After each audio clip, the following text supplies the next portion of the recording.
Howdy, howdy, everybody. It's Friday.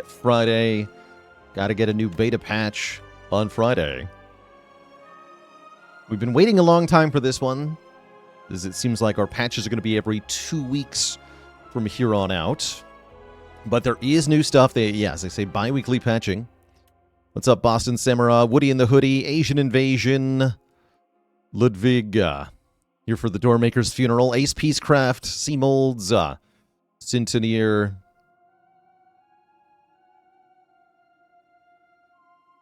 Dadcaster with 18 months of support, Stroyzucker with 5 months of support, Aziwa with the Prime sub and 12 months of support. As well as Quar222 with the Prime sub and 13 months, Manaz with 8 months, Ripdor, Norchat with 30 months, just a few metric years acquired, Jarl of Twitch with the Prime sub and 8 months. Did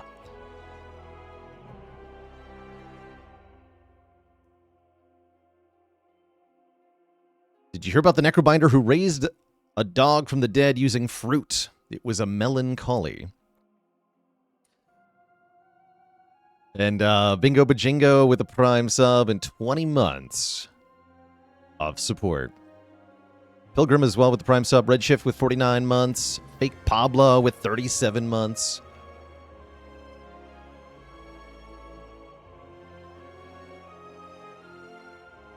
Dr. Pepper Phoenix joining the almighty list of channel cuties. All hail Twitch chat.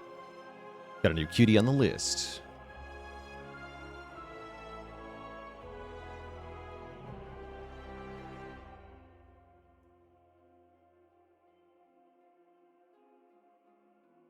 Get you added right away.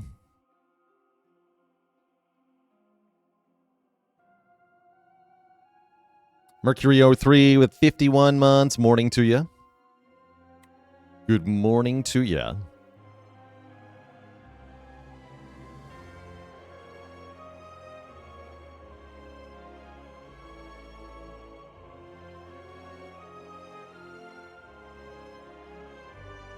Since we got dogs on the mind, actually, I owe the chat a dad joke for Woody in the Hoodie. In honor of Doormaker. What was the Doormaker's best friend? Is Labrador. No refunds.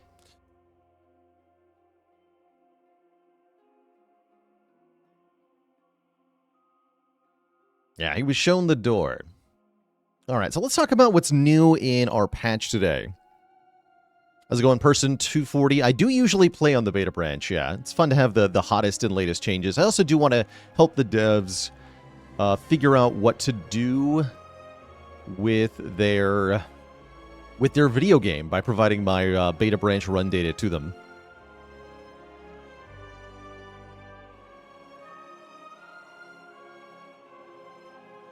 Omabi with the Prime sub 39 months.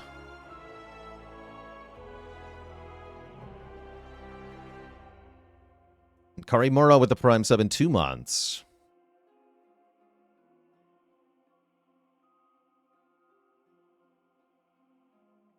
Yeah, I saw the versus Nibbit simulations on Reddit.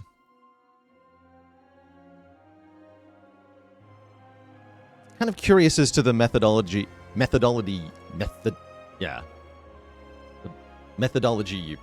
being used to determine like what is the correct play line in each combat.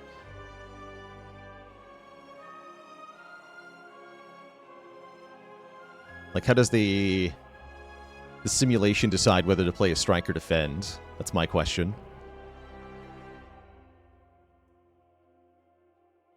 The doing of thingies. How is it done?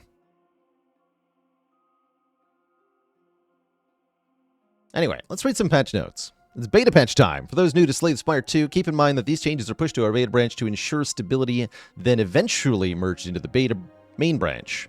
For those who play using controller, we highly recommend using the beta branch as we're trying to resolve crashes. While our focus is still on fixing crashes and ensuring the game runs on as many hardware configurations as possible, let's look at the patch's highlights. Now, somebody was asking, by the way, about, X-Defiant. You're asking about Clad and Clad card changes and such. And I think that the simple answer is that at the moment, the main priority is still just like getting the base game functionality across a lot of different platforms and configurations, and less about giving class identity at the moment. So I think if they do decide to think about Clad more, it's going to be later, after some of the more immediate fires have been put out. Lots of fixes that most people don't notice or care about. We'll read through some of those. But yeah, those aren't a big deal for us. Like, for each individual player, you know, the obscure fix between a particular interaction that you may never have even run into seems irrelevant, but it can matter a lot across many, many millions of players. As you probably noticed, we're moving to a patch every 2 weeks rather than weekly, as outlined in our early access disclaimer. This may be a bit surprising as the first game patched weekly, but it was a lot of work, so it sucked. Real. Real. Freudian hit, thanks for the Prime sub and 58 months of support. Yeah, fair enough. Fair enough. Anyways, the 2-week cadence should make it less hectic for us, allowing bigger changes, which is what I was saying I was hoping for, and more time working and polishing stuff before it goes out. It allows more time for beta players to absorb and give feedback on changes. This week brings the Bestiary. The Bestiary. Well, it's still an outline of what it will end up being. We hope that seeing these monsters and their animation and data, not yet implemented, is all listed in a separate screen will be fun. Pro tip, plus the 1 to 8 keys when you're viewing a monster. All right, hold on. Let's go to the Bestiary real quick here. So we can see a listing of all the enemies in the game. And we can see a listing of their moves, as well as being able to play their animations, it looks like. So I can play the horn on the ship if I want to. Toot! And we can also see the death animations, which is pretty cool, actually. I like having a way to view the death animations of things. It means we can always watch our favorite Mechanite death animation.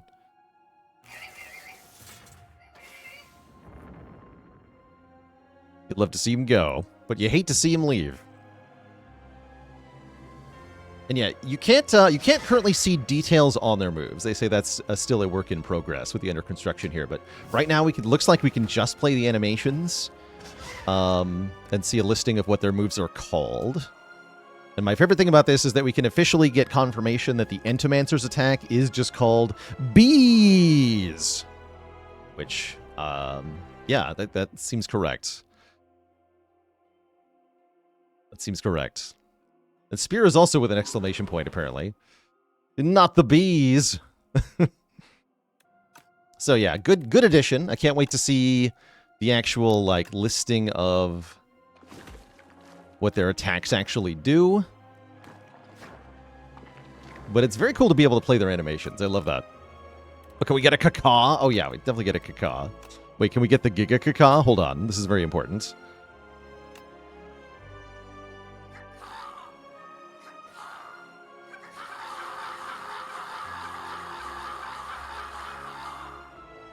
Yes. Okay, give me the big one. What's he called? Devoted Sculptor.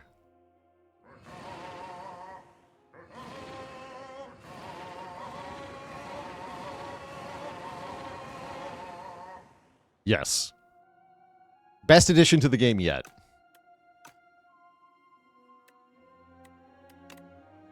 Okay. What else we got? The giant claw. Thanks, Dollar Cave Schlub, for the bits. Doormaker out, Aeon Glass in. Doormaker has been replaced with a brand new boss, the Aeon Glass. While Doormaker had interesting micro decisions in the fight, he was over the complexity threshold of what we want and had lingering issues. I wonder what that means exactly. We decided that starting over fresh will let us hit what we actually want for an Act 3 boss. I think I'm okay with this, actually. Although I didn't mind the gameplay mechanics that the Doormaker had landed on. My main beef with Doormaker is that We no longer had a boss that was about making doors in any way, shape, or form, and so he needed a new name and a new graphic at minimum to actually match what the fight did. Yeah, lingering issues of not being an actual door. So that makes sense to just kind of wipe the slate clean here. How exactly I feel about this swap is going to depend on the specifics of the actual Aeon Glass fight, which I guess we'll get to discover probably at some point today. Assuming I make it to Act 3, I'm going to be doing challenge runs. I should probably be doing ones that let me get to Act 3. Alright, we got some other changes here. Bestiary now available in the Compendium. Slight nerf to Blade of Ink. Blade of Ink gets 1 reduced damage per shiv, so it's not as overwhelmingly good as it was before. Slight rework to Sword Sage. Now it has replay instead of hits an additional time. They say, among other things, this means that Sword Sage card now has synergy with parry, but anti-synergy with normality. So get wrecked. Slight nerf to Bulwark. Slight buff to Crescent Spear, which I had figured was one of the worst cards. Slight nerf to Patter. And a buff to the upgrade on royalties, specifically. Okay.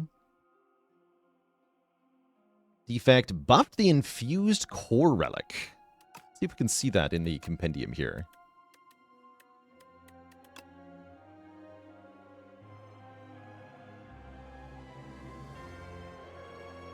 Is that under... Actually, where's that even listed? Oh, yeah, here. So this now says, at the start of each combat, channel 3 lightning. Lightning deals 1 additional damage. Not a massive boost. I guess it's 3 more damage per turn if you take this. So your initial damage per turn goes from 3 to 12, which is a pretty substantial improvement. 9 damage per turn is not nothing at all. I don't think this was that bad already. You get this from Ouroboros, I believe.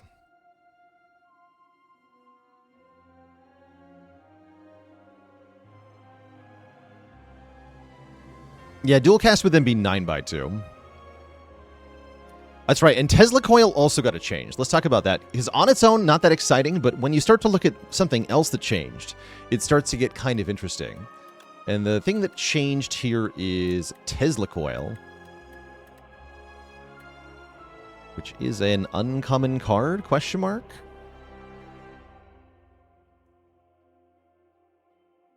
Yeah, here it is.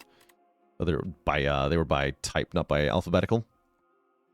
Anyway, Tesla Coil, 0 cost attack that says, do damage, trigger all lightning against the enemy. Previously, this upgraded to 6 damage. Now it says, do 1 more damage and trigger all lightning against the enemy twice. Twice! That's a lot, especially if you have focus or bonus lightning damage or something like that. This is pretty exciting. It's a pretty exciting card. And this goes really hard with Feral now. There's a very cool like Lord of Thunder build you can do with replaying Tesla Coil pluses with multiple orbs full of lightning. Yeah, you're not evoking, so they stick around too. That's pretty spicy. That's pretty spicy. And that's not the only card that changed on Defect. We also got a change to Shatter here. A strict buff. They just decided that it now wants to evoke all your orbs twice instead of 1 time, which is kind of insane. This is dual cast all your orbs. I don't think Shatter was terrible before. It was definitely on the weaker side of the rare cards for Defect, but the new version is kind of insane. It suddenly is now good with Dark Orbs, as well as providing just a massive amount of immediate output. Yeah, that's a pretty ridiculous buff. Upgrade is not thrice. No, upgrade is still just +4 damage. So that's pretty cool. That's pretty cool. Yeah, I think it probably wants to be 2 costs now, but we'll see. We'll see. It seems like a strong card now, that's for sure. Let's see, what else changed on Defect? We were just looking at Defect. Hyper Beam got buffed. Now it does more damage. I didn't feel like it needed more damage, but sure, great. Still doesn't beat the Carapaces in Act 2, so whatever, right? And Uproar gets a slight buff as well. A confirmation that Uproar was not great. I don't think it is great still doing 2. Remember, it hits twice, so this is actually 2 more damage, which still doesn't matter very much. Gold Axe now works differently in multiplayer. Now it actually counts every card played by every player, which is very silly. So Gold Axe in multiplayer is now just amazing.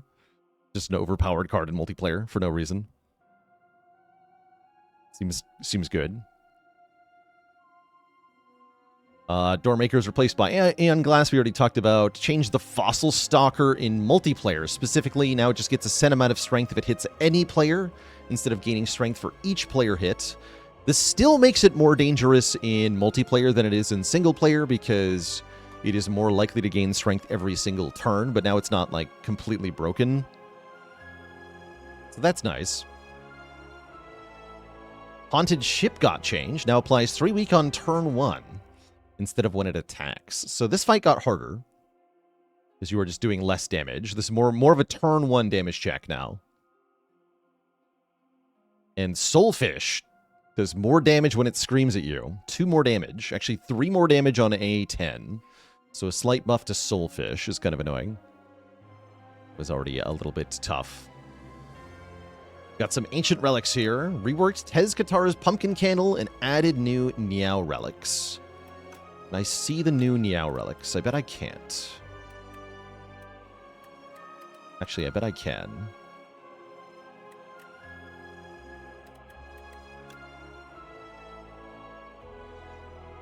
Yeah, so they're unrevealed, but yeah, I can just unlock all real quick.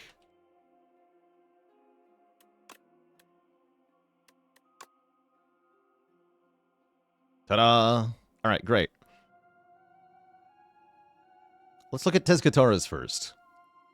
So we reworked the Pumpkin Candle. This was much maligned. I didn't really like this myself, so I'm happy to see it change.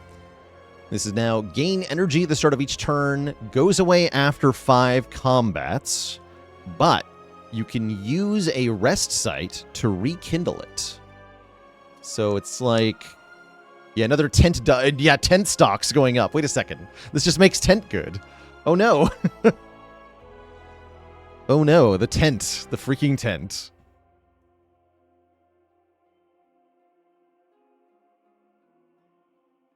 Molo Dude says, the Kindle option adds 5 more combats and it can go above 5 as well. Okay. That's cool as well.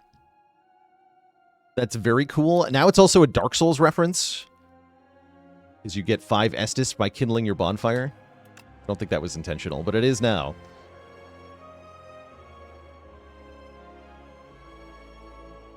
Anyway, that's cool. I think that's better than what we had before. It kind of feels like Fusion Hammer a little bit, except you don't get the healing either. Feels bad, right? Losing your rest sites is pretty bad. But you don't have to lose all of them, just some of them.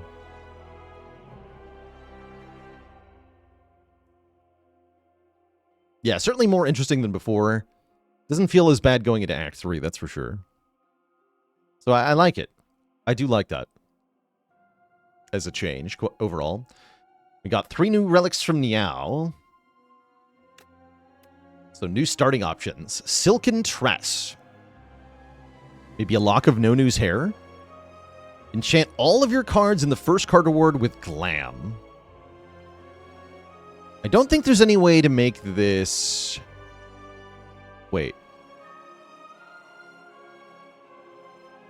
I wonder if you can Niao's Bones into Silken Tress plus, like, Hefty Tablet and get a Glam rare card or a Glam colorless card.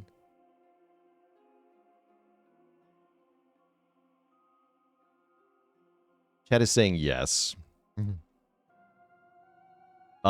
There's no way to get an event on the first floor, right? You can never skip the first combat, so this will always apply to the first fight. But with specifically Niao's Bones, you have the option to get this with something else immediately. So it's just with Bones. It's pretty funny, actually. You can get, like, Crucible plus Glam, too. That's kind of insane.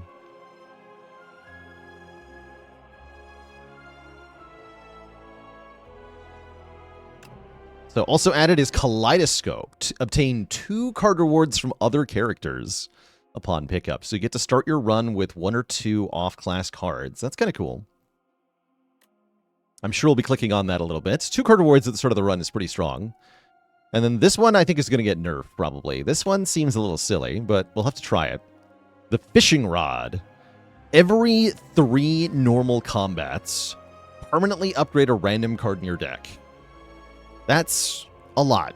Now, granted, it's only normal combats, so elites and bosses won't be counted here. But still seems a little bit insane.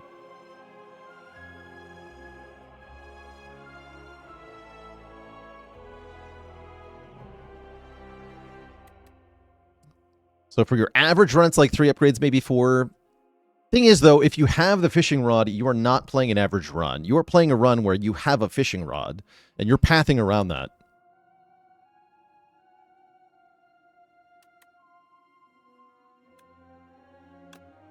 So we'll see what that ends up being like.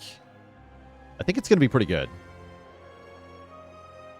That's going to be pretty good. Got to compare to 2 upgrades immediately, though, although those upgrades are limited to strike and defend. I think it's overall pretty good. All right, anything else in the patch notes to talk about?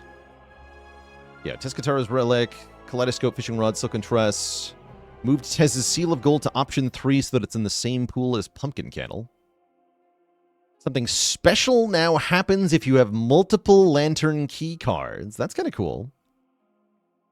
So there now actually is a payoff for getting 2 Lantern Keys. Very neat. Bing Bong stocks going up. New art for Friendship Epic. New power art for Smoggy. Multi-hit animation for the Corpse Slug. Unstun animation for the Rock Bullbug. Tweaked Vantum Explosion to look right on Shrunken Vantum. We'll have to shrink Vantum again. We get a Phobia Mode alternate portrait for Zen Weaver. UI experience. Limited the total number of cards rendered when playing the clone animation to 15. Okay, so no more crashing your deck, your computer by trying to clone 1,000 cards at once. That should be nice. I think they should have set it higher than 15, but they can do what they want.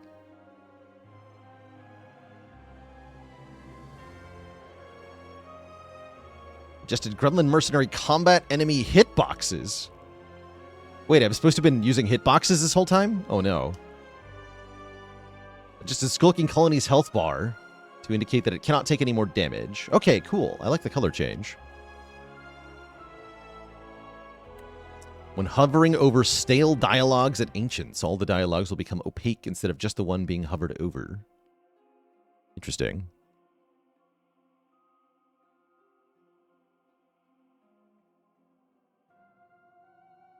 Reworked Axbot death meshes to reflect that there's only one of them now. Fix some translation errors. Added Soulfish background music. Added Kaiser Crab background music. Added Hyper Beam sound effects. Oh, that's why they buffed the damage. Okay, got it. Because now that it actually makes a sound, it has to do more damage. And some general bug fixes. Fix save files being corrupted or lost. That sounds nice. Fix soft lock when Steam would disconnect during room transitions. Night Terror's modifier can no longer kill you. You no longer get a perfect badge for abandoning a run at a boss.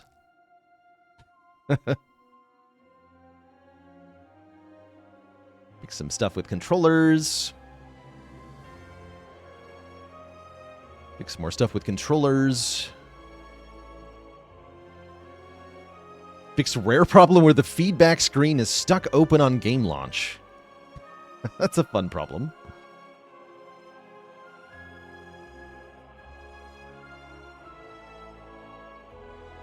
Ironclad. To avoid soft locking after setting up an infinite loop, Hellraiser will only play 9 cards per turn if all enemies have infinite HP. Okay, so that sounds like you can still soft lock against Hunter Killer. That's what I'm hearing. That's what I'm hearing. You can still softlock in Hunter Killer, but you can't softlock against Waterfall Giant anymore. So, good.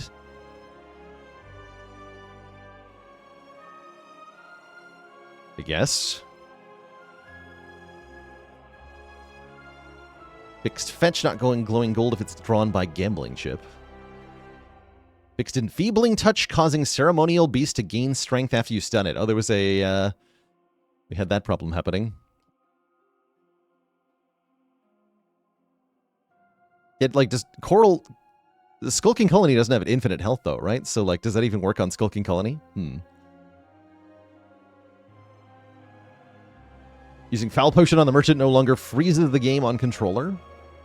Oh, wait, fixed Beetlejuice causing Phantom's tail to become visibly cut off. Oh, we definitely have to shrink Phantom again.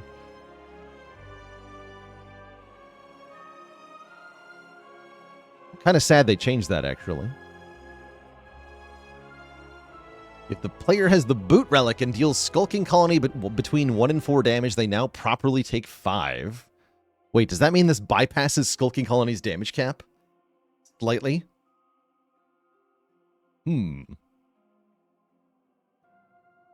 Boot stocks just went way up.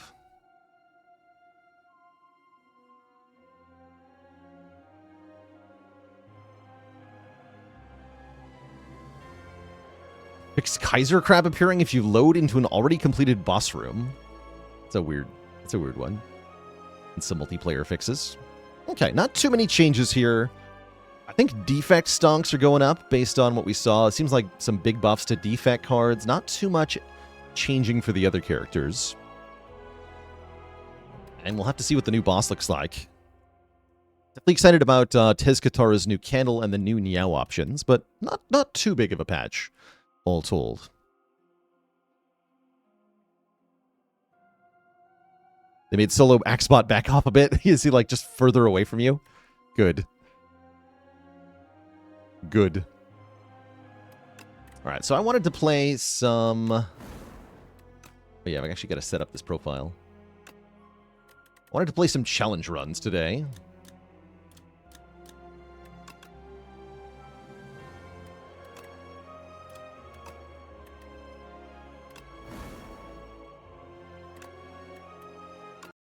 Let's just get this profile set up real quick.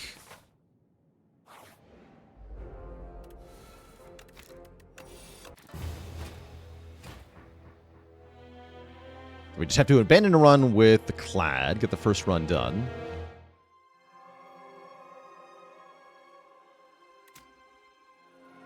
Primer is a noob. Nibbit too powerful. And Lice Design with the Prime sub and 50 months of support.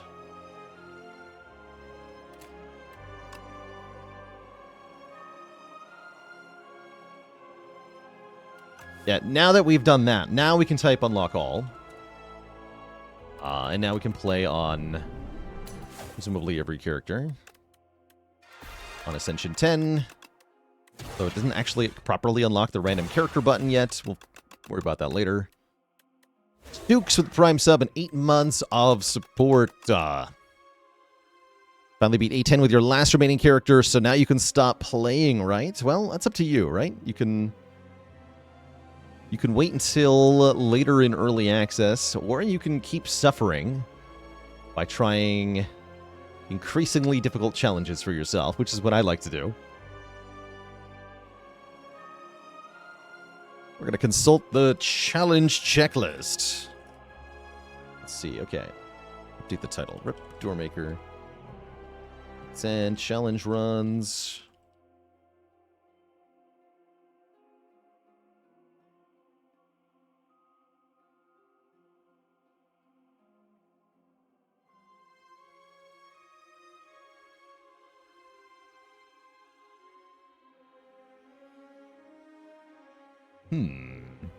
We want to try no upgrades.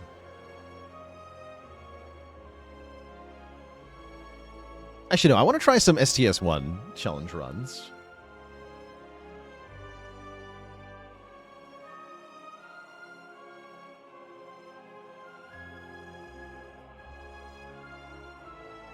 Why do I need a new profile? Because I don't want to cross-contaminate my Ascension 10 win streak attempts with my challenge runs, which are going to have different win rates and such. Matt Damon with the Prime sub in 17 months.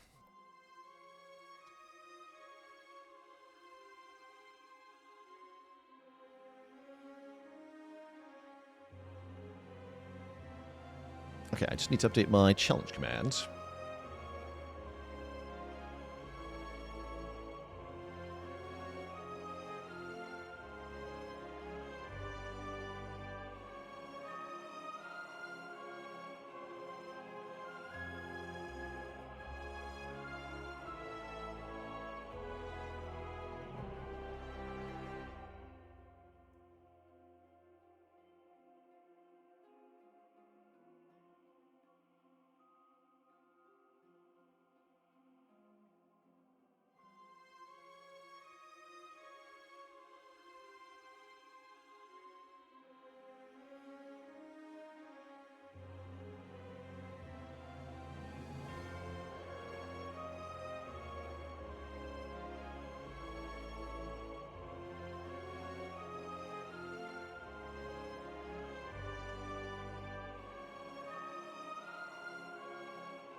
Okay, so I don't think we've completed this challenge with any of the characters yet. Turtle Boss, thanks for the tier 1 sub. Welcome to the Cozy Sub Club. Got a no skipping card rewards challenge? Yeah, we've already done that with every character. That one was pretty easy, actually. So the current challenge is we can only take cards, relics, etc. that were in the first game. I might just do a large capsule and reset if it's not Spire 1 relics, actually. I think I'm probably going to do that. Although it'd be fun to look at Kaleidoscope here and just see what we get offered. Actually, clad with...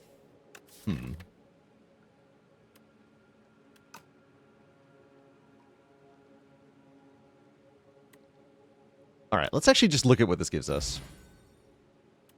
So it's mixed character... Yeah, it's mixed character cards. I would normally take Collision Course here. As to start a clad run. I'd probably do Grave Warden Collision Course. You get a source of souls and debris. So you can exhaust a lot of stuff. It's also pretty good damage and block at the start. But yeah, we are not able to take these if we're just looking at Spire 1 stuff here. Could try to pivot into a different kind of challenge run, but I don't see what we could... I guess you could do clad skills only. Can I even get out of the first fight if I... Wait, let's try this. Hold on. I have an idea. It's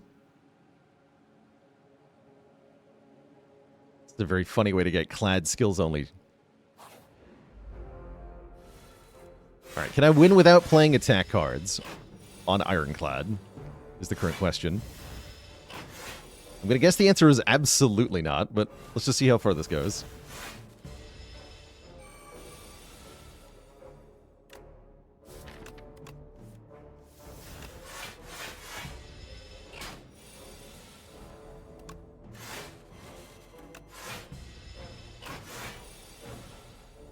Oh yeah, we could also try Common Sense.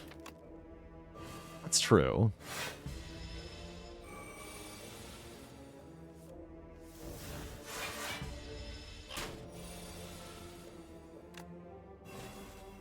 Okay, we actually defeat Nibbit without too much trouble. Kind of impressed. These are all attacks. Okay, great. Does Hellraiser count as playing attacks? Yes. Oh, this guy's gonna be worse than Jawworm was. Have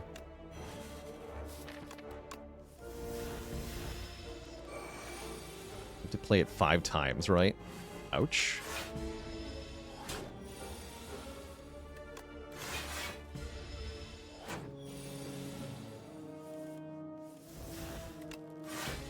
And if we bottom deck Scourge at any point, we're just cooked.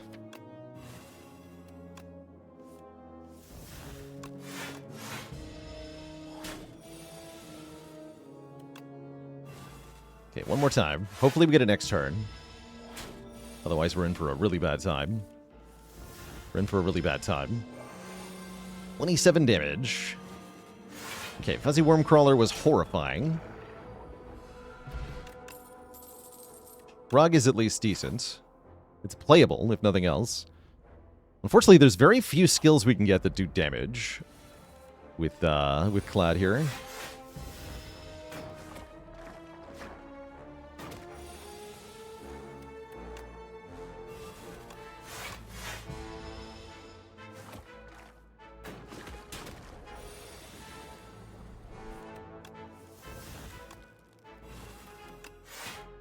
We should have gone for the middle one next, actually. Oh well.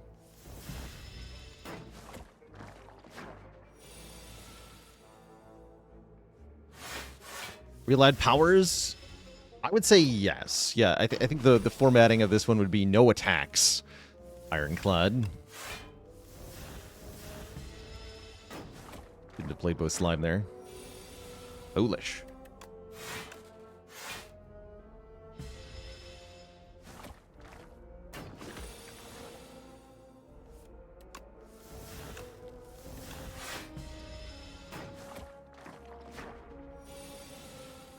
Kind of impressive how little damage we've taken so far, though.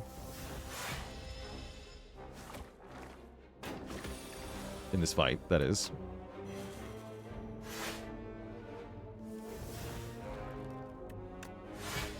Skill issue, indeed.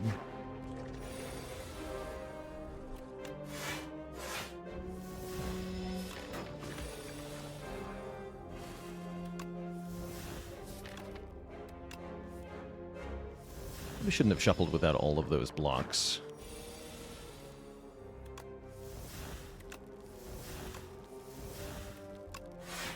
Yeah, fair enough.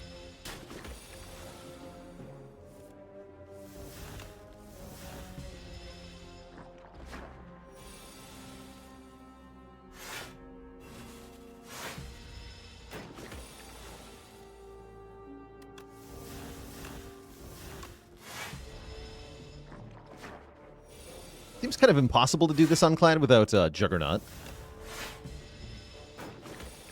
We're doing our best, though. We do win this fight. Eventually.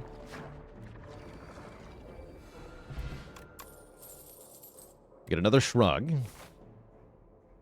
Now I'm going to die.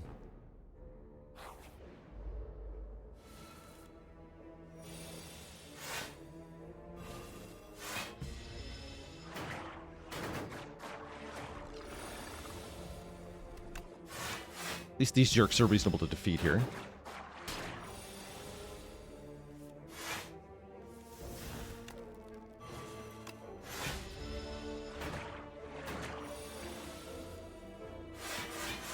Ow. How reasonable, though.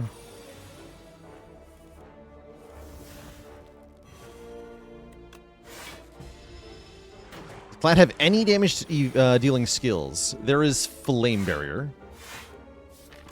I think that's it. Cutie alert. Picello joining the almighty list of channel cuties. All hail Twitch chat. We got a new cutie on the list. Welcome, welcome. The almighty list of channel cuties.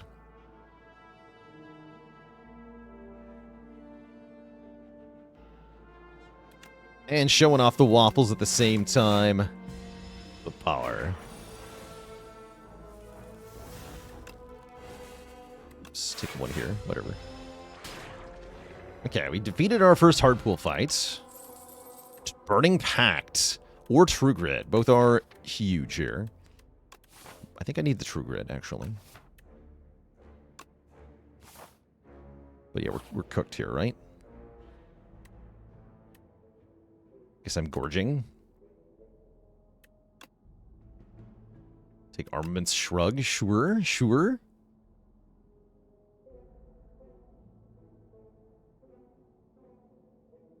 And Cruzito, dad joke for the crowd. Did you hear about the cheese factory that exploded? There was nothing left but debris. No refunds. Havoc not allowed. Yeah, Havoc can play attacks, and that would be game over if we play an attack with Havoc. That's abandon run. So we're allowed to take the Havoc, and we're allowed to play the Havoc, but if the Havoc hits an attack, the run is invalidated. Guess I have to upgrade Scourge. There's no way I get through the Elite fight.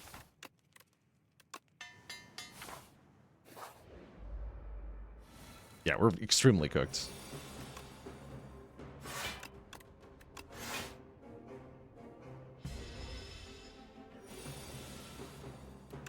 Get him.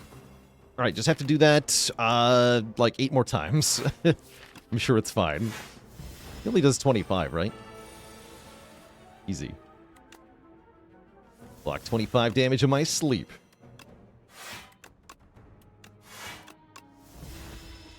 Ow. Wait, why are you doing so much damage?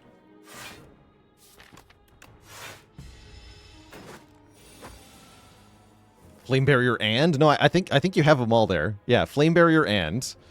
That's it.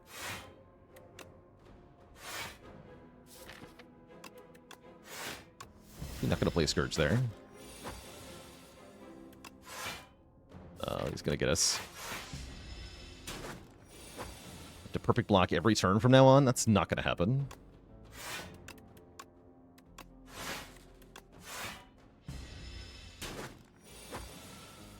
We're down to our last hit point.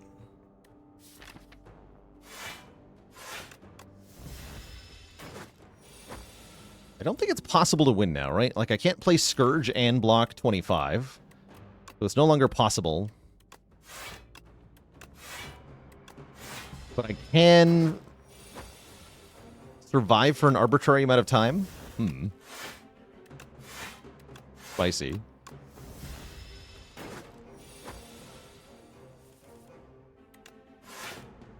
I think we're actually stuck.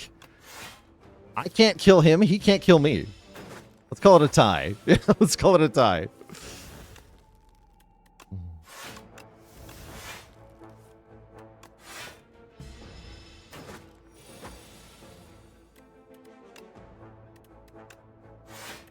Judge, I have demonstrated a loop.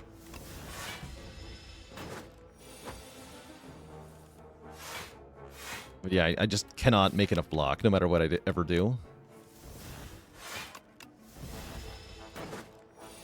This is a fun... I've never lost like this, I don't feel like. Where I don't actually have to lose. No, I do have to lose here now, right? I can only armaments defend Grave Warden for 24 block. Ah, he got me. He got me. 1 damage takes us out. GG. That was fun.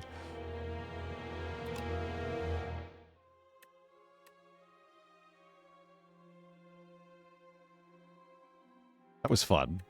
All right, let's give Silent a shot. Wait, why is challenge wrong? Oh, I see, because somebody updated it for me during that run. That makes sense.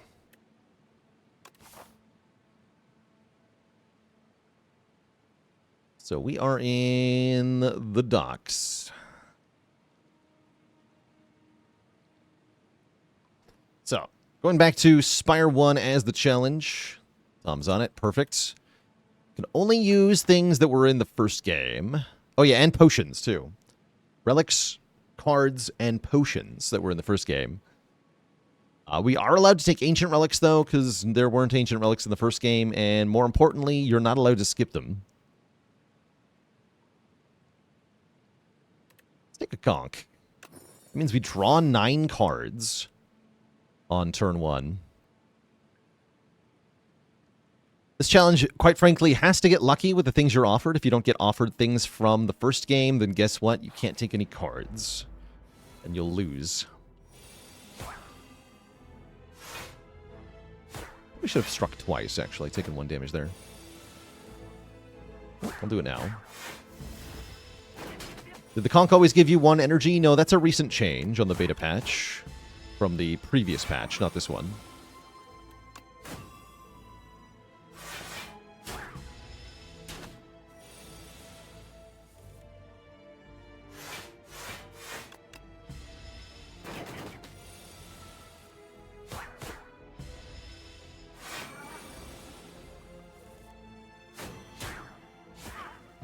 Punked. Oh, hey, a card we're allowed to click on. Dagger Throw is the only card we're allowed to click on. So I will click on the card.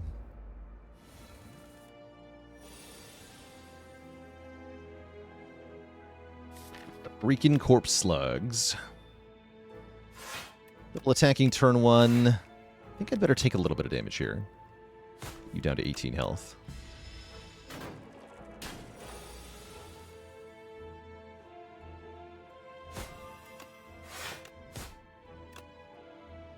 Nine is a good amount of health to be at.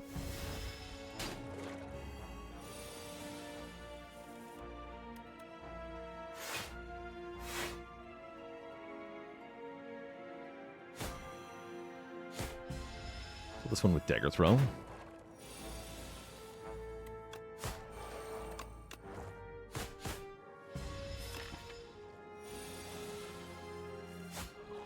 Nice. Yeah, I can't actually take the Fish Oil, as Fish Oil was not in the first game, but Flechettes was. Dealing damage per skill in hand. We are super going to take Flechettes. Flechettes with the Booming Conch could lead to some pretty spicy turn 1s in elite fights. Wait a minute, these enemies weren't in Spire 1. You're right, I should just delete them and not have to fight them.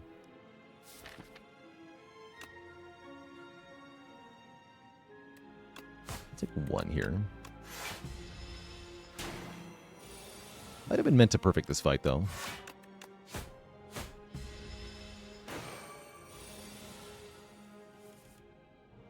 No, I'm glad I did the damage I did. Okay, Flex Potion was in the first game. Excellent news. So was Deadly Poison. So was Escape Plan. But if we want a way to kill our boss, I'm going to want Poison. Deadly Poison works just fine, especially alongside the Flechettes. Events were also not in the first game, so they should be deleted.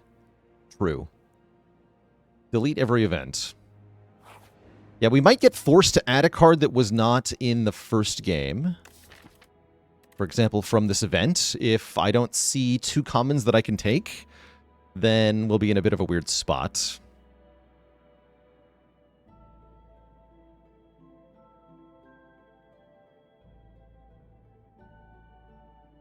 So if I have to do that, then we just cannot play the card that we add. Fortunately, we find some cards we can take. Backflip is what I was looking for. I'm also down for Prepared. Sucker Punch and Cloak and Dagger are also acceptable. Can I take relics that were not in the first game? No, so I'm not allowed to take the Chosen Cheese, by the way. So I'm only allowed to take the first option.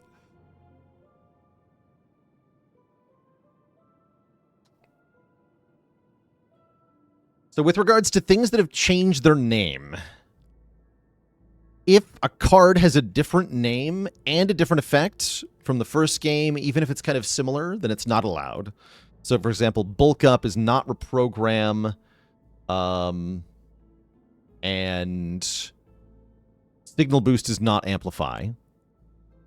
If a card has or if Potion has a different name but an identical effect to something that was in the first game, then we do treat that as something from the first game. For example, 1-2 Punch is the same card as Double Tap. There's no changes, so that is Double Tap. But Abrasive is not Caltrops, and Inferno is not Combust. Some of the potions have changed names, like Fear Potion became Vulnerable Potion. That's still allowed.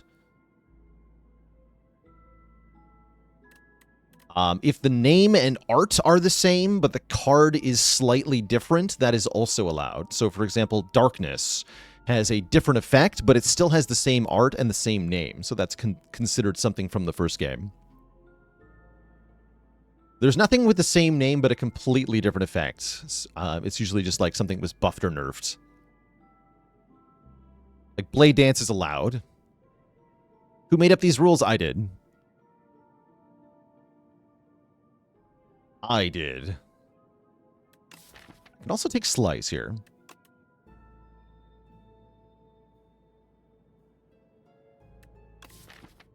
Looks like we're not going to be doing Shiv stuff, so I don't think I want this Cloak and Dagger. Let's take it Prepared.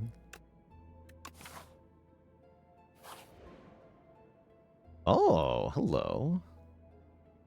Interesting. I'm just going to take the upgrade random, but I do like where your head's at, game.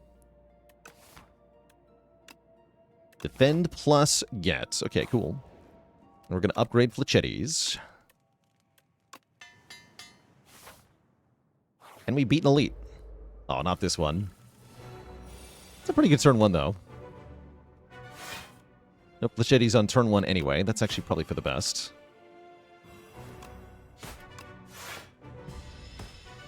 Only did 14 damage there. It's a little bit annoying, but that's alright.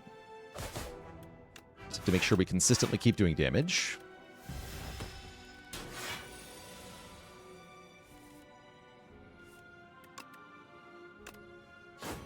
Nope, I could have... Nope, that was a misplay. I should have kept a strike and did 2 more damage there. There's maybe a good flex potion turn there. This is a good energy potion turn. Let's do that. Let's be blocked for more and poison for more.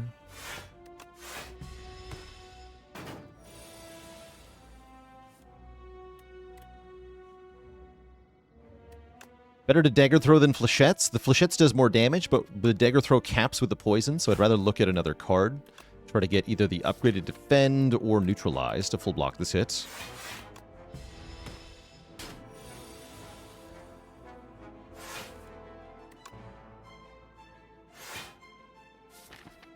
You're blocking next turn, huh?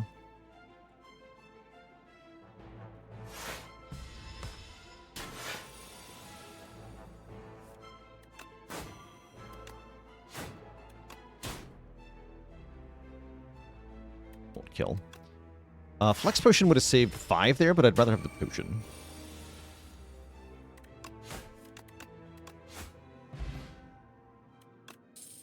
Alright, unfortunately, drops a potion and a relic that we're not allowed to take.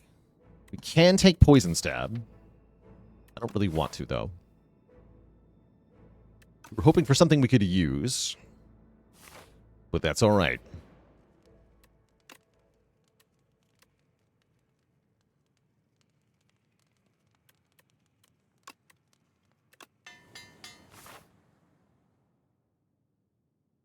We're going to go to the shop. Shops are more valuable in this challenge because we are more likely to find, like, we can spend money on things from Spire 1 if we see them, and if we don't, we still have more money.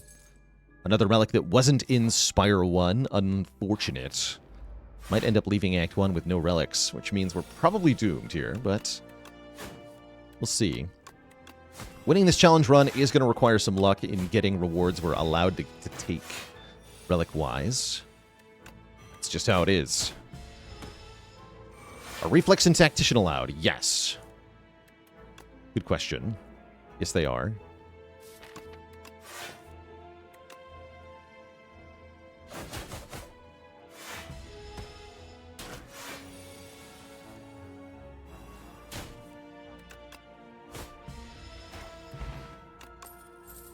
And so is Dash.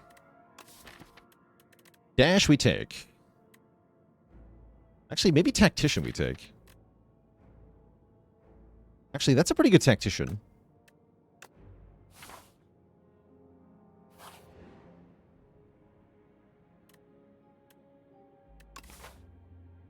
I'm not going to take too much gold here.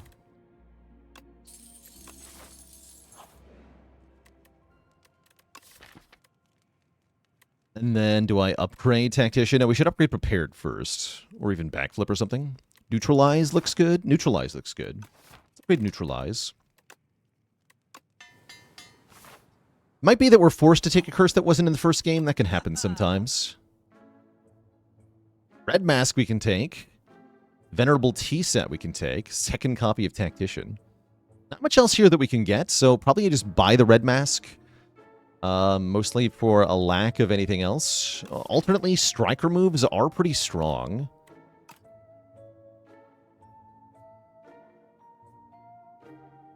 Actually, let's remove a strike. Hatchet is forbidden, sadly. Dex Potion looks pretty good. Take a Dex Potion.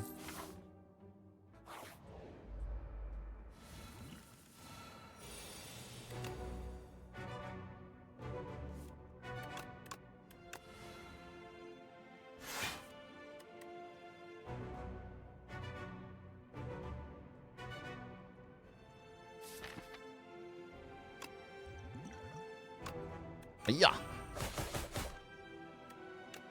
Order, by the way. Yeah, I should have Dagger Thrown first. Didn't matter, though.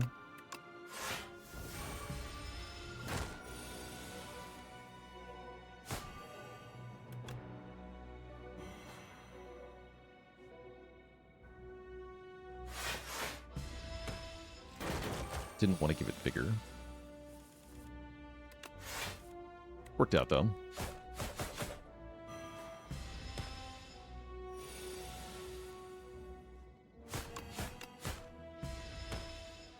Clean. GamerCat, thanks for 13 months of support.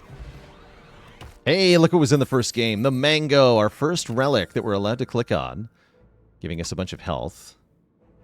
Dodge and Roll is the only card we're allowed here. If we want it, I don't think we do want it. We're so back. Cheese Demon with a Prime sub in 28 months. All hail the cheese. So we fight the boss with 1 deadly poison. I guess now I upgrade Prepared, probably. Now, Choke was a card in Spire 1, but this is another example of a card that changed both in the name and in the function. And so it's no longer considered the same card. Yeah, because Choke was a 2-cost card. And more importantly, it had the name Choke.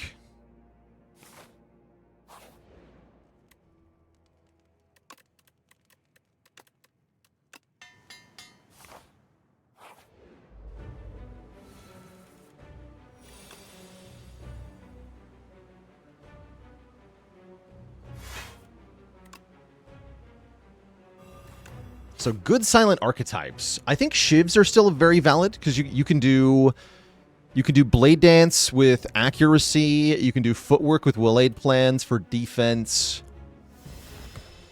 Poison can work as well. You have Deadly Poison, Bouncing Flask, and Noxious Fumes as poison tools.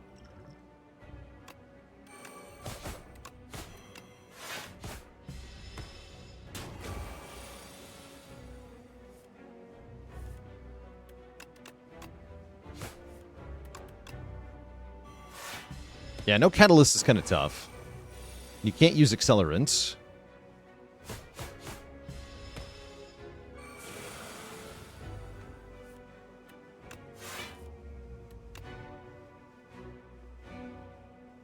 So I'm not allowed to play the Flechettes here, huh? Well, actually I am. Brig Gold with a Prime sub and 36 months of support.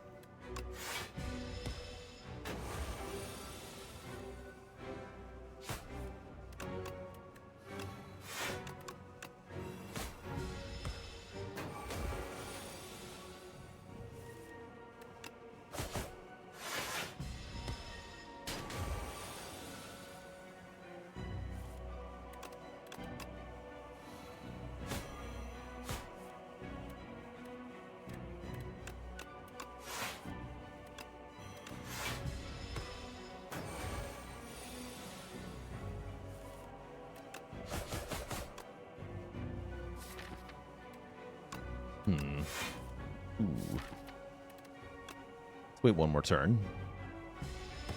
Dr. Thrillhouse joining the almighty list of channel cuties. All hail Twitch chat. We got a new cutie on the list.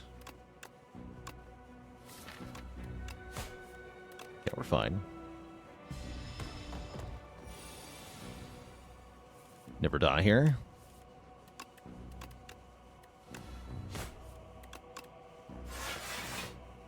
Boom! And I'm the Rhinestone Cowboy with the Prime sub and 32 months.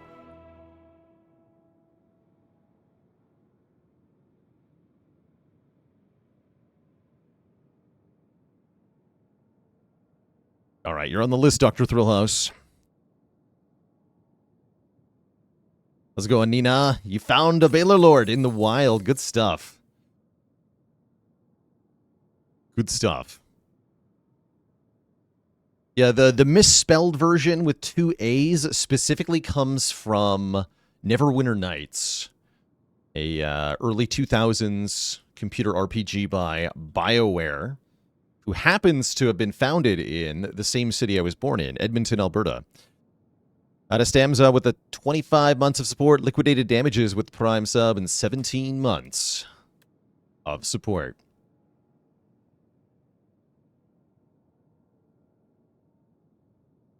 Can't take any of those cards, unfortunately. But the good news is we can take anything that Pale gives us, because we have to. And our options are get energy every turn by ending a turn without spending one of our energies. That sounds pretty good. Energy per turn is great. Goopy Defense are also good, because it's going to make the Tactician thing work a lot better.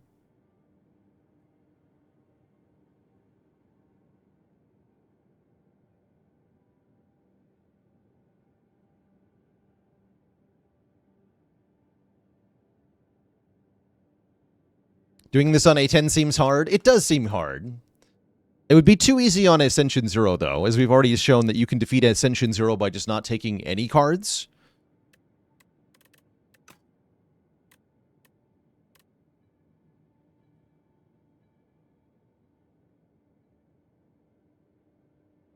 Could we take Sacrifice? It might give us invalid relics. Yeah, that would be a problem, wouldn't it? That would be a huge problem.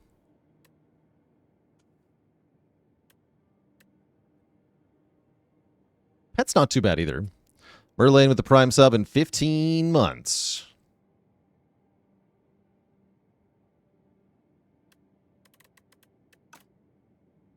I think I'm going to try Goopy. Not 100% on that, though. Goopy. All right, is fighting elites particularly worth it? Not really, not really. Rest sites are one of the best ways for us to get stronger. I would like those. Those would be good. And so are card removes. I think we're going to go this way. Maybe fight the last elite here. We play the Frantic Escapes from the Insatiable. I had ruled against that before. I might have to revise that, because it does seem kind of impossible.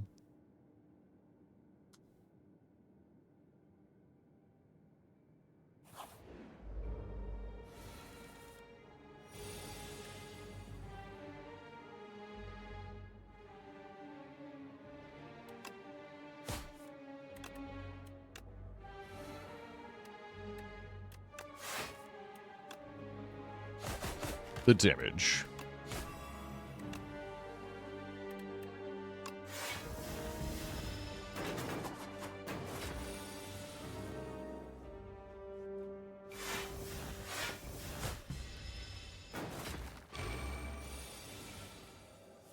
I don't have any viable damage plan to kill the worm in the requisite amount of time, do I? Maybe there's a way.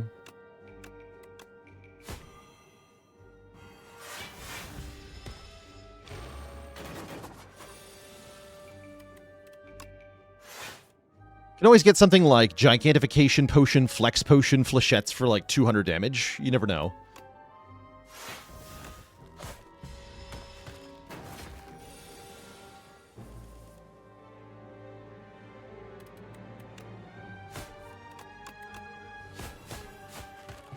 Oh, I can't use the Giant Potion, though. Wait, you're right.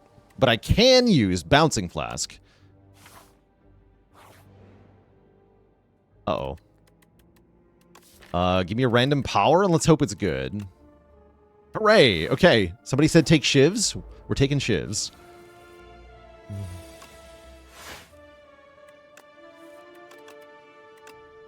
Repeat, we are taking the shivs.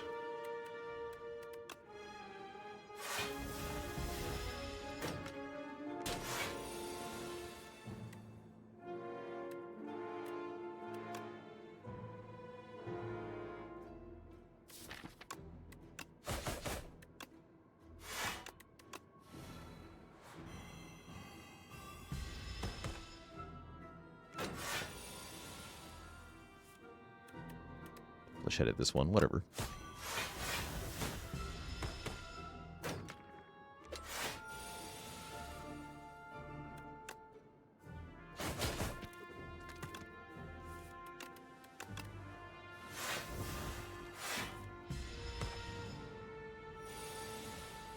Yeah, I like the little head shake as he gets unstunned. That's cute. Well-laid plans. Does not help me in the boss fight, actually. We're gonna transform a card. This is also a way to get cards I cannot play. But I still think it's worth it. Okay, we get an innate card I cannot play. That's our next remove.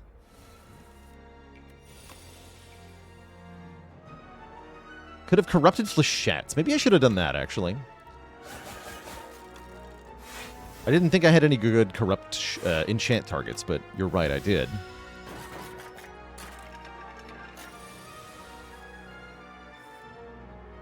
That might have been better.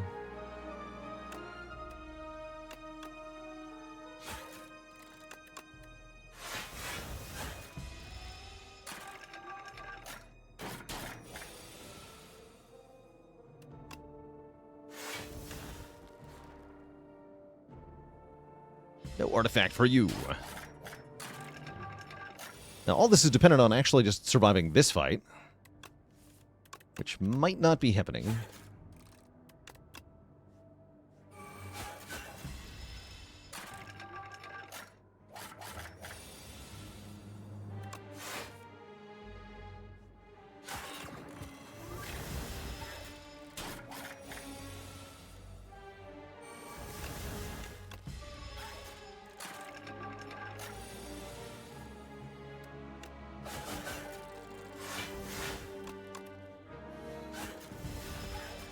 It's so hard. Uberlisk with Prime sub and 3 months of support. Freaking dead, man. I'm gonna take an unupgraded cloak. Do I play with my keyboard? Yes. Sure do.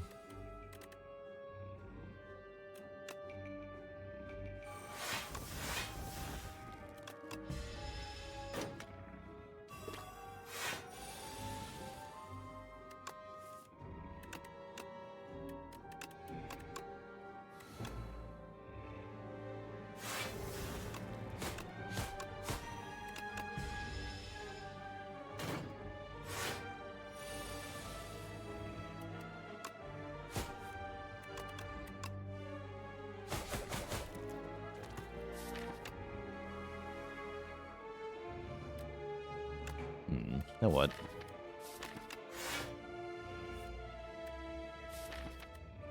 Now everything's bad. Getting the plate backflip there. Yeah, now we're kind of cooked, right?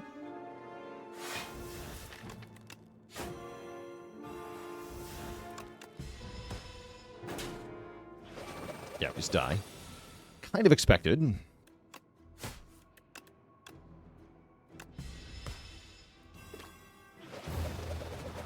Good attempt. Wait, aren't I supposed to leave a corpse? Wait, what happened? We're completely obliterated at the nanoparticle scale by the beetle. GG. GG. Good try. Good try. Definitely needed more relics, though, right? That's kind of part of what went wrong, was that I just, at this point, did not have any relics that provide any benefit. And the Goopy Defends were not enough to carry early Act 2 encounters. Good try, though. Good try. Sent all the way back to the first Spire. Let's try same challenge on Clad for our next attempt here. Give me a random relic. Fighting Soulfish. Soulfish is doable, though. As Clad, especially. We'll get to listen to the new Soulfish music. Game just not balanced for this? Correct. That doesn't mean it's not possible, though. And that's kind of where the fun in trying is. Dr. Trowbridge, thanks for the Prime sub and 7 months of support. Hey, that's a legal relic that we're allowed to click on. Let's freaking go. Ideally, we bonk a few elites in Act 1 so that we get some money. Maybe a relic if we're lucky.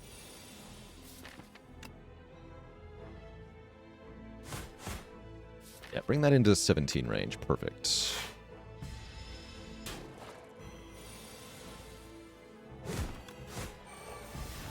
I have 2 turns to kill this thing with 28 health. which I'm perfectly able to do.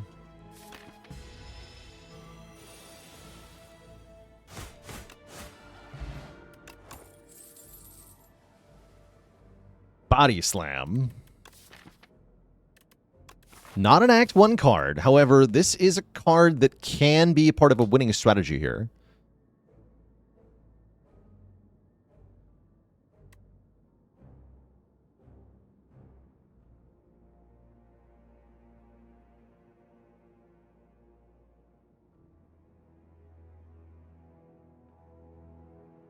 And Shubinator, a dad joke for the crowd.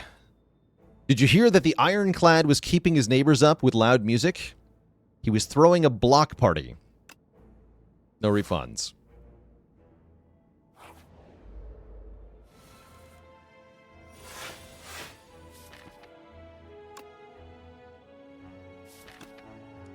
Triple defend here.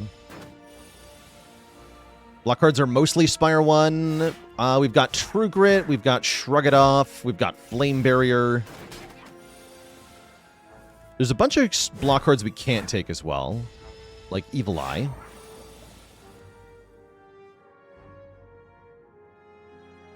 Can't actually stop this attack, huh? We can go defend, defend, body slam, though.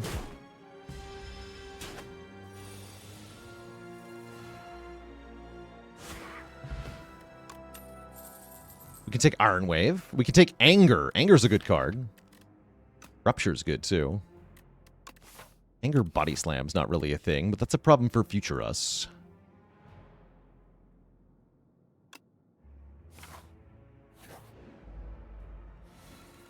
Will I get to see the new boss today? Not if I keep trying to do Spire 1 challenge runs.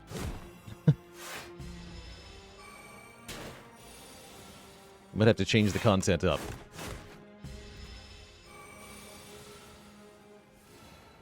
Ouch.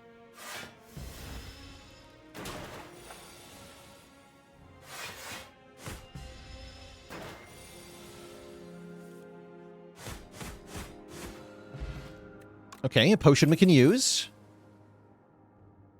This is not Metallicize. We're not allowed to take that. We take Havoc or Anger.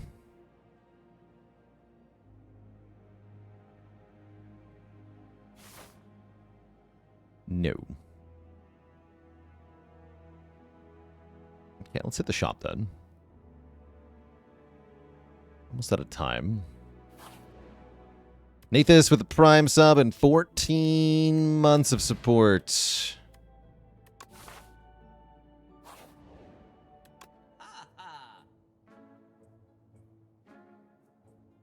Strength Potion was in the first game. Or a Calcum would have been good. We're running into trouble pretty soon here.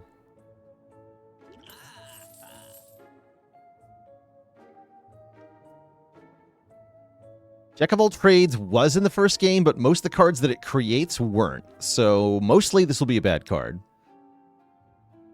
Burning Pact for Soulfish. That's a thing. It's also good with Anger. Yeah, so I'll take Burning Pact.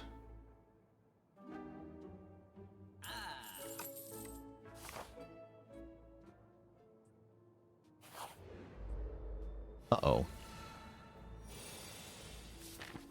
Oh, dear.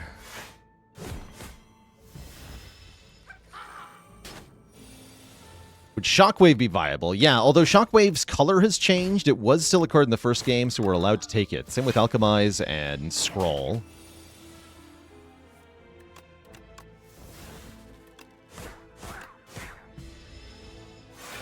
We can take any card from other characters as well, as long as it was, again, in the first game. Oh, this fight sucked.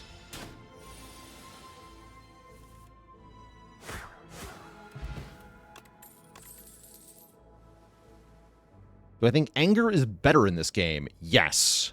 For one major reason. Anger is a premium recipient for enchantments, which weren't even in the first game.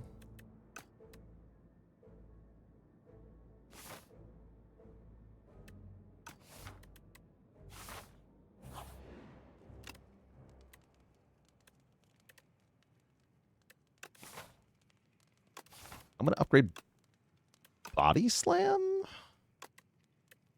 Yeah, Anger with Swift 3 is kind of insane. Nice body slam upgrade, idiot. Only have defends, so we're not blocking anyway. Any pink or orange cards allowed? No. No, those are all forbidden.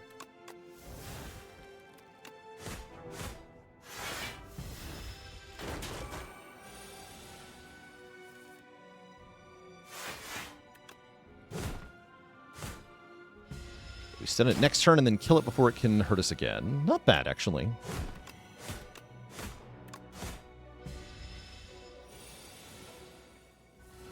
Could have been worse.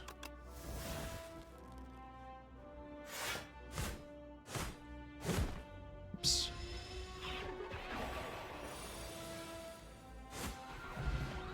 We get a Lantern for energy on turn 1. We get a Flame Barrier for a card that blocks and does damage back. Okay, we're getting somewhere. We are getting somewhere.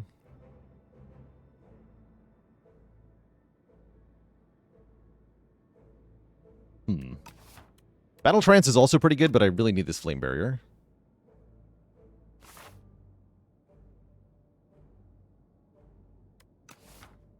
We're kind of low on health now.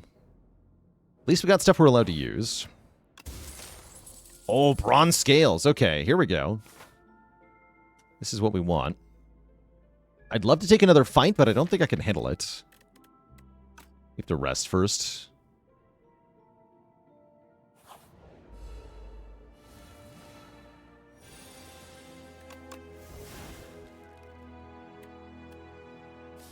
Spooky.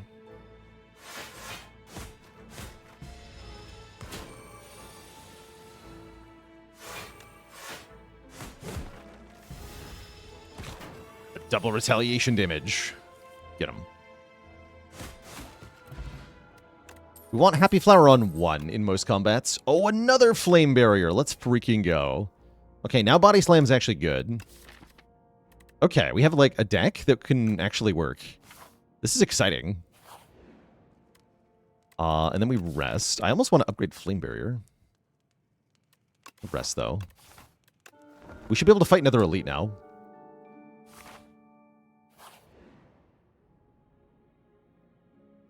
I have to fight them. I could take him.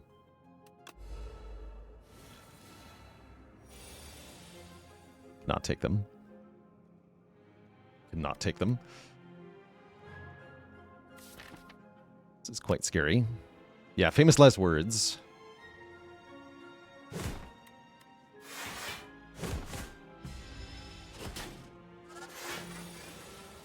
Yeah, this is the turn that's quite scary. I guess I'll Swift Potion now. Try to get the other Flame Barrier. Nice. With that retaliation damage. Nice. Oh, I'm weakened, though. Not nice.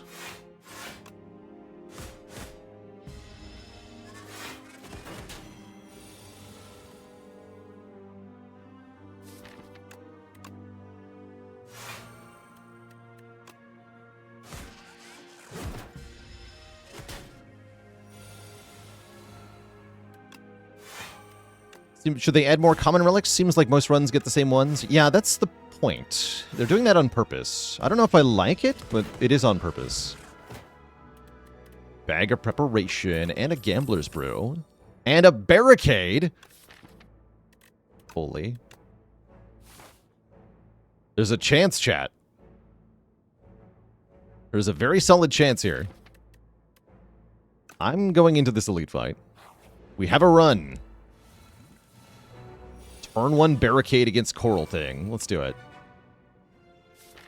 The planets have aligned.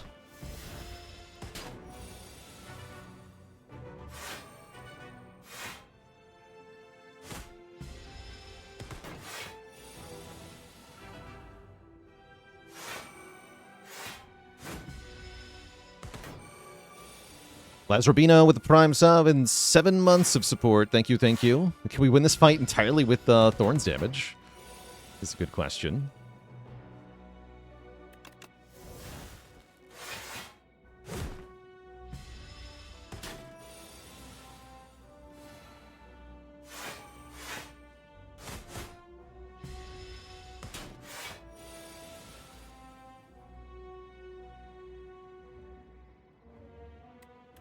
15, we can do 16, right?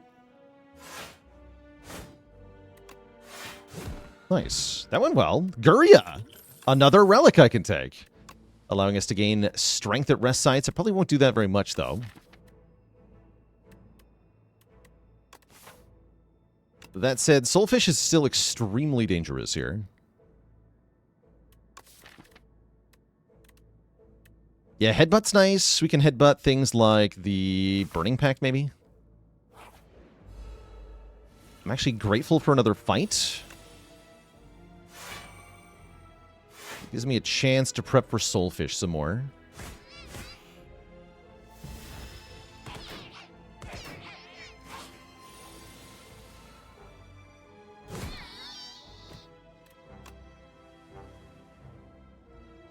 Barricade here, rather than playing one strike.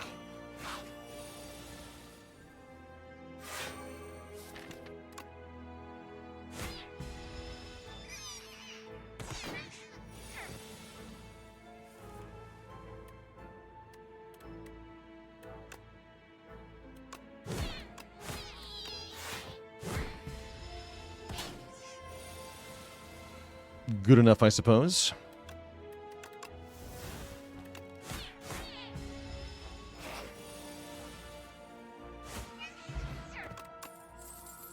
Second Burning Pact.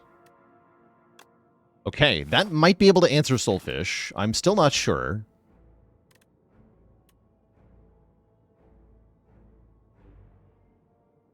I'm going to try upgrading one of our flame barriers.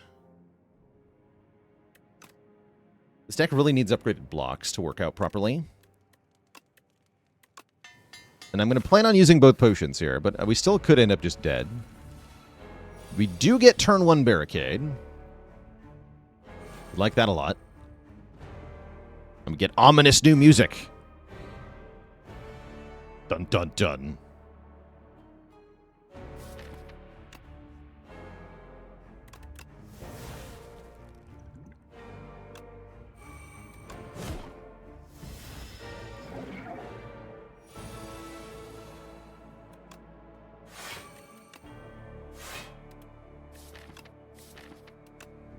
I think I want to use the Angers in this fight.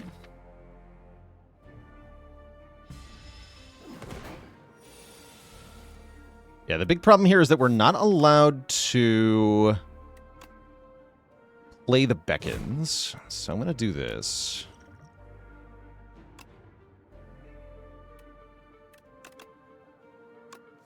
Yeah, one Feel No Pain would go a long way here.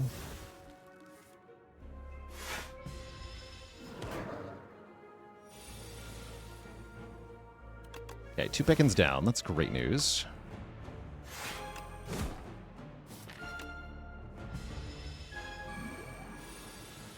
Move that got buffed.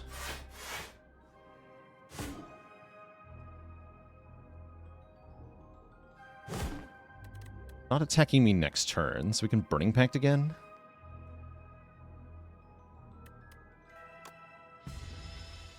Yeah, Pale's Legion would be really good here. Big agree.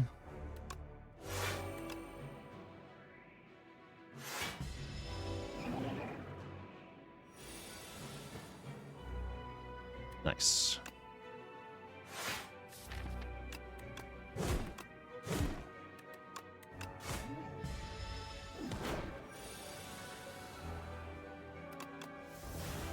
Nice.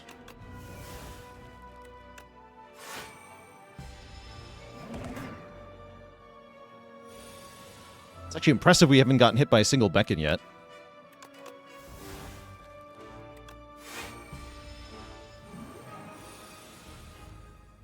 Okay, there we go. That one's going to hit me, and there's nothing I can do about it.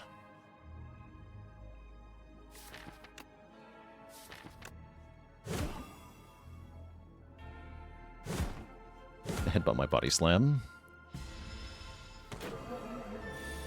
Give her the card I never want to play.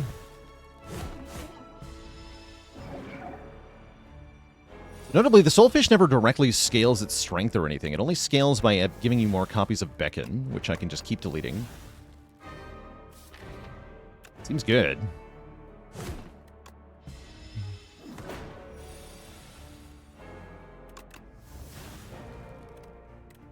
Seems incredible, actually. Yeah, 2 burning packs was really helpful for this. We did it. We've actually done it. The Soulfish is defeated. Without ever playing it back in, we get a potion we're allowed to click on. Do we get a rare card we're allowed to click on? Yes. We get one of the best for a barricade deck. That's a freaking copy of Impervious. Hell yeah. These cards are not allowed. This card is, and it's good. To Act 2 with us. We have not skipped a single relic. We have a whole bunch of good cards. This is going well. Okay, I'm ruling Storybook as disallowed, although we are allowed to take Ancient Relics. This one in particular adds a card to our deck that is not from the first game, so it's not allowed. We can upgrade 4, or we can get some Wax Relics. Same problem with the Wax Relics, though, is that I'd have to skip some of them. I think upgrade 4 is really good. In particular, upgrade Barricade, upgrade Impervious,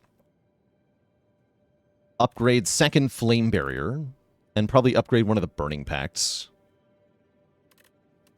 Let's go with upgrade 4. Upgrade 4 strikes. Yeah, Spire 1 block deck. This is one of the few archetypes I think that's going to work really well on Clad. Probably the best archetype for Clad. This deck wants a Feel No Pain or a Dark Embrace now. Could we Havoc the Frantic Escapes? No, because when you Havoc them, you play them. And that's not allowed. Oh no. Also, we're fighting this jerk. There are answers. There are answers. But we're in trouble here, for sure.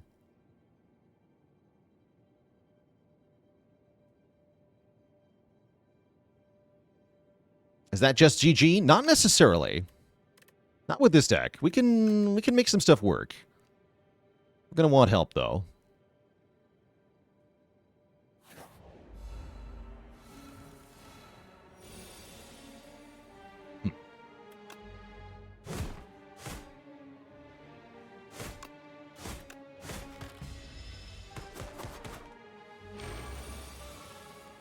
Is there a way to convert block to damage in Spire 2? I mean, there's Body Slam. Body Slam is still here.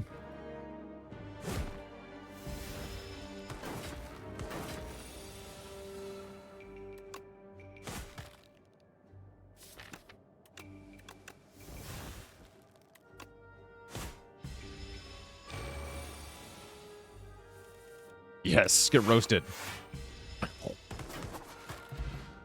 Fool.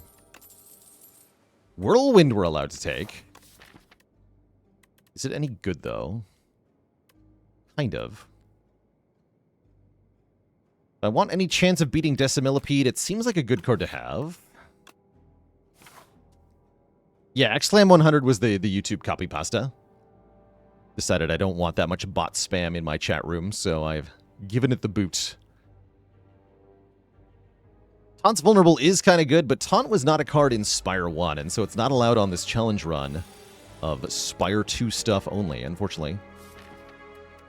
It's just not allowed.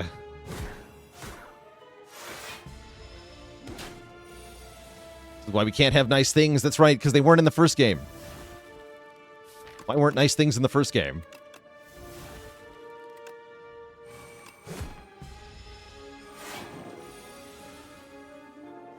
Yeah.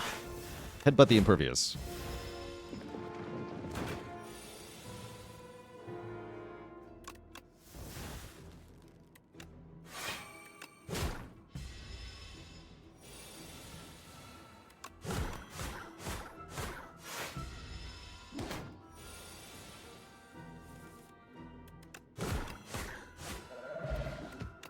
Block Potion? Block Potion is a thing?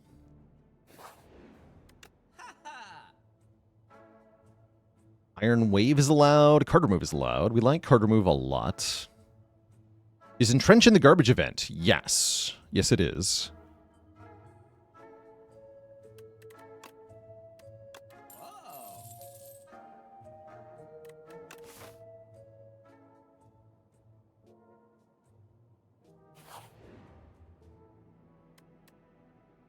Potentially brick our run or downgrade a random card.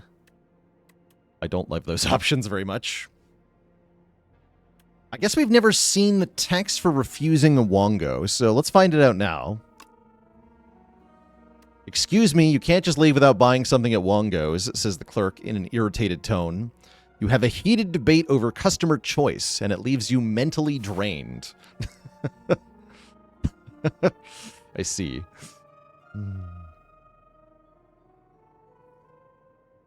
Rip my mental energy, I guess. Yeah, the real. Real. Ah, bummer. Okay. Get a curse as well.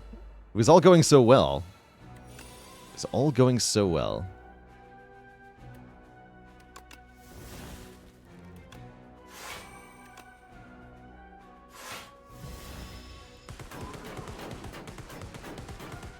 That is a lot of damage. Damn. Got him.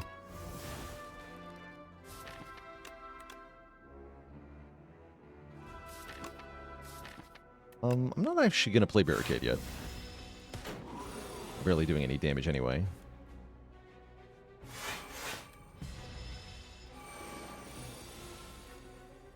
Of course. No, I knew that would happen. Damn it.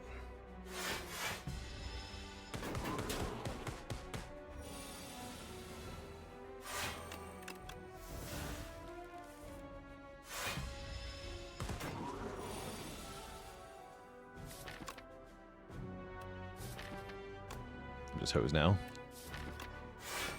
Boo. Oh, here we go.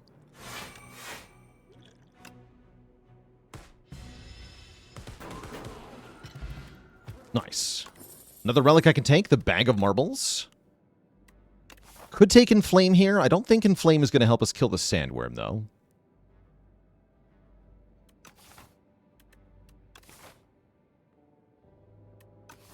Okay, we're going to do our best. Upgrade Body Slam, and then probably Lift. We can take Stone Calendar, but it's going to be too slow to help us against the Sandworm.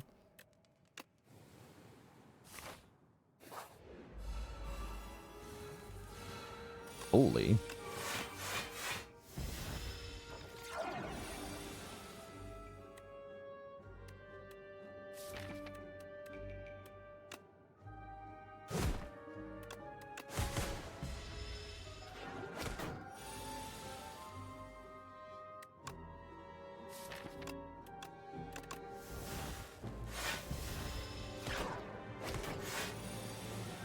Are we forced to remove Exterminate? Yes.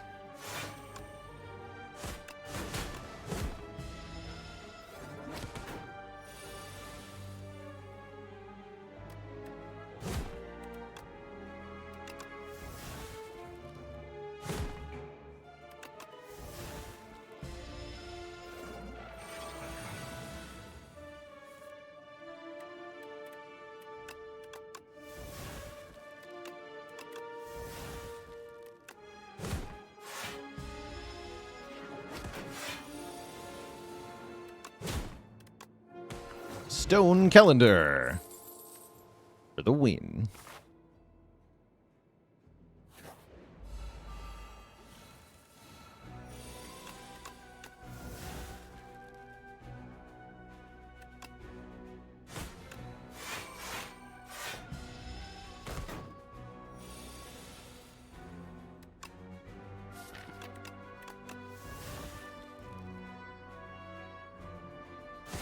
Just got to take this damage. See, this fight might just kill us.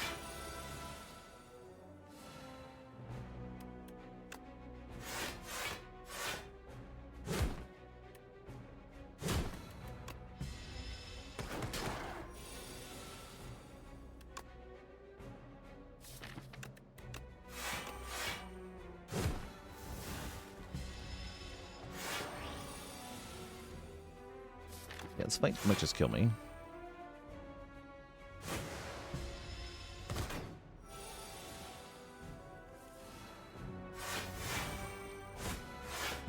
Nice. Big bonk. Oh, Calendar gets him. All right, okay, that wasn't too bad. Red Skull, another relic we're allowed to take, and one that gives us strength immediately is kind of huge, actually. Only I was allowed to play Exterminate.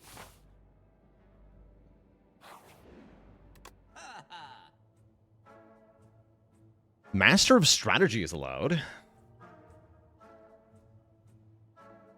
Flex Potion is allowed.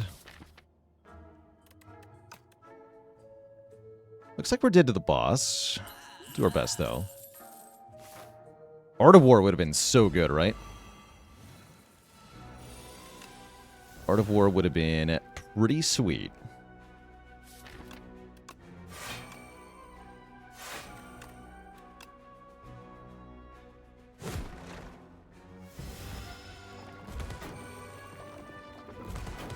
Look at that reflect damage.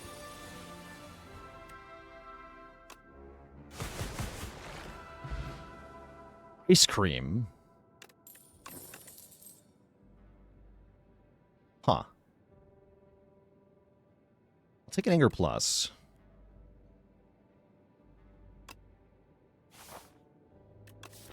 Does that mean I upgrade? Now we upgrade Whirlwind, right?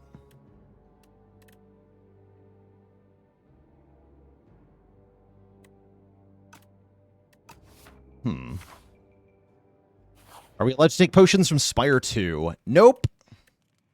We're sure not. We could lift instead. Maybe that's better. Sure. All right, good luck to us.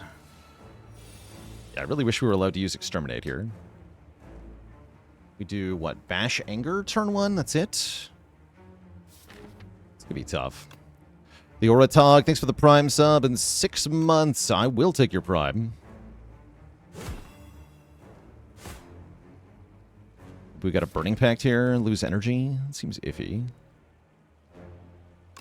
I'll do it, though. This I'm not going to play. Not Burning Pact to find Barricade. Actually, I don't think we're allowed to Barricade in this fight.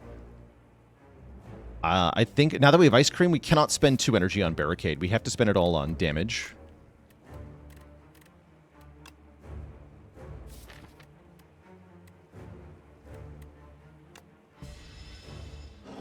So how many turns do we get? We get 4 turns. There's not very many.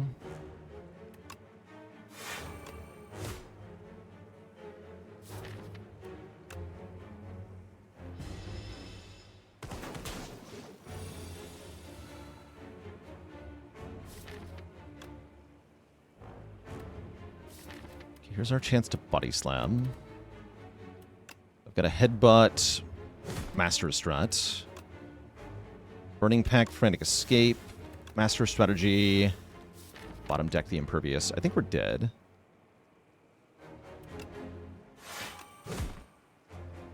Looks like we're dead.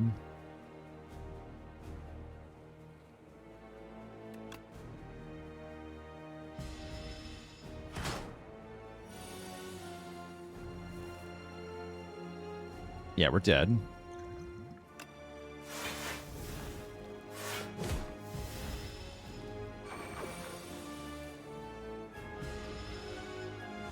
Lorped. GG, not like this. Not like this.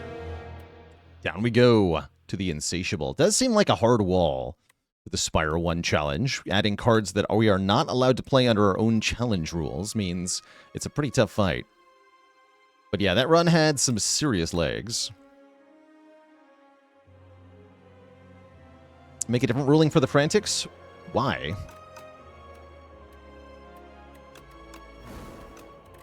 Why don't I just play an Ascension 10 run with no challenge rules?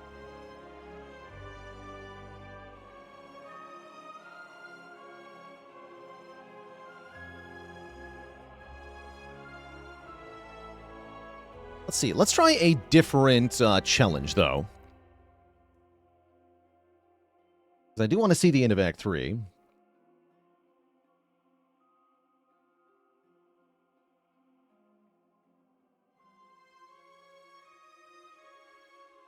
So we're going to try a different challenge here.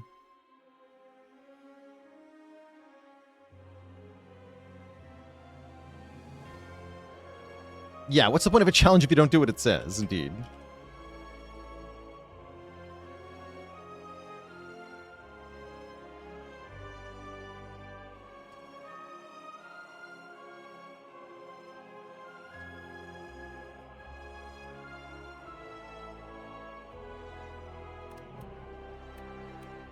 Do you think we could ever get past the Insatiable without an exception for the Frantic Escapes? Yeah, we've already done it, like, twice.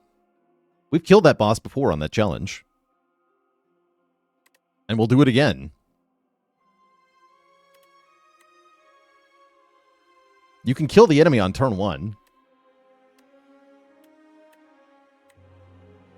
You just have to do a lot of damage. Anywhom. So I'm going to take a quick break here, Twitch chat. Got to refill the legs, stretch the water. I'll be back in a little bit. Do I think a second body slam instead of anger would have been enough there? Only if we got the body slams with the impervious on a vulnerable turn, which we did not. That was the problem.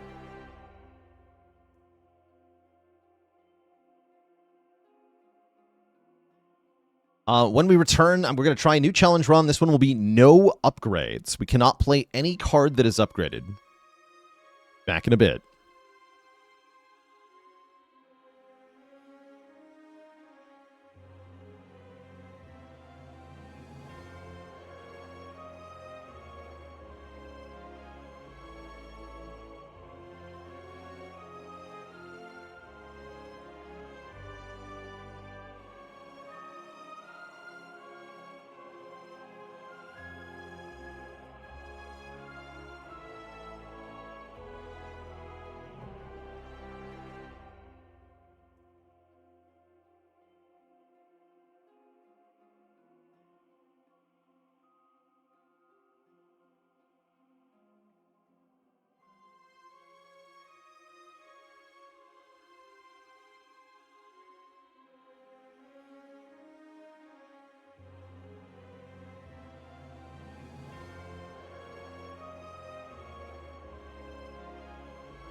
All right, chat, we're back. Continuing with the challenge runs, but switching to a different theme here. This one does allow us to take any card we want, but instead we are forbidden from upgrading our cards. So we must make do with no upgrades on Regent, apparently. So that makes Silver Crucible right out here. We could take Kaleidoscope or Lost Coffer. Let's try Kaleidoscope. It seems to me... Yeah, so the ruling on this one is really, really simple. If a card says plus on it, then I can't play it. That's the full rule. That means I can play the statuses from the Insatiable. We cannot upgrade... Well, I mean, we can take upgraded cards if we want to. We can upgrade cards if we want to. We can get cards that are upgraded mid-combat if we want to. We can get relics that upgrade cards if we want to. But I can't play any of the cards that get upgraded. Plain and simple. So, yeah. That'll be tough. Let's see what we get here. Donka Jolash with a tier 1 sub. Colossus on Regent. Whoa. Colossus on Regent.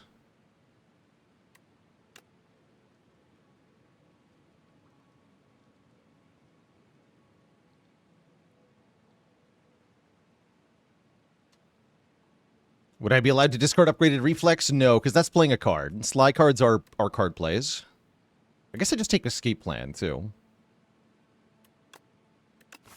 That was the Kaleidoscope. That's a new starting bonus as of the version 105 beta patch.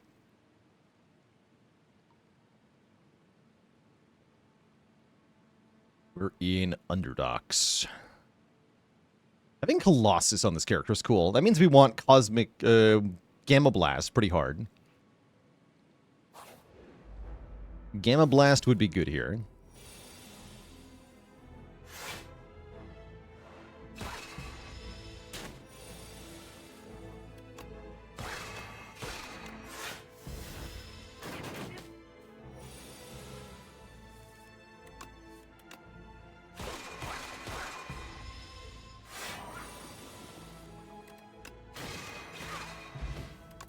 Why is it when we do a challenge, chat always tries to figure out a cute way to get out of it? I mean, that's part of challenge running, is figuring out within the rule sets that you, within the constraints that you set for yourself, what is still possible and what's not possible.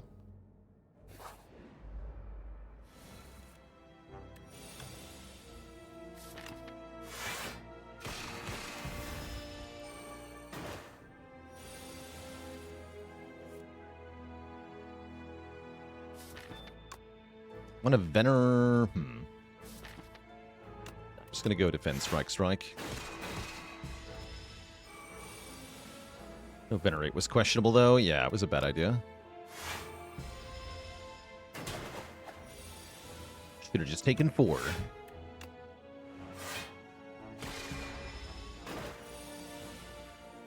Yeah, Regent actually seems like one of the better characters for this challenge, because if you're generating cards, they're not usually upgraded anyway. So we can just rely on card generation type effects to do a lot of work for us here. Speaking of Spectrum Shift, here it is, but am I going to click on Spectrum Shift? Unfortunately, no. I'm going to click on Bulwark. And I'm going to like it.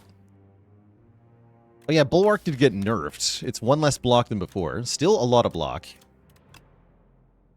Reflect also got nerfed in the previous patch, down to -1, so it's only 16 and 20, which is still absurd. Absurd block. Alright, I'm hoping we can do 3 elites. We'll see. Let's go this way.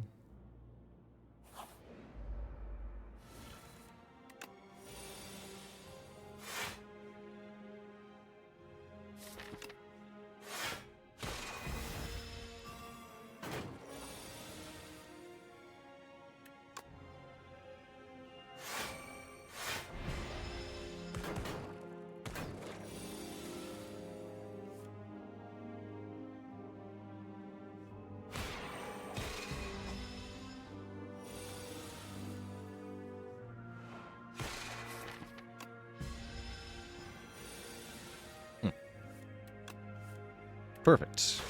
Okay, nice fight. Another free... No, there's the Gamma Blast I wanted. Okay, sweet. I need Stargen immediately, which is going to be a I shouldn't think this all the way through, actually, right? Because the only way to get good Stargen is to upgrade your cards. We're going to have to be really careful with our Stargen.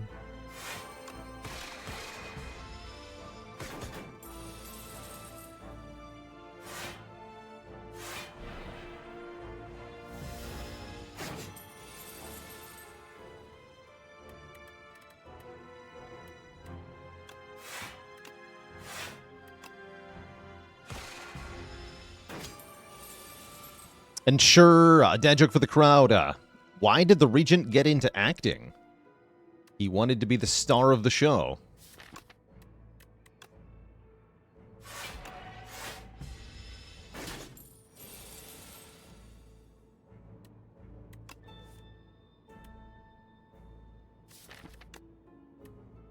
Positively no refunds.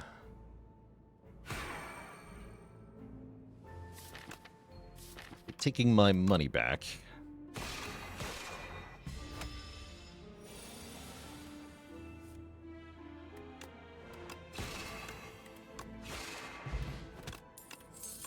Yeah, we need a hidden cache yesterday. I know that place is really good as well. Anything that can make this Colossus work more frequently is pretty strong here.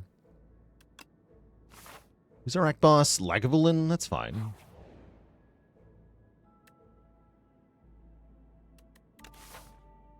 I don't currently want a spoils map.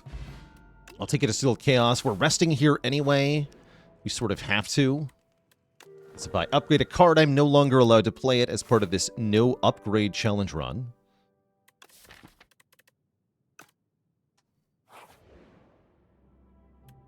I hate bridges.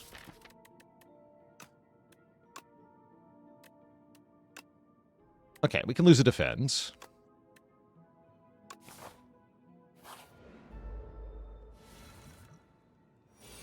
Do I prioritize damage or defense on the first floor normally?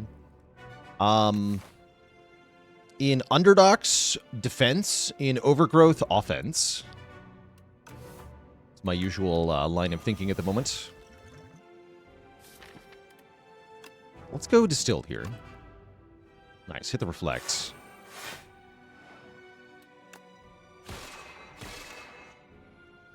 Damage is defense? I mean, it is against most opponents. It's not if you run into the Skulking Colony, though. Therein lies the rub.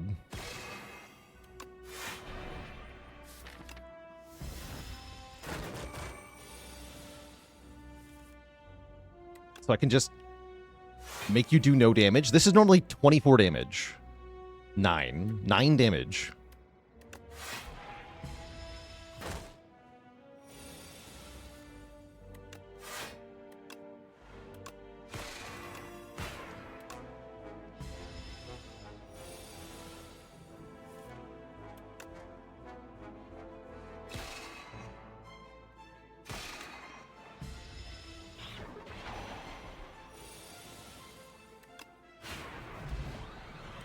Okay, a good start.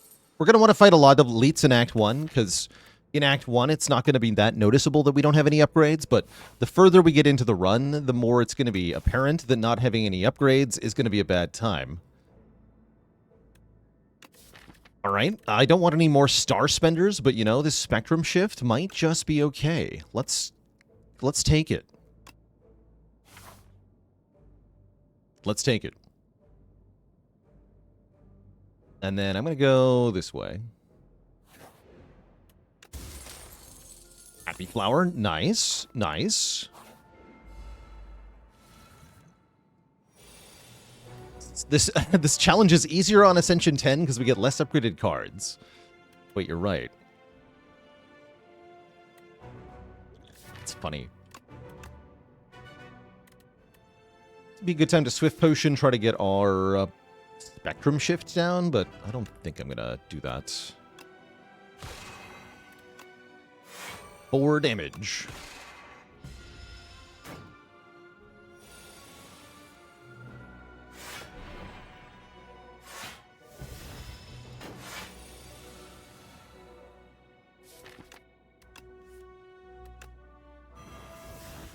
guess I just make this into a damage turn.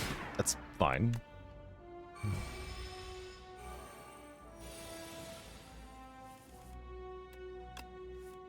Awesome reflect turn.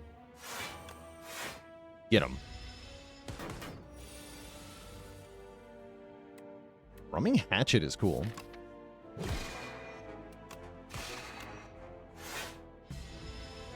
That's a good Swift pot there, actually.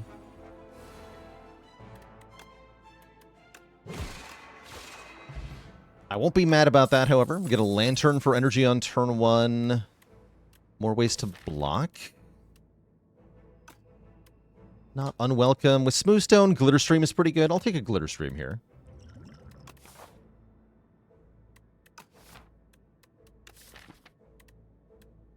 Yeah, we're not making enough cards for Supermassive to feel very good at the moment. And we rest. I guess going to too many rest sites can be a bad thing. So this guy got changed. Now we're going to get weakened on turn 1 in addition to the usual. Not a very good turn 1 draw. Favorite challenge so far? I actually really enjoy doing starter deck only runs. Kind of miss them in a weird way.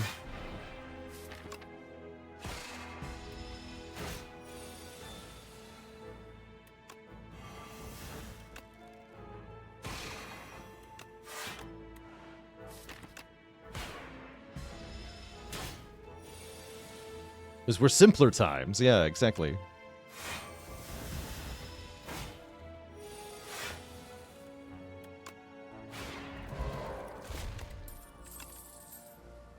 Second Spectrum Shift. Okay, Supermassive come back. I'm going to take it. The more energy we have, the more of these I want.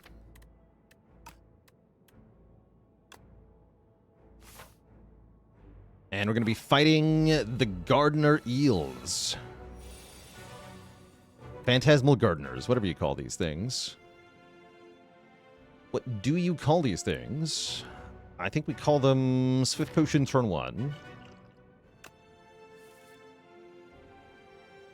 Nice. Okay, let's prioritize killing the one in the back.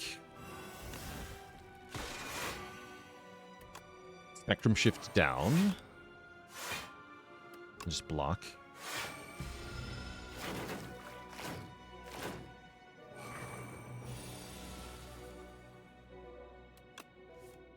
Excellent turn for Venerate into Reflect.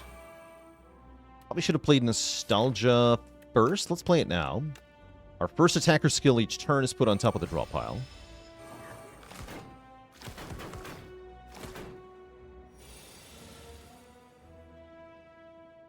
And then we can just Bulwark every turn. That sounds kind of good. Beatdown's kind of funny. Maybe it's better to Glitter Stream. We take 1 more damage this turn. Don't get a Sword, though. Sword seems kind of important. Yeah, Sword seems kind of important in this fight.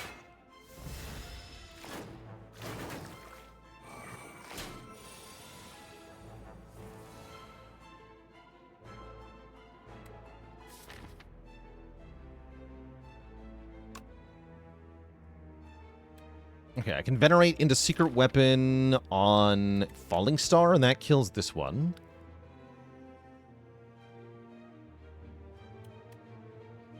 Perfect. First card I play is going on top. Which I could be Bulwark. It's Bulwark. Bulwark, then Venerate, then Secret Weapon. Kill you. Full block. We always draw Bulwark on this turn. Shackles is amazing. I'm going to play Sovereign Blade first, putting Sovereign Blade back on top with Nostalgia. Shackle you, block, take 2. Then we just Sovereign Blade twice.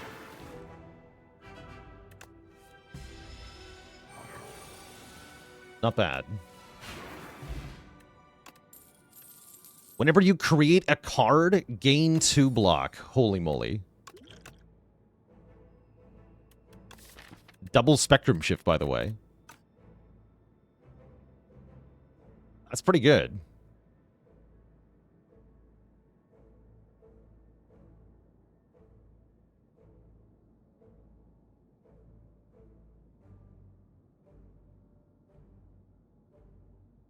Crescent Spear is buff now. Base damage of 8.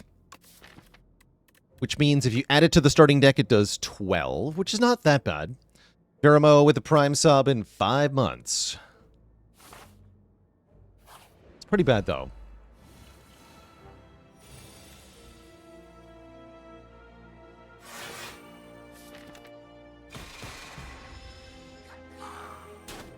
Might have to attack Potion in this fight.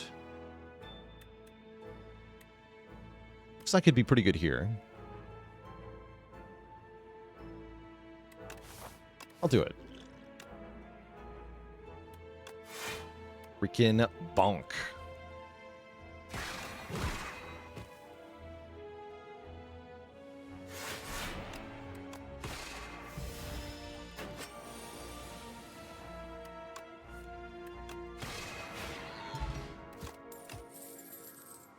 The Smith. For Forge 30. I'd love to take that. However, I think we need Hidden Cash. Otherwise, I can't actually afford to play my star cards that I already have. So I'm going to take Hidden Cash over the Smith.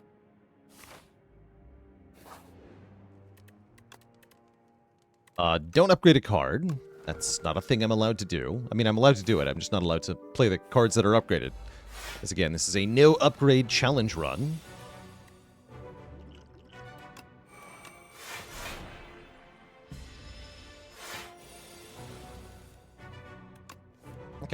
Gonna say, I'm really hoping for Spectrum Shift on turn 2 here, which we did get.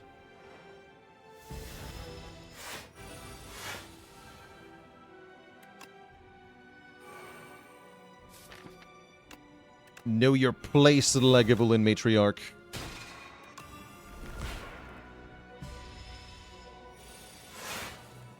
Get a scroll.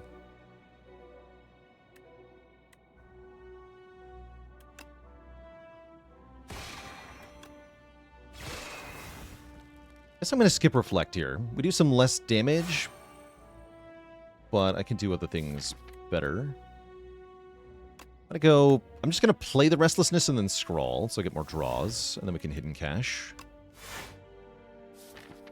Seems good.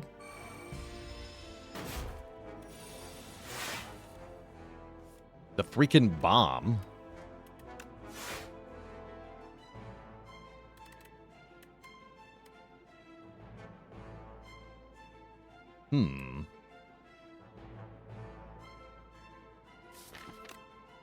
Feels like I probably want to go Bulwark, Venerate... No, Bulwark, Hidden Cash, Gamma Blast. That sounds right.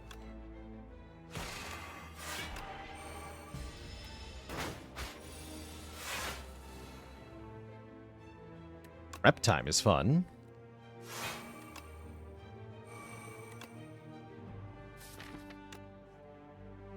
Purity can be used alongside Restlessness to actually do something. Does Vulnerable affect the bomb? No. Sadly not. I'd have to Purity Reflect, though. We can wait one more turn. They both retain. We seem to be stomping this fight.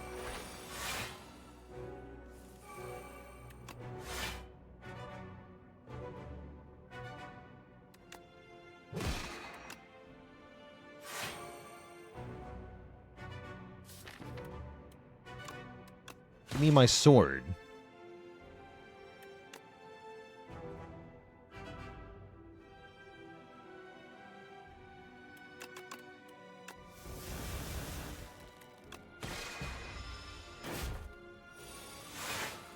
There's the sword. GG. That was an incredibly easy fight, actually. Decisions is here. Guards is here. Just transforming the cards into guards in the first place gives us lots of block, and then we get more block per card. This is great. Give me guards. And what is up, Tez Katara? We're offered soup. We gain eternal zero-cost strikes. They're not bad, honestly.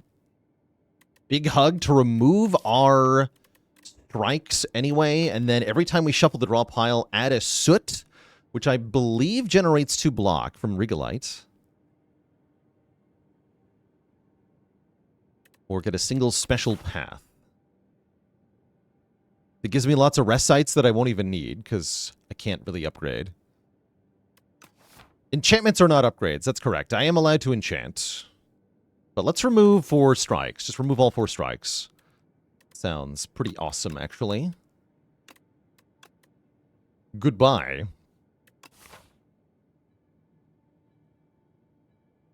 Yeah, now we want Tyranny. Tyranny would be good here, has been called. Let's hit the early shop. Do I have to turn down egg relics if they're offered? I don't have to, but I really, really ought to.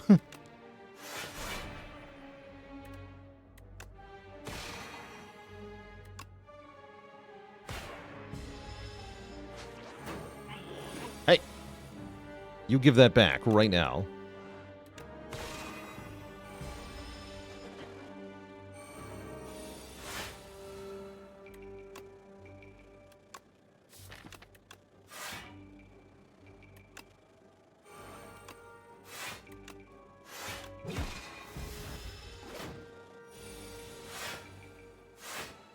Yes, we do get 2 block from that.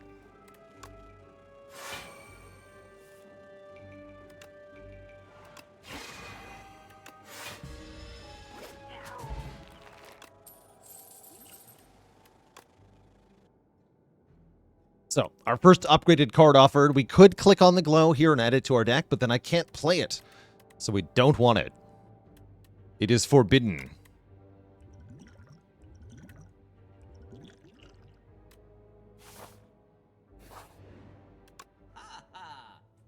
Orbit.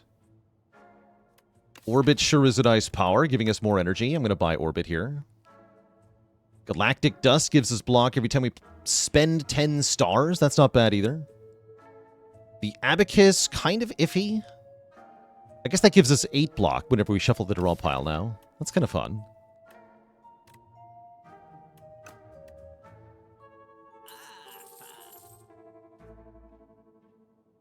Further removing cards is also tempting.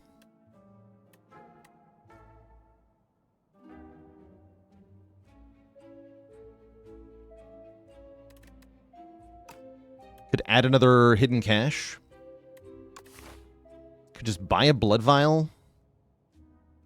I might go to another shop later this act, actually. That looks pretty reasonable. Let's save our money. Unless I'm buying Galactic Dust, actually. No, I should buy Galactic Dust. Dust is good. Buy the relic that does stuff.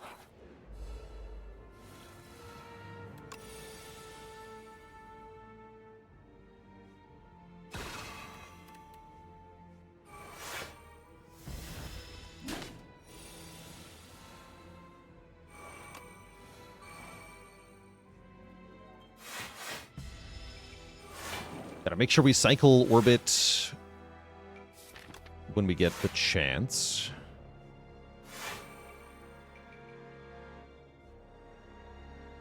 You're going to take 26 damage to yourself. Good luck.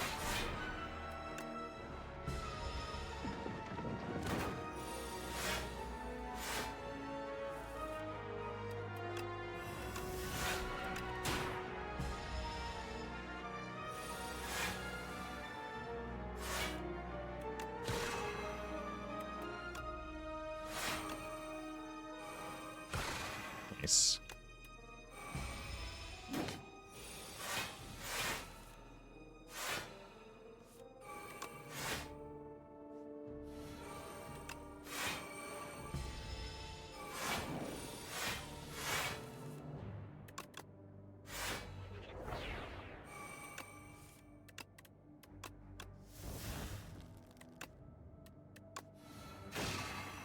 Guards.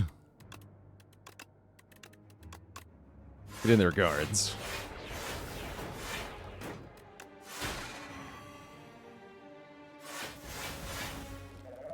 Death by guards. Kingly Kick is an interesting option here. Does enough damage it might be worth including.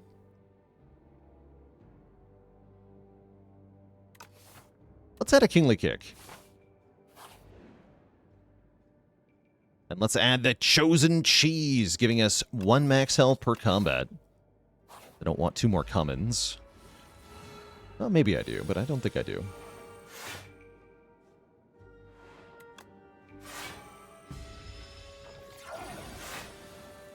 Alright, this fight could be a little tricky. Yeah, instantly liking the Kingly Kick, actually. Get kicked, nerd. Order.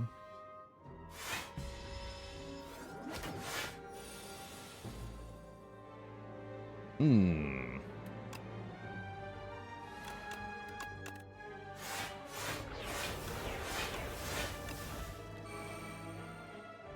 $25.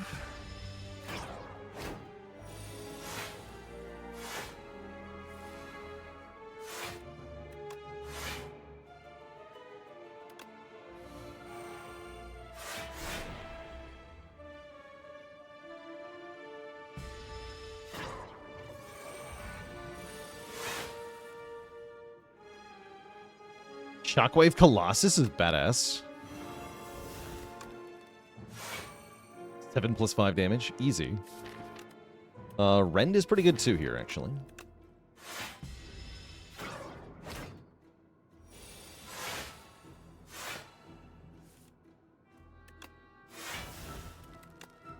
$37 damage. Not bad.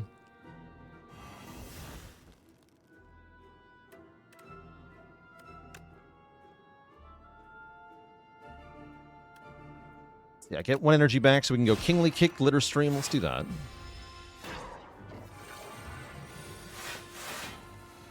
Panache is finally here. Excellent. Very appreciated.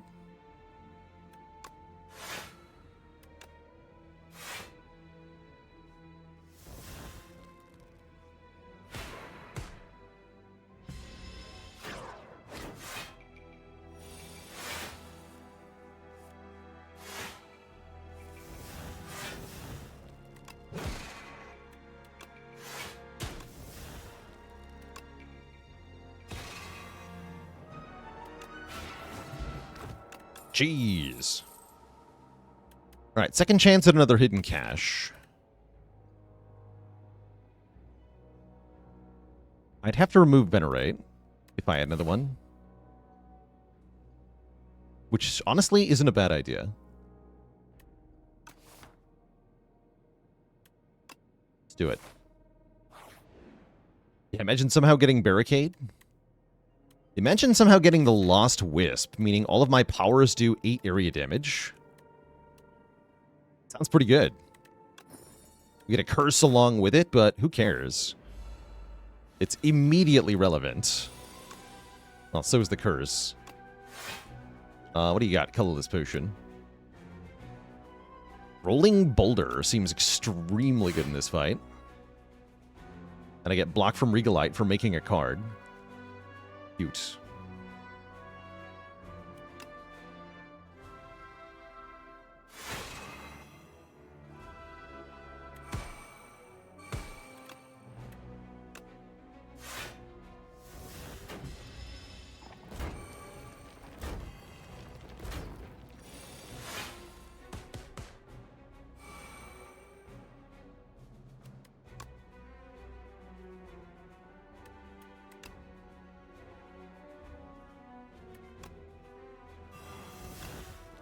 So I can kill this one, and then Glitter Stream, no Orbit if I do that. I'm okay with that. I'm going to prevent the damage this turn.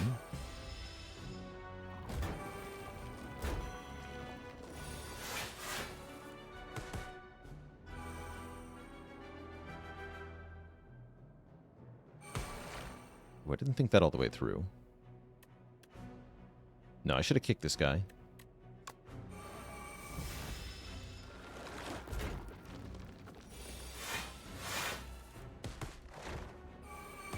Yes, keep making powers.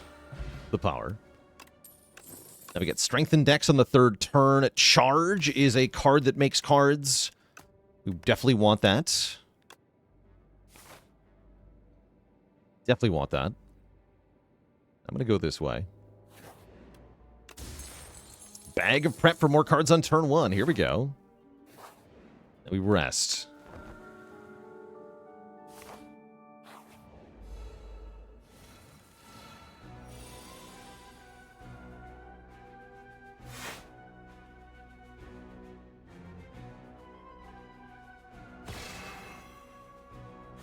Nine damage.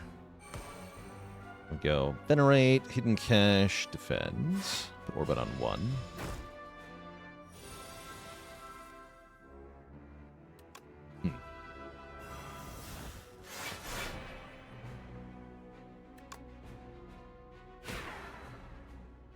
Don't play Defend, because then I would get the energy back, and then Orbit is just on a higher number for no reason. There's no upside there. Wow, that's an unfortunate draw order here. I really don't want to use Charge.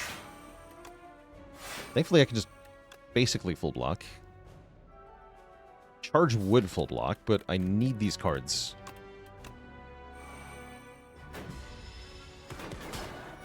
I guess it's actually a pretty good turn to draw both Spectrum Shifts. In fact, I get so much energy that I can even play the Kingly Kick.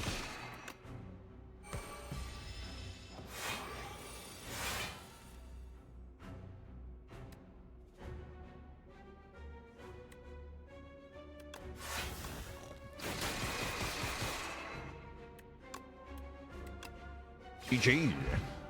Vinicus, thanks for 23 months of support. Manifest Authority. Add a random colorless card into your hand. Yes. Yes to that. Really want a Kingly Kick for damage, but I probably want to Glitter Stream because next turn is the stupid Thorn's turn.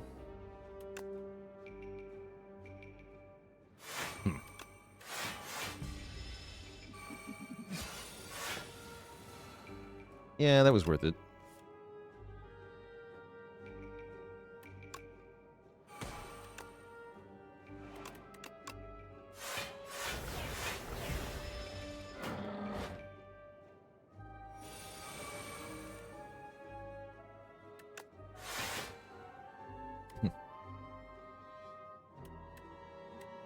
I guess I'm playing that.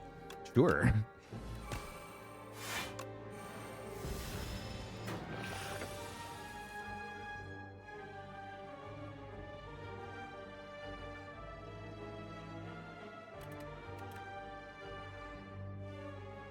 I have to play Reflect. Or I take 2. Awkward. What do we remove the exhaust on? I think you're getting a little confused here. This is the Lost Wisp. This is the one that gives you deal 8 to all enemies when you play a power.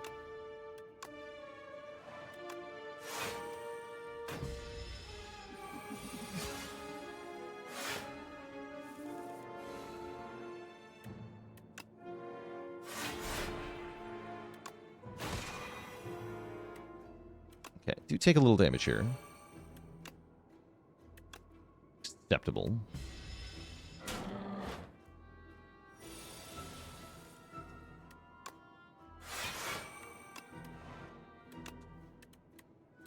Turn minion sacrifice into minion dive bomb. I like that thematically.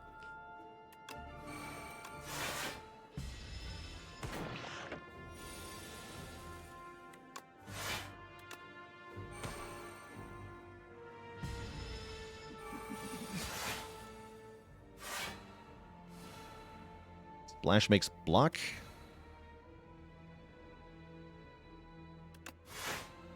Grave Blast is worth it. I can Grave Blast the Super Defend. Wait a second. This is funny. Also, maybe I can just win.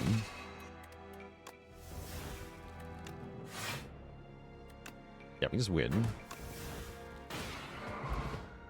Cute.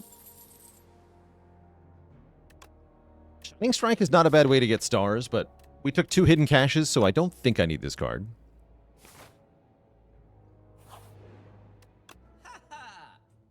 Mystic Lighter is here, but that is not important because Pillar of Creation is here. When you create a card, gain block, and that is what I'm clicking on for sure.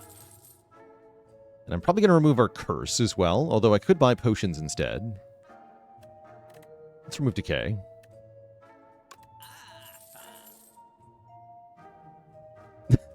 I love that response from BailerBot.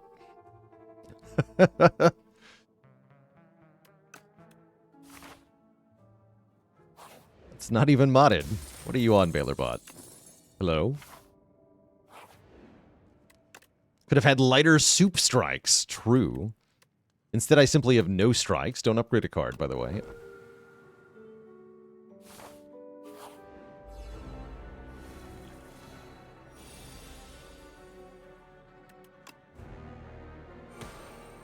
Okay, we can charge away Cinder's Bane. Venerates. Oh, Venerate's in my hand. Alright, get rid of Kingly Kick in this fight, I think. This is the fight Kingly Kick is here for. Too bad.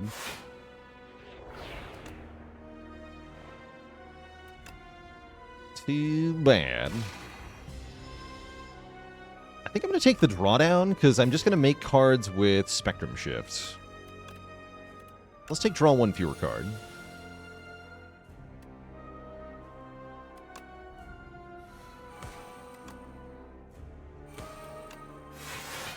The bomb.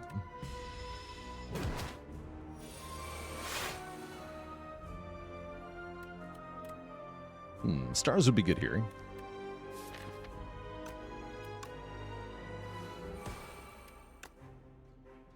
Could use my bottled potential, or we can just take some damage.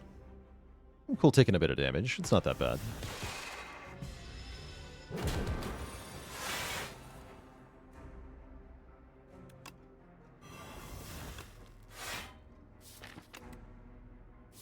I don't want to play random cards from the draw pile right now. Thank you.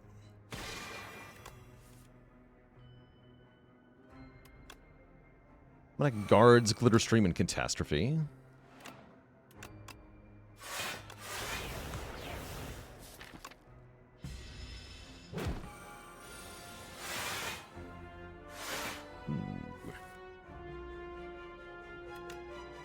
That's fun. Jackpot, huh?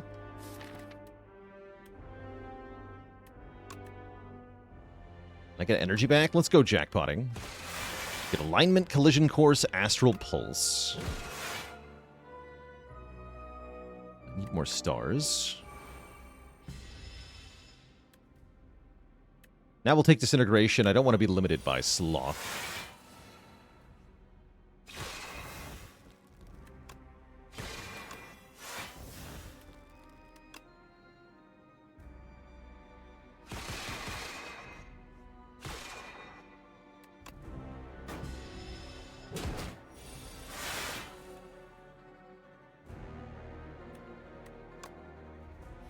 How about 4x3? Then I can Rolling Boulder.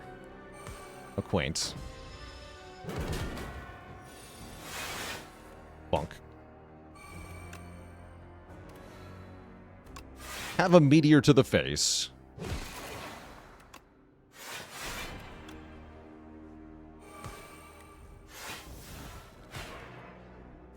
Random BS, go! This is working really well.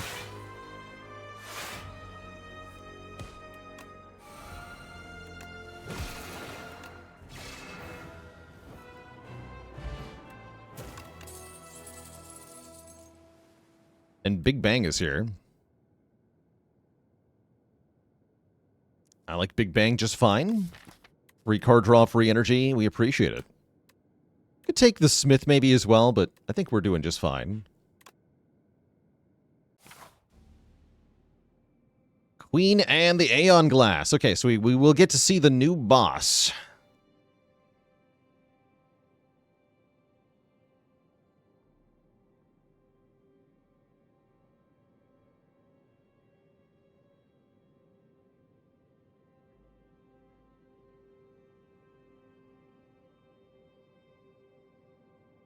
We don't know if they're stinky or not.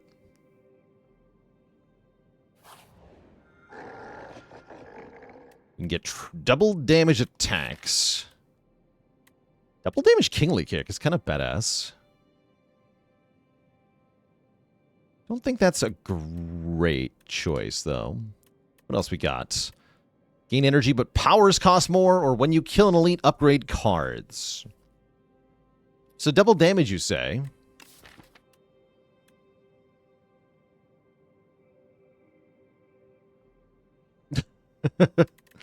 So about that double damage. Sure looks good now that I've considered our other options. There is actually a slight argument for the Spike Gauntlets, giving us 1 more energy per turn. We do have a lot of powers. However, one of those powers is Orbit, which refunds us energy based on the amount of energy we spend. And that means we'll be able to get more energy from Orbit if we have more energy per turn. The cards costing more just means we'll get more of a refund from Orbit. 3-cost Orbit is a little hard to play. Not really, actually. How many powers do I actually have? We have 1, 2, 3, 4. That's it, 4? Actually, 4 is very reasonable.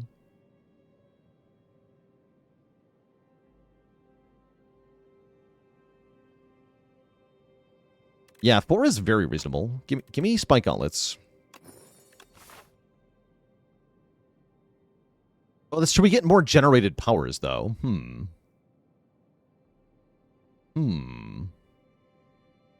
This may or may not have been a bad idea. We'll find out together.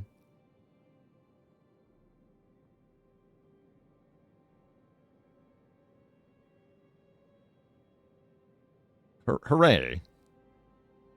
I think it'll be good. Gonna make it harder to play 2 powers in 1 turn, though, right? Sometimes.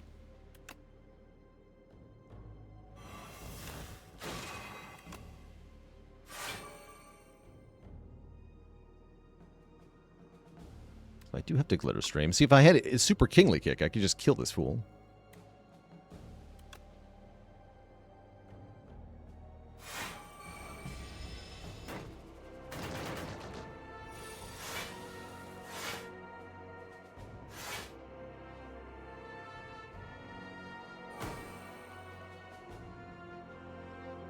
And then I'm going to charge, get rid of this, and lose the other Spectrum Shift for this fight.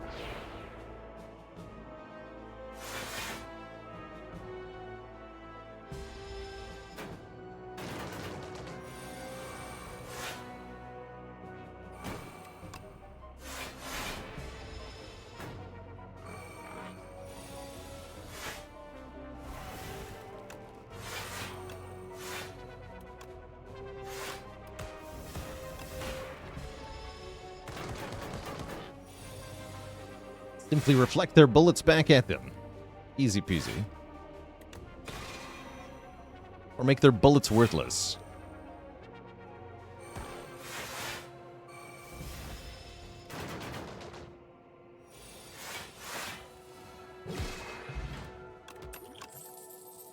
Oh no, it says plus on it.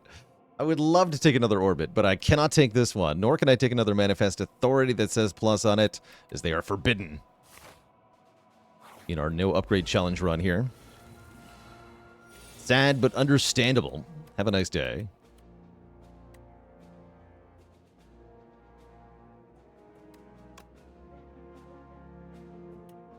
Hope for Wongo. Pray for Wongo. Pray for him. Summon the Wongo.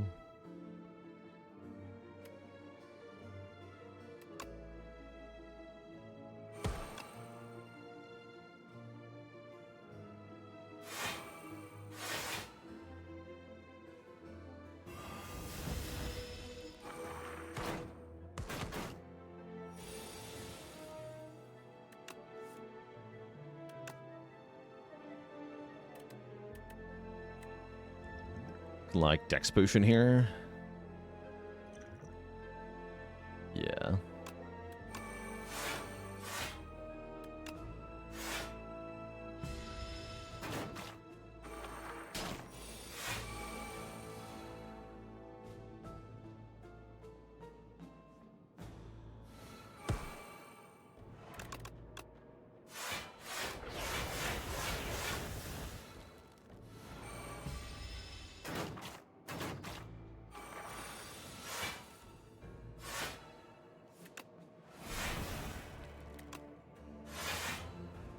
Jackpot.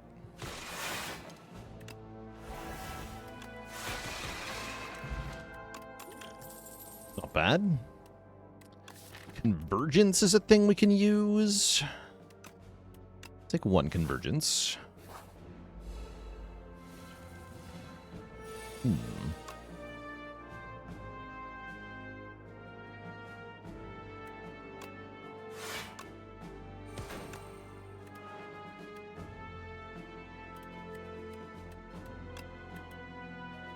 Let's transform our powers into not powers for this fight.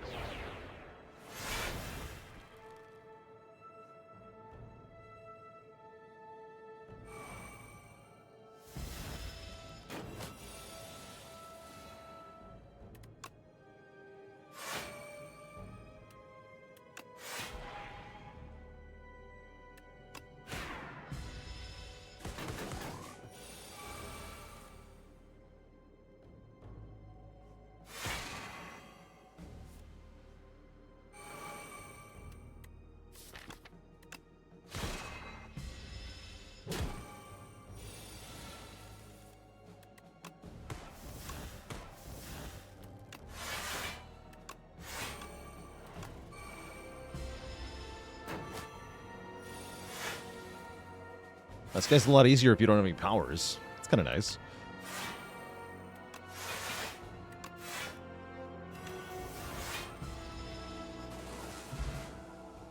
Arky, thank you so much for the 2 months of support. Appreciate it.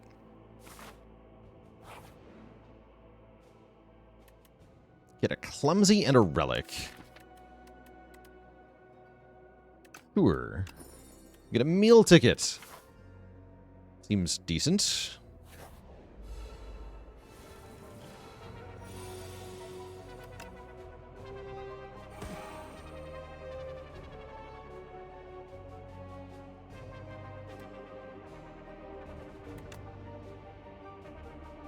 What are my best cards?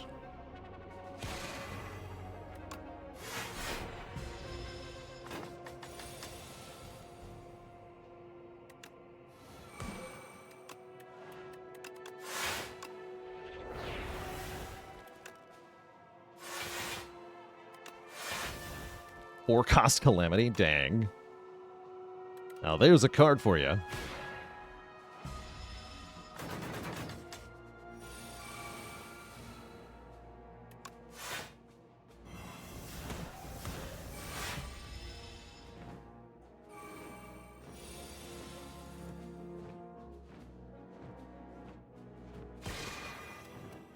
Oh.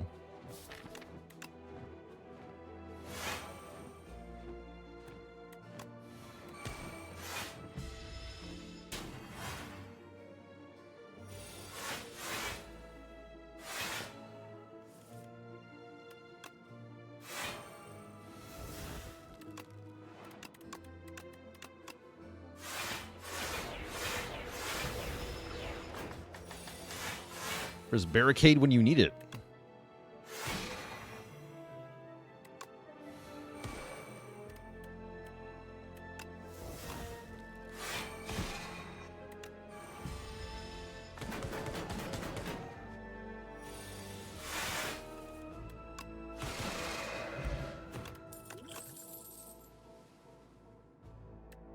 Don't think I want Prophesize. I would need a second copy of Orbit to want Prophesize.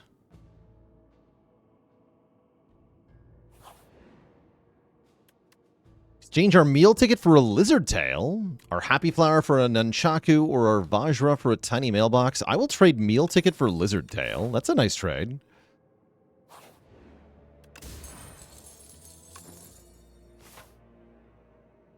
And I guess I'm going to go this way. Heal up to full, fight the elite, go to the shop.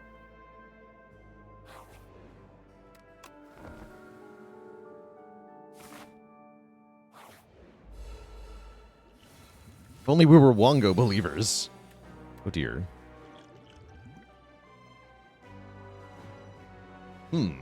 Ouch.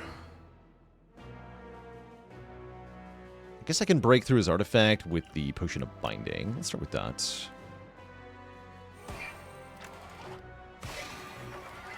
Okay, that's not as bad. I don't feel like I need to use my bottled potential, which is a pretty valuable thing.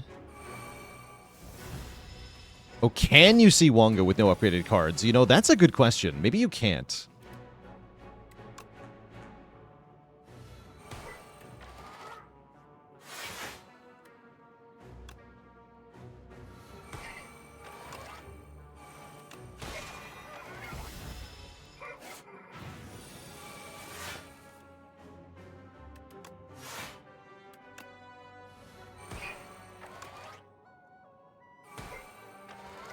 Take one here. No, I don't need to play Venerate. Next turn's a little scary.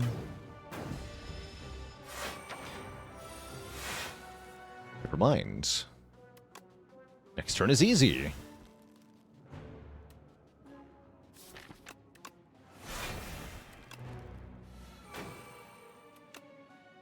I play Plated Armor, the card.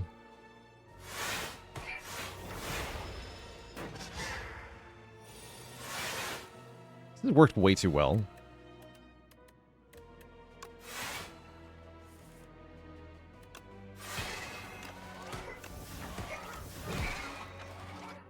Yeah, I did not think this was going to work so well.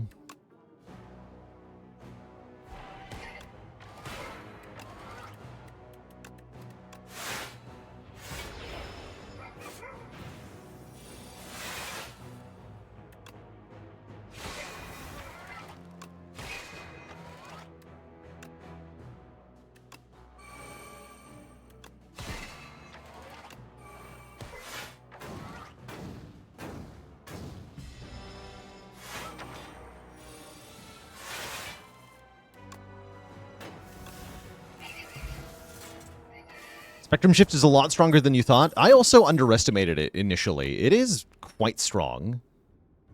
Especially with the Pillar of Creation synergizing with it to get block every turn.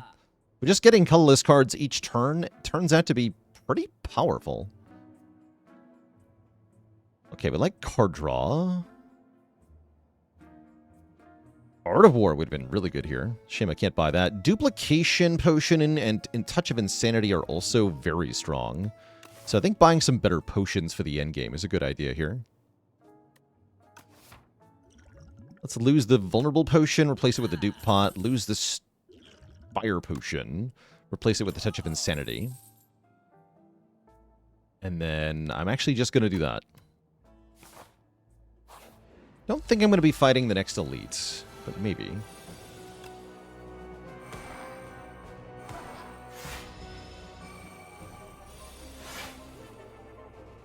Rolling freaking boulder.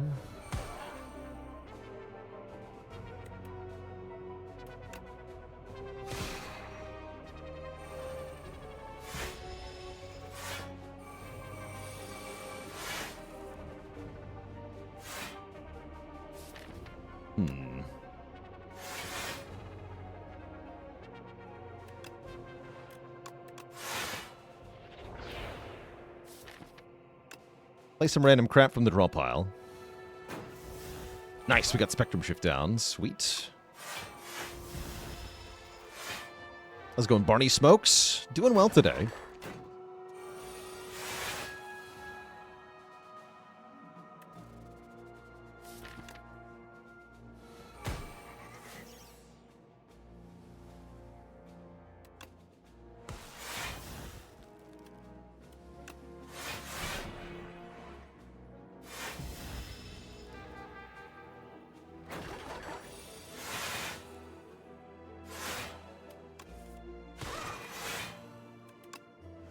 Can play 7 stars the old-fashioned way? Let's do it. That was Forge a lot. 7 stars into beat into shape. That's funny. That's very funny. Forge many amount. Yeah, we're not going to fight that elite, even though it is tempting. What character would I say is easiest when it comes to learning the game? I usually think of it as Silent. I think Silent is probably the most straightforward character overall.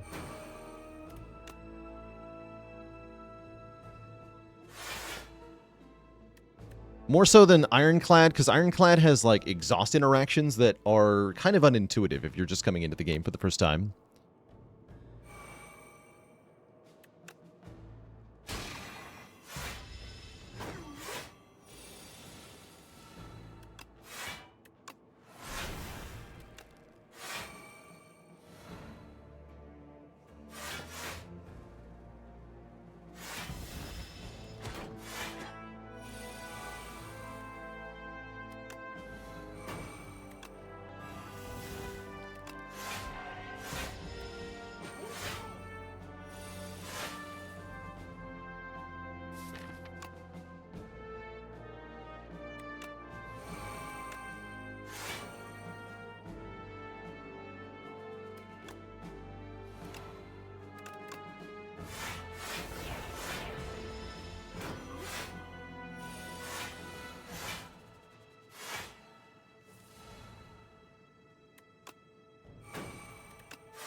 So much block.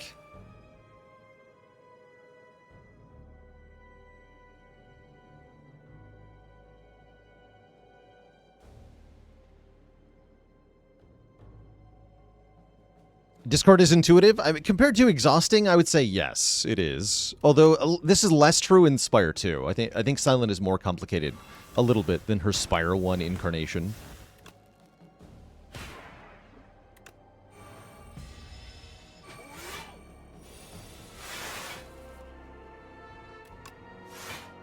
But yeah, I think it is easier to wrap your head around the idea of discarding cards versus deleting your cards on purpose. Decisions into Giga Bulwark, I guess. The sword.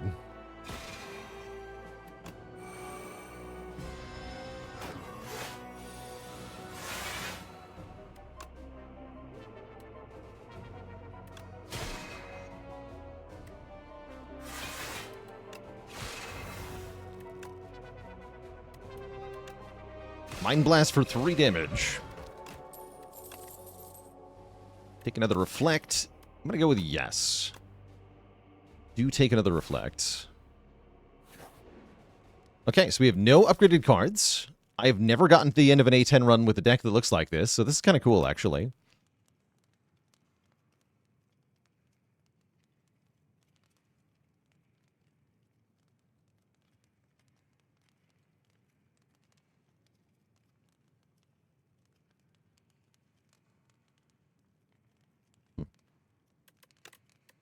Don't upgrade a card, rest a full.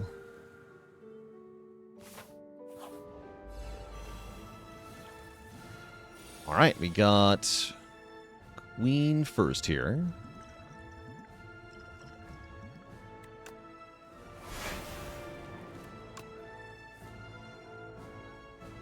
Get Spectrum Shift down. Might as well. Guards are clumsy. Lose the Kingly Kick, too. Play one of those. Play Venerate. Don't need the Falling Star.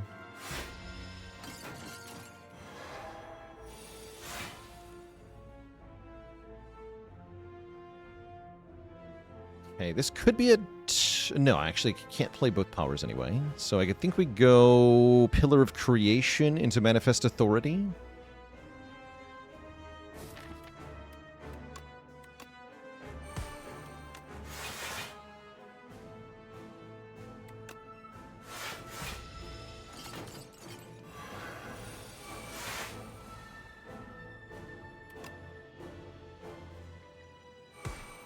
Much block here.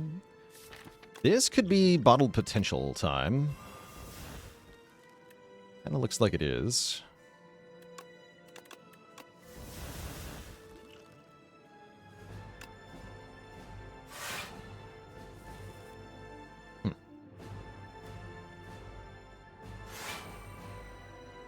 Nice.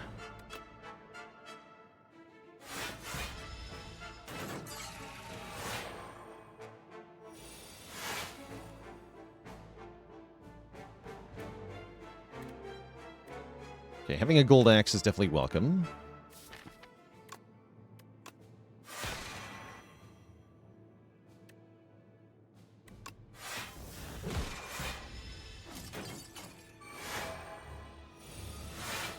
Okay, there's another power. Mayhem will automatically play the top card each turn. I'm into it.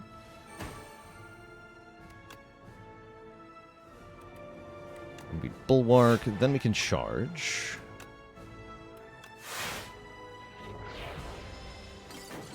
Okay, damage from the torch head starting to get pretty high, so we're going to have to start thinking about killing it soon.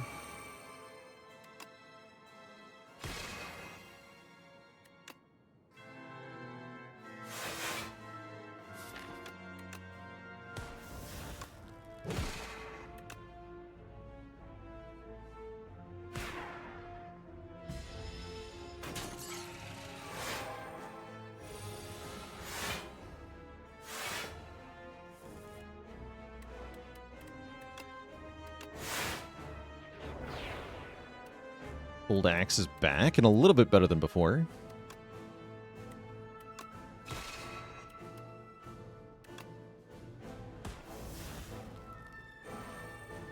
Both hidden caches this turn.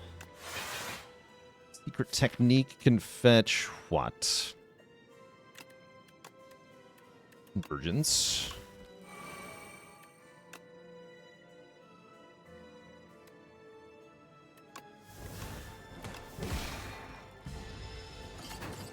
Cool. Alright, there's our spectrum shift.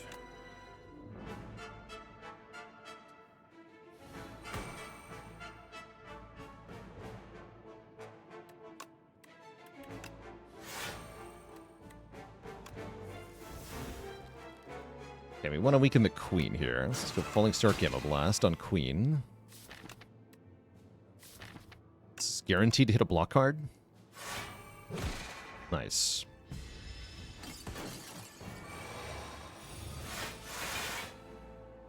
That's first copy of the Gambit we've seen this run. That could get autoplayed by Mayhem, which would be pretty spooky if it happens.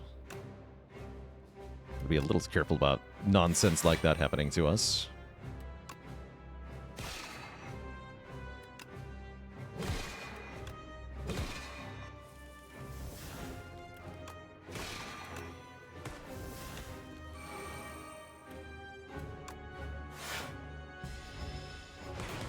Yeah, we can use guards to get rid of it.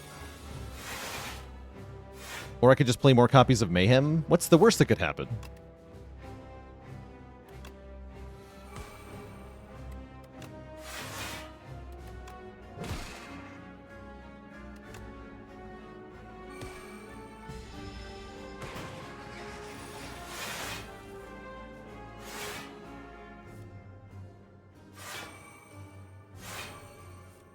Okay, we have not played it. Let's get rid of it now with charge before it happens. Thanks.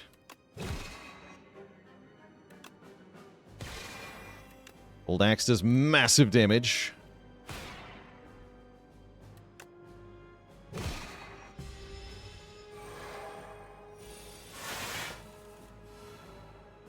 Authority manifested. GG. The minion gets her. Okay. We have plenty of resources as we go into our second final boss fight. A boss that we have never fought before. Called the Aeon Glass.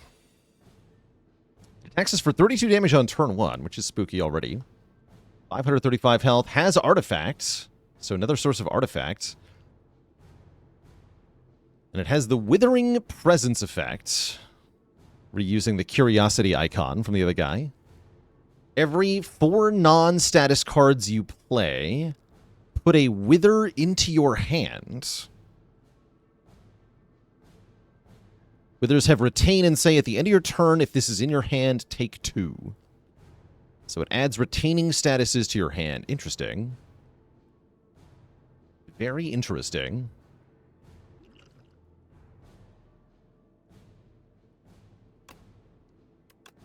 Anyway, we're going to start by making Spectrum Shift. Wait, I thought they fixed that. Didn't they fix that? I thought they fixed that.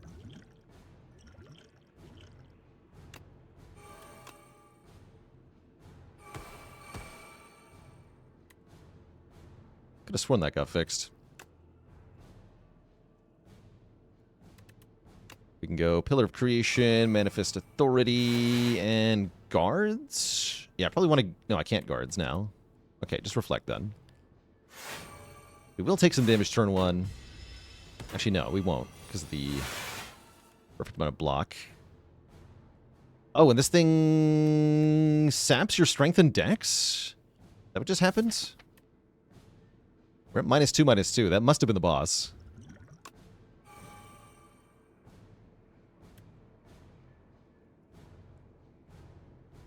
Ebb. Oh, it's -3/-3 this turn. I see. Okay. I see. Okay, that's not too bad then.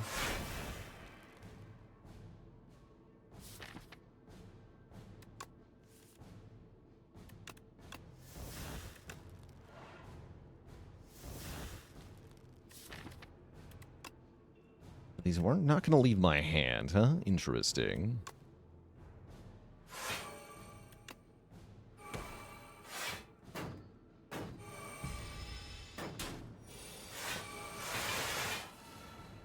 Okay, here's our orbit. Okay, and it takes a whole turn off. This doesn't seem that bad.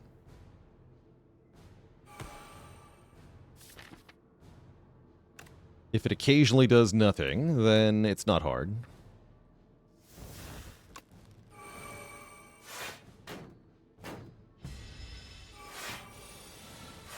Is missing music just like the original Alpha Doormaker was. I hope we'll get proper boss music soon. And yeah, this is our replacement for the Doormaker.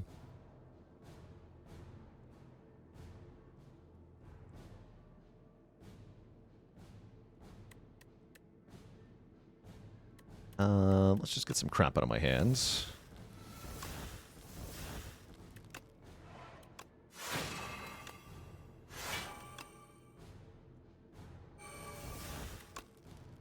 Just block for a decent chunk. Hand drill stocks are going up.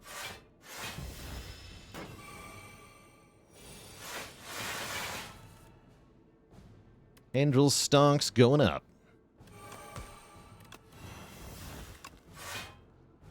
Okay, charge. Oh, there's nothing in the draw pile. Whoops. I should have thinking ahead first there. That's very obviously wrong.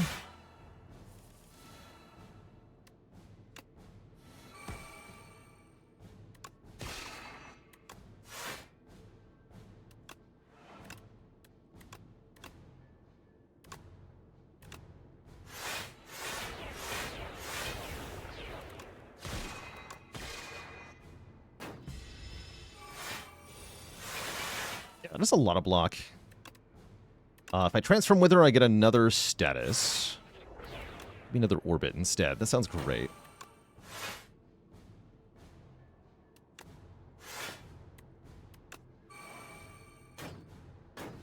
Boss does gain strength. So that multi-attack does scale up, but I don't think it's going to scale up fast enough to actually accomplish much.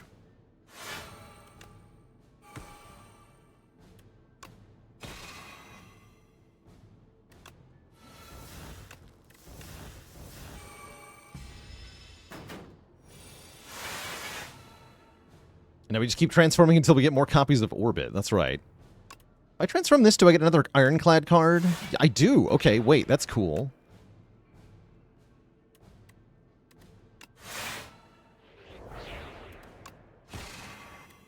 But yeah, it doesn't seem too hard overall, this boss. At least not in its current incarnation. I expect it'll continue to change until we end up with something that feels right. Who knows how long that'll take.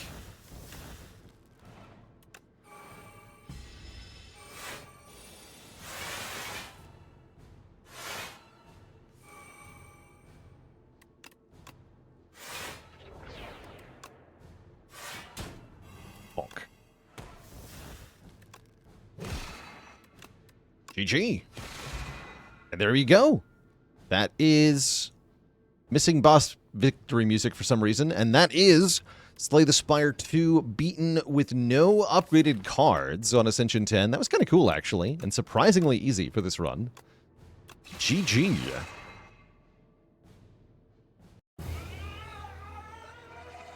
I do think the other characters will be a bit trickier with no upgrades.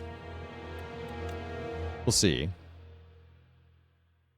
GG.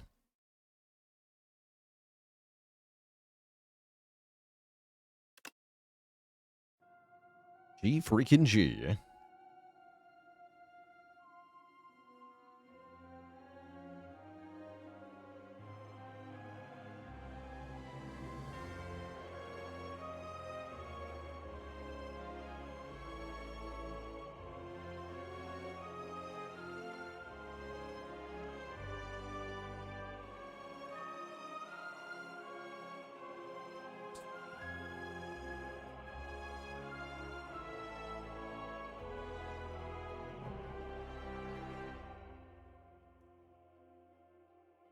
Which character do I think is most upgrade dependent on average? Probably Defect. Yeah, probably Defect.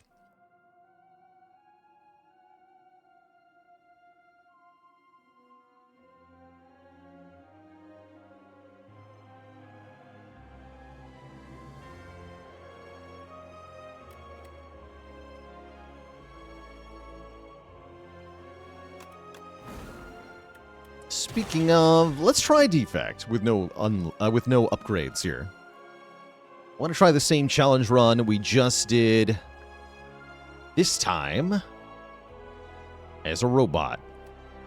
On Ascension 10, let's go. The same rules. We cannot play any card that is upgraded. Which makes the desiring of rest sites a little bit different.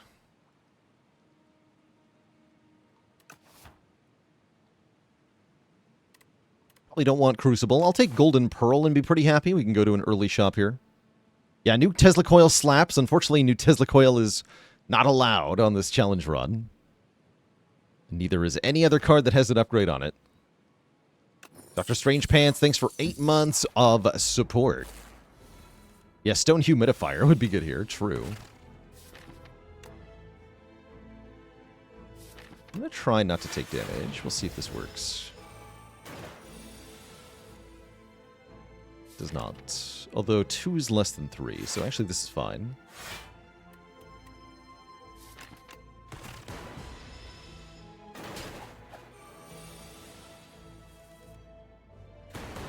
Perfect.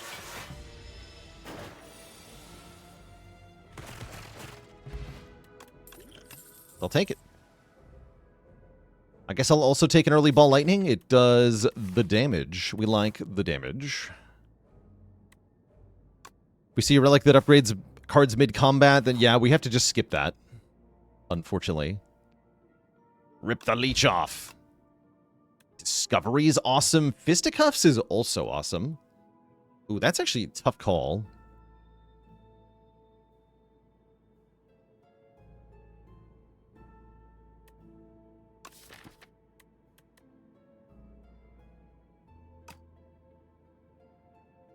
Let's take Fisticuffs.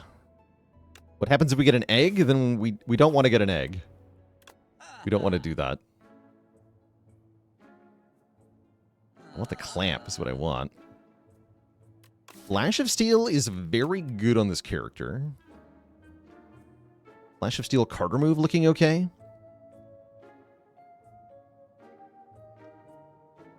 Yeah, simply don't get egg.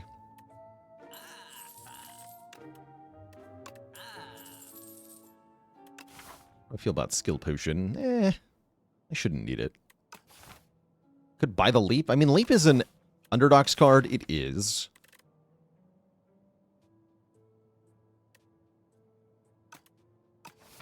Oh, all right.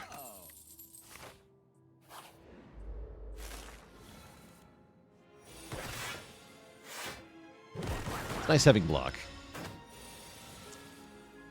Bob Shocker with a Prime sub. Welcome to the Cozy Sub Club. Current challenge is no upgrades. We cannot play cards that have upgrades. I mean iteration.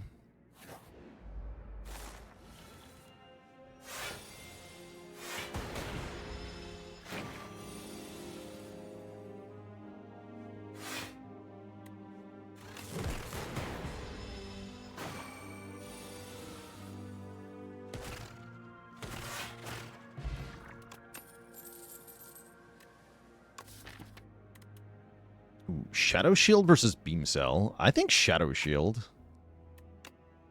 Not as good without being able to upgrade it, but it is still a very strong card. As evidenced.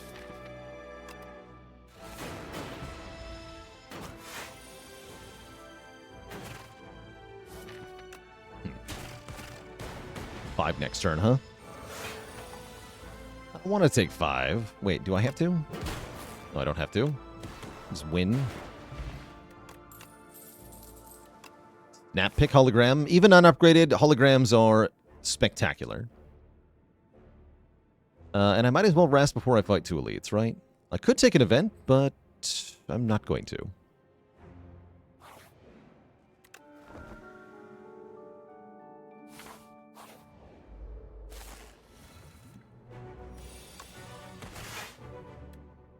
Does Hologram Fisticuffs do it again, or I can Zap Defend? I like the idea of having another Lightning Orb here.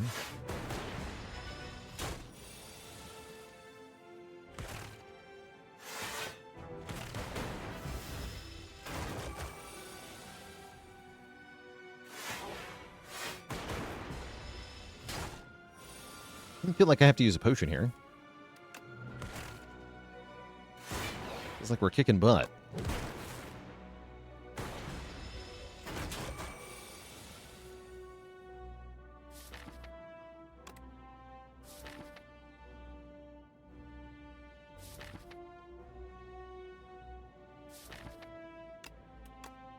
Flash of Steel. Cool.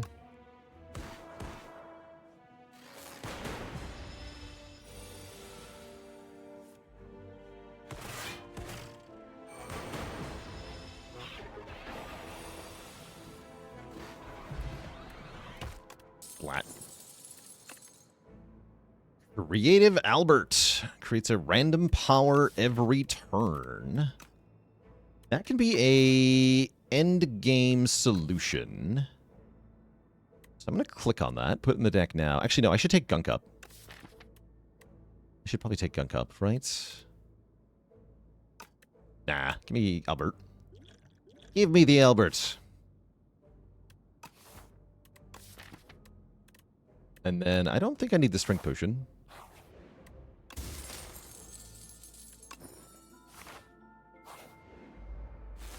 You.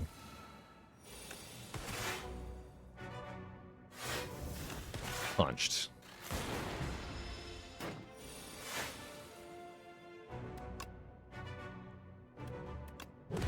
Normally I would Shadow Shield here, but I don't actually want Dark Orbs in this fight.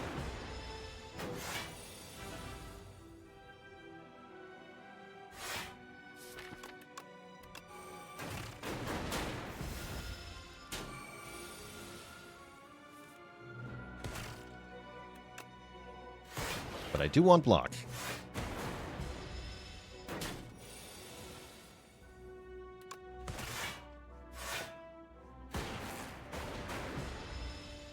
Pretty smooth fight overall. Get a fish. 15 gold per card we add to the deck.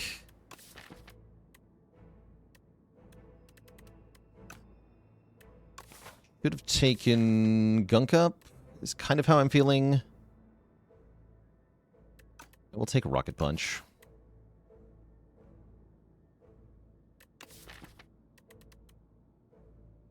Take a Rocket Punch. Don't upgrade cards. That's not allowed. Does Fish Relic work with Bing Bong? It sure does. It sure does.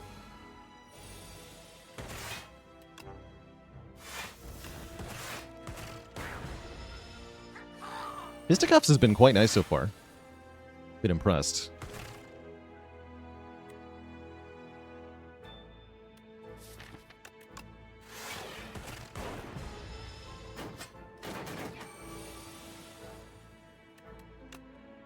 Hard cast Rocket Punch. Seems good. I don't mind. Do I dare do it again, though? I'm going to go with no.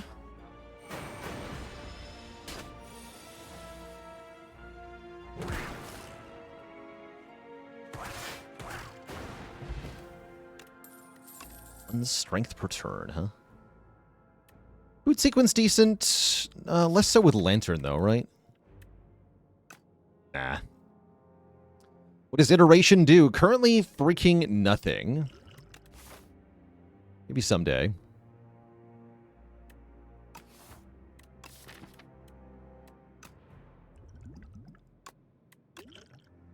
Maybe someday we'll make it do something.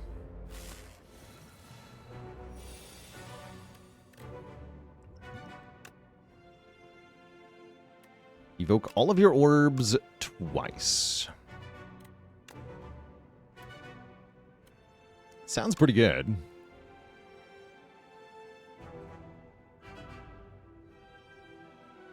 The least health. Let's try to kill this one, turn 1. Lap. That was satisfying.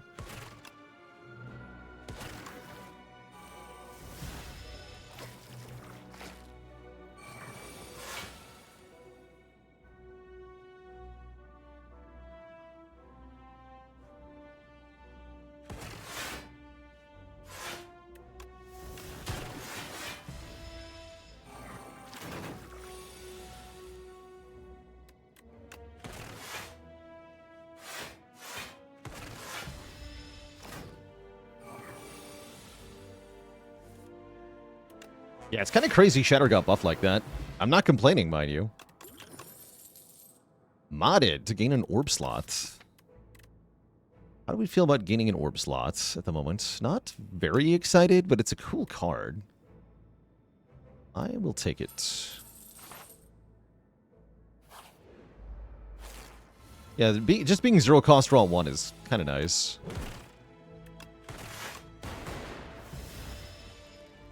Toot.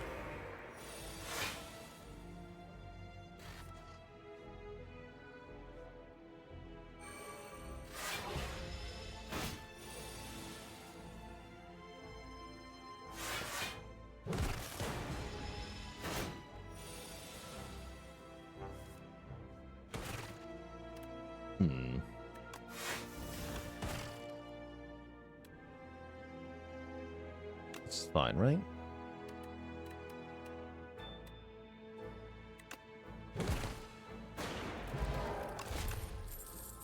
Glacier. With bonus orb slots, seems great. Refract would be maybe a thing if I needed area damage, which I currently don't.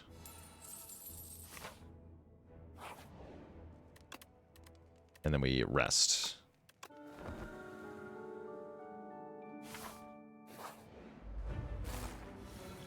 Alright, we're going to go ahead and use the Mazaless Gift in this fight to gain 1 strength per turn. I'm also going to play Mr. Alberto on turn 1, and that should let us through this fight without too much trouble. Thunder!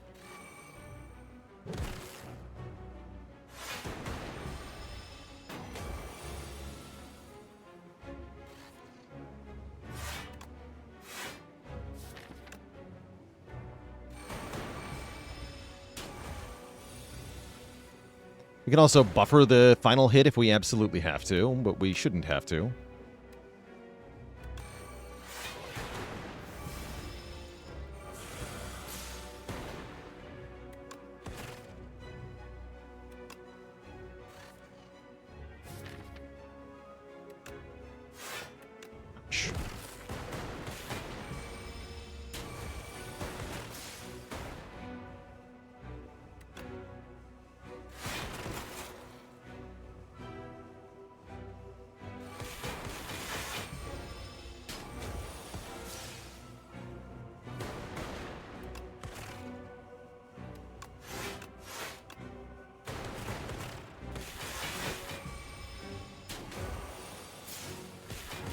Oh, Feral is here.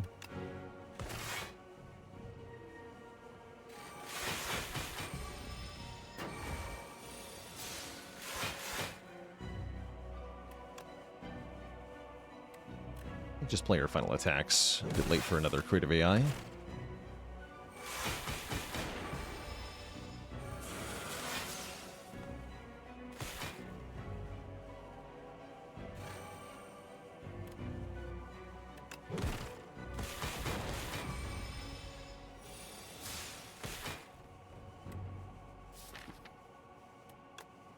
Go Shadow Shield Hologram. GG. All right, we made it out of Act 1 without upgrades. No problem. We're offered Voltaic. The reboot or a adaptive strike. Reboot's not terrible. Could do some things with adaptive strike. Overall, not very impressed with any of this.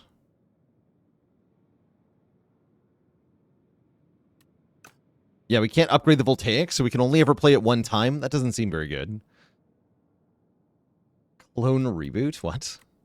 Is that a thing? Why would that be the card we clone instead of Flash of Steel?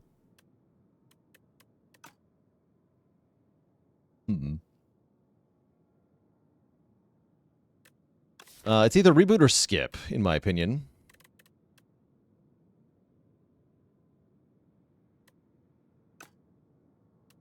I'll take a reboot. Clone? Clone with fish? Come on. No, no clone. Just draw one per turn. Or we can take Pale's Wing to sacrifice our upgraded cards to get more relics. Relics are also good. Yeah, relics are also good.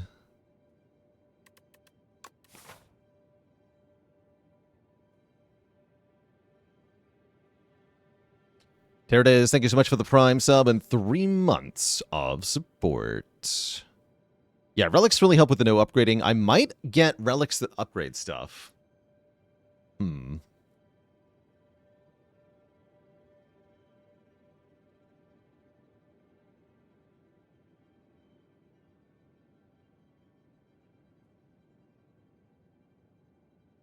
There's not very many of those, though. There's Whetstone and Warpaint are not too likely to kill us.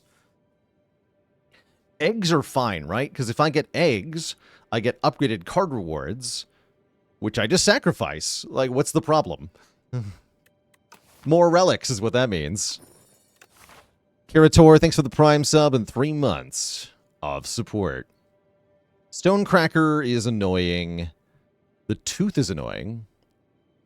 Oh, upgrade your entire first hand. That'd be game losing. Yeah, if we get that one, we're screwed. that would ruin us. Okay, we gotta be afraid of that one. Noted. Be afraid. Be very afraid.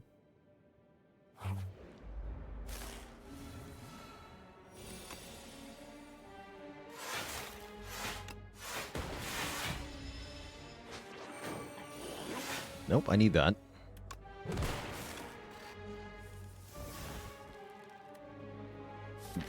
Uh-oh.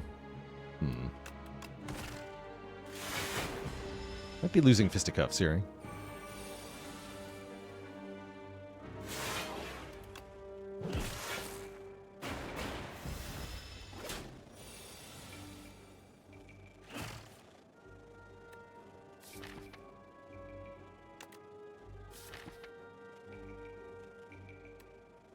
The hologram Shadow Shields.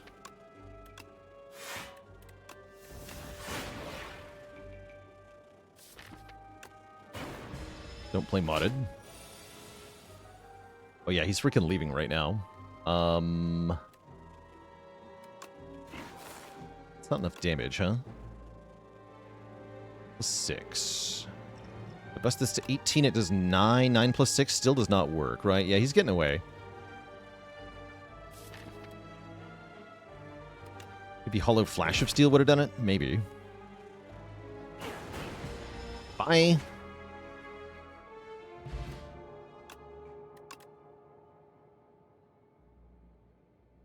Oh well.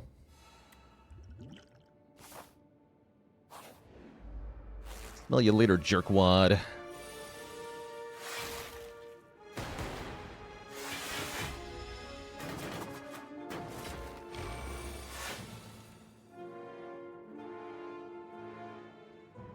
I'm not allowed to play upgraded cards, is the wording for this challenge.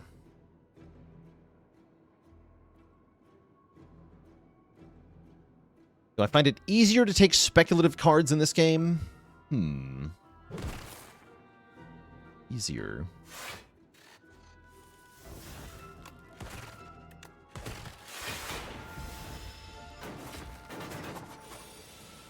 Not sure.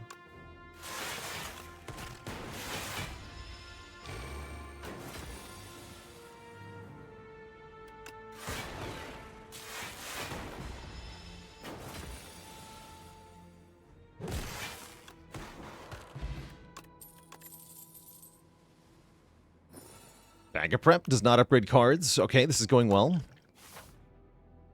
Surely everything will be fine. I'm going to this shop.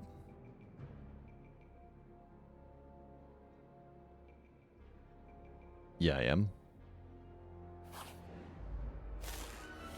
Missed a claw. Sure did.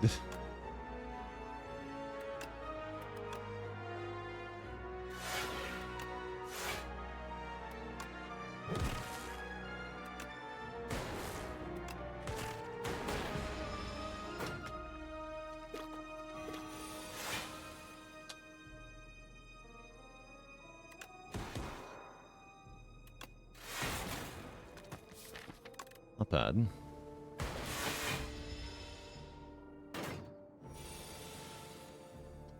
If I visit some more shops, can I remove some of the upgrade relics from the relic pool, potentially? No, because that's actually not how relics work in this game. You can see the same relic more than once.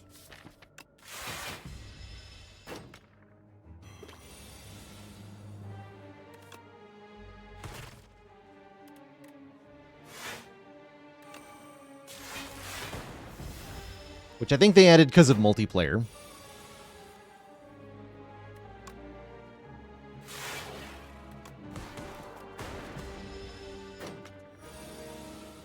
That is indeed not how Spire 1 worked, but that is how Spire 2 works.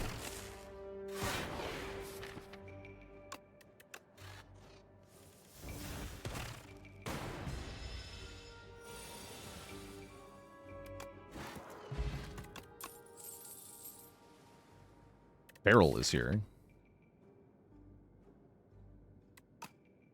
Beryl kind of wants to get in the deck.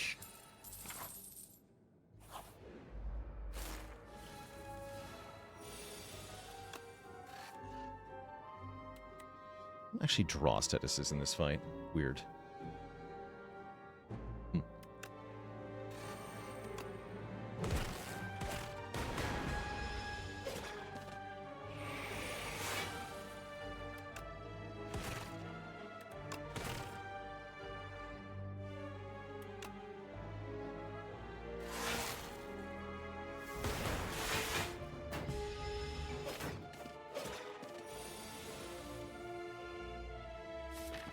Guess that's kind of a lie.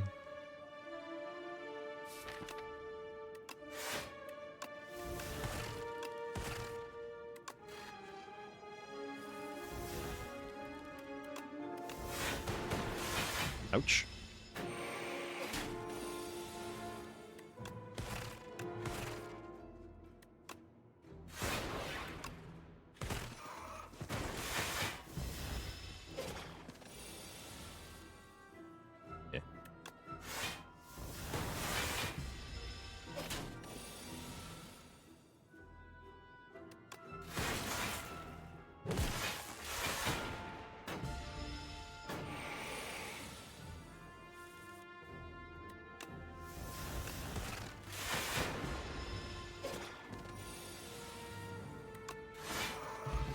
Spooky fight.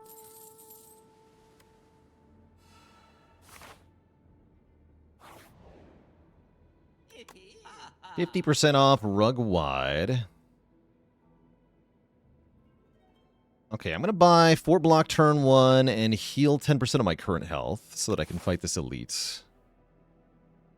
Which might be a foolish endeavor, actually. Based on how that last fight went.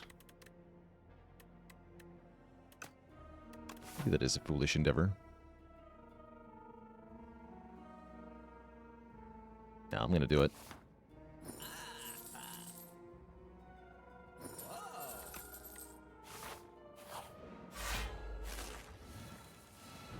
Okay, that feels decent.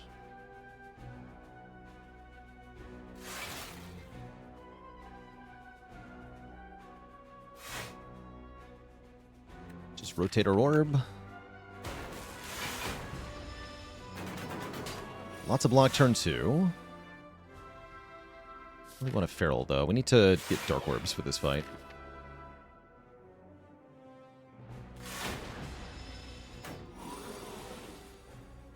Iteration's great. For once. For once, Iteration's really good.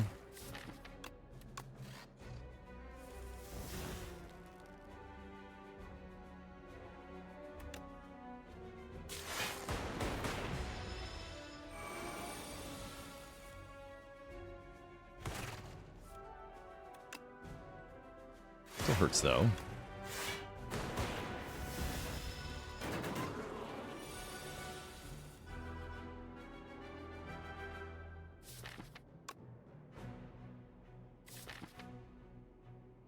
See, dual cast in hand. Okay, we better use that.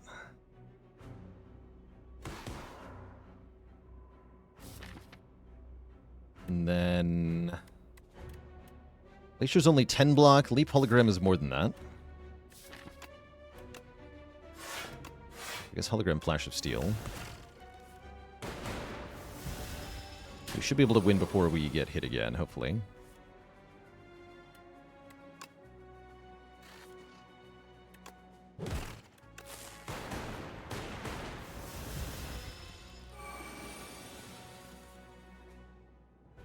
Oh. About that. Nice damage cards, idiot. Dang. Alright, good try. Good try.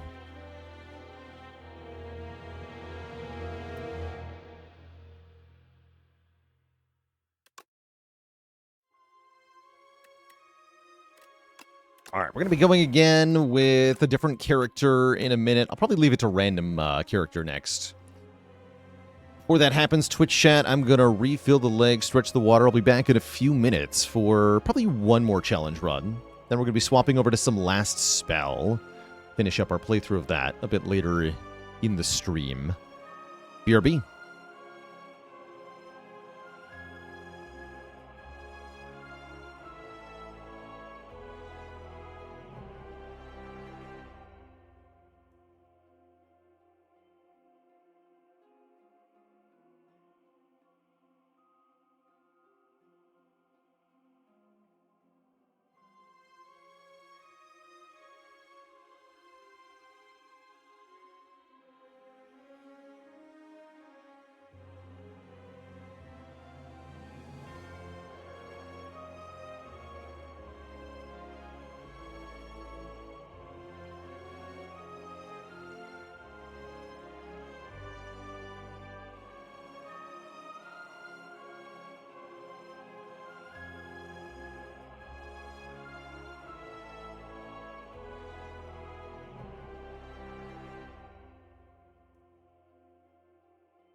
All right, chat, we are back.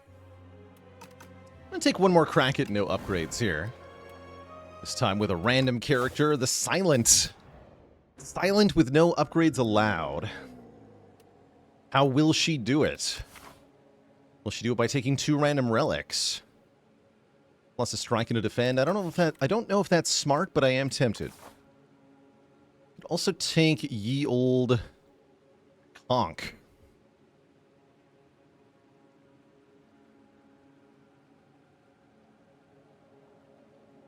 Ye Old Conch.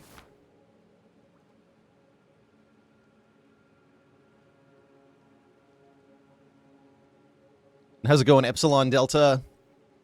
So I was allowed to teach while being concurrently in classes working towards a master's, but then I ended up not actually finishing the program.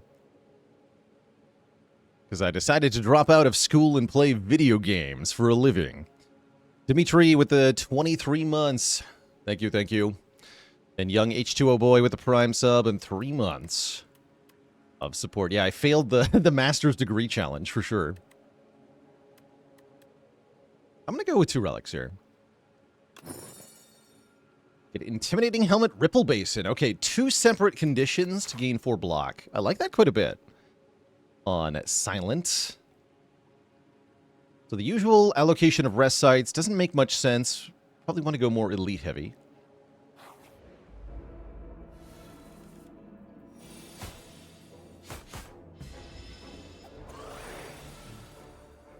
Yeah, Dash now says block 14. True.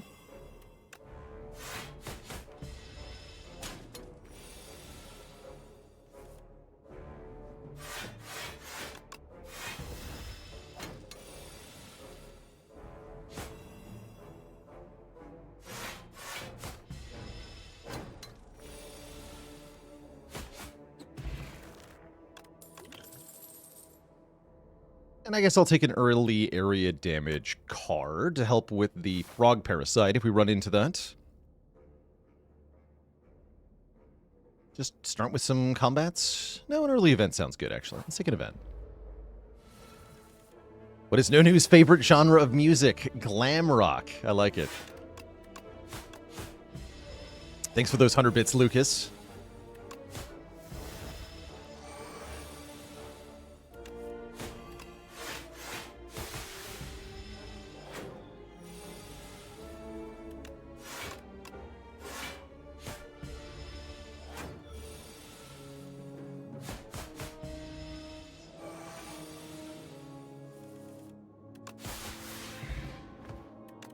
Another potion. How do I feel about Outbreak? Doesn't do anything yet. But it seems like the kind of card that could be really good in a world without upgrades. What do I think of the new boss? Desperately needs some music. Mechanically, I like the idea of countering infinites by giving you more status cards the more cards you play. Kind of interesting.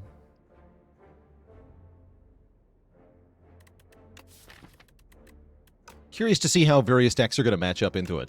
I'm going to take this Outbreak. A bit of a speculative pick, obviously, with no poison in the deck at all. It obviously doesn't do much, but what if I had Snakebite? Oh, actually, Ricochet is kind of good, because if we activate it, we get 4 block. Interesting. It's also a nice card against Phantom. Problem is, discarding it is kind of impossible.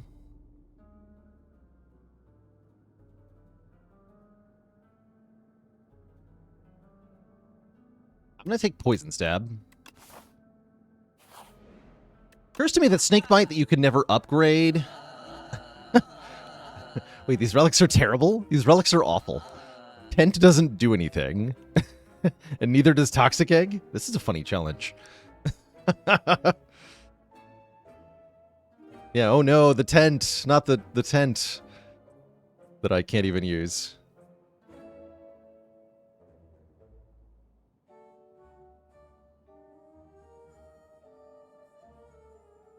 I'd love to see more ways to get enchantments from events. I really like the enchantment system in this game. I guess I'll buy another Snakebite.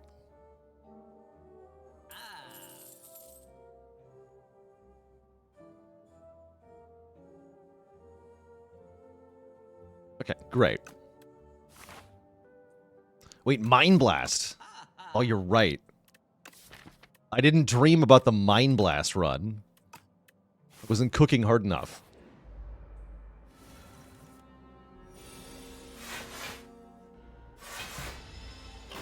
Oh, I should have played Outbreak, actually. We play Snakebite and then pass, and I get 8 block? Holy.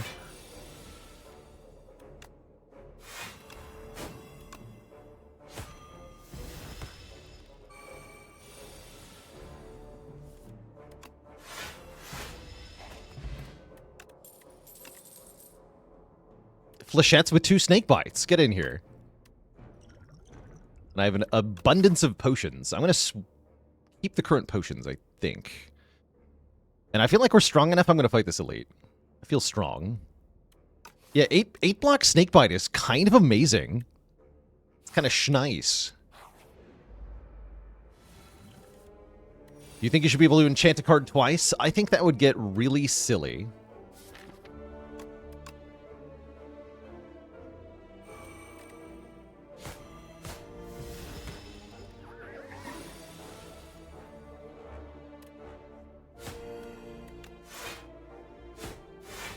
Which I guess isn't a no.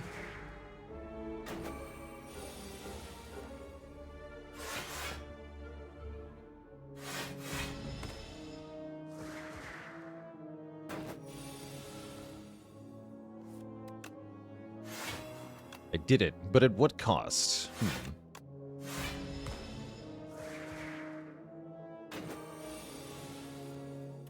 Yeah, I was afraid of that.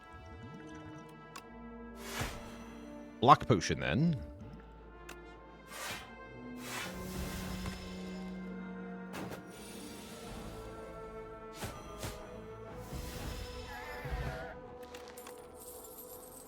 Okay, Ricochet is back, and still terrible. Yeah, we're not taking Ricochet in this deck.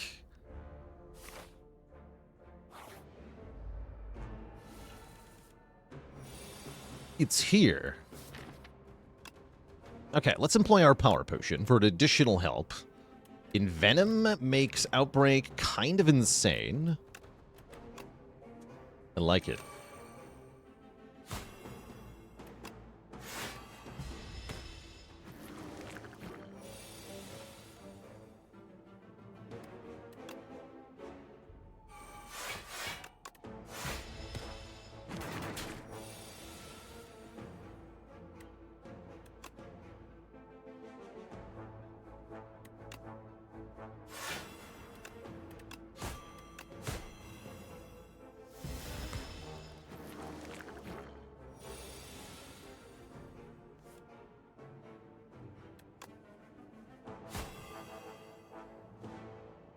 I should just kill now, actually. Wait, this is going to be cracked.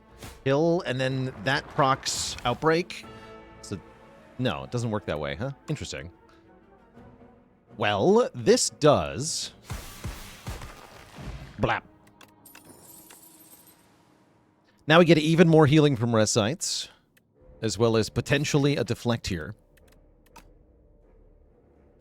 Hand Track's also interesting with Snakebite, in my opinion, but we would need ways to discard stuff. Am I not allowed to upgrade cards, or am I not allowed to have upgraded cards in the deck? I am not allowed to play any card that is upgraded. So we can get cards upgraded through any means we want, but the cards effectively become curses to us, so we never want them. And anything that upgrades cards mid-combat is just creating a curse card. Randy, thanks for 6 months of support.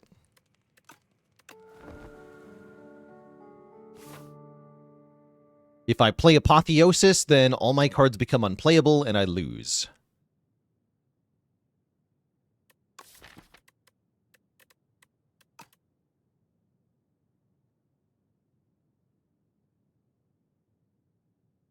Do I want this shop? We can remove a strike, which sounds nice given that I've 6 of them. Or I could just buy more relics.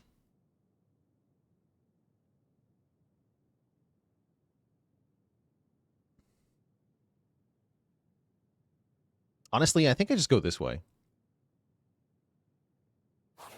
Screw it. Orichalcum is here. If we end our turn without blocking, gain 6 block. If I end my turn without blocking and without playing an attack, then I gain 10 block, which is kind of cool.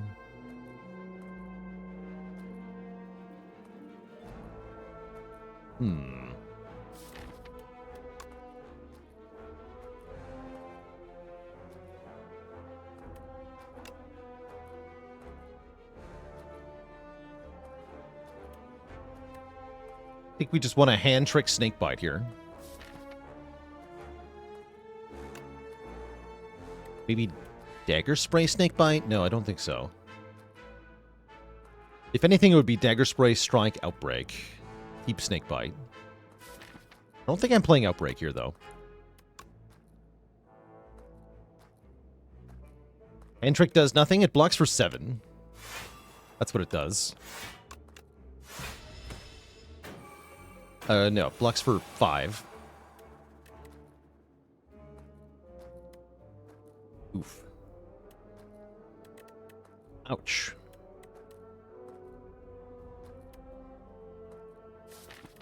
I guess I'll just Snakebite again. Take a bunch here.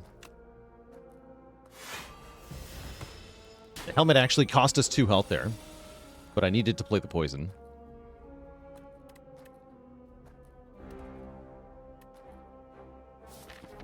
Please don't make me vulnerable. You must die.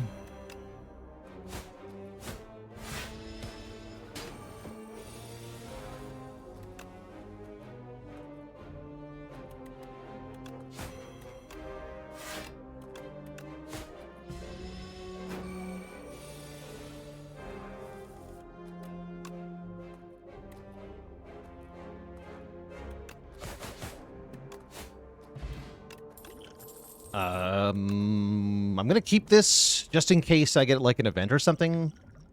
We're not going to be using it though.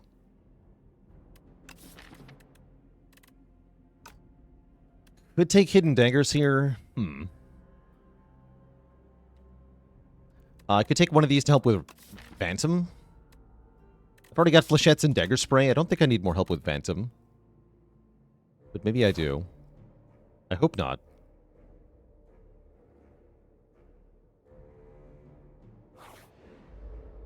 Actually, wait, the event that I would get would just give me an upgraded card. Yeah, I'm just going to discard this. I guess I can give it to Ranwood. No, we can give it to Ranwood.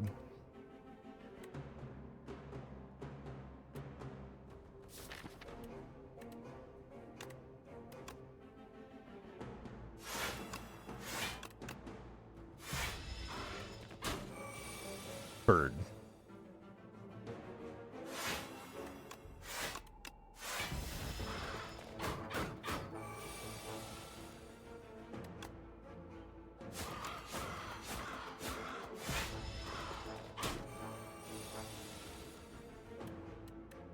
Nice Flechettes, idiot. Sure would be nice if I could Forge Pot here. Ow. Oh, we're too short. Ugh.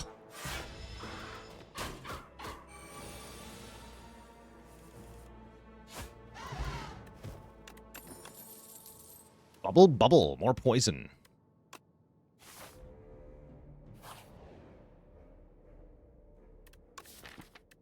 Sharp Flechettes is kind of like if they were upgraded. That's cute. Card draw on Outbreak also sounds pretty good considering how big the deck is. Take the card draw. The Statue of Limitations. Oh boy. This thing is scary. Possibly our end, actually. Maybe that I flew too close to the sun here.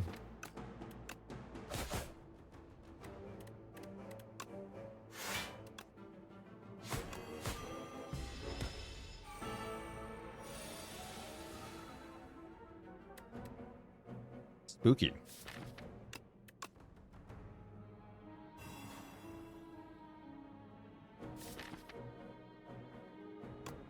think we just have to get as much poison down as possible, as quickly as possible. Thankfully, we have the Ripple Basin helping. I have to live one more turn. Can I do that? I need another block card. Right, I'll exactly die with Defend, Ripple Basin, Outbreak. The Outbreak first. No, we're cooked. I drew all 5 strikes on this turn? No, I have 6 of them. That's right. Fair enough. Fair enough.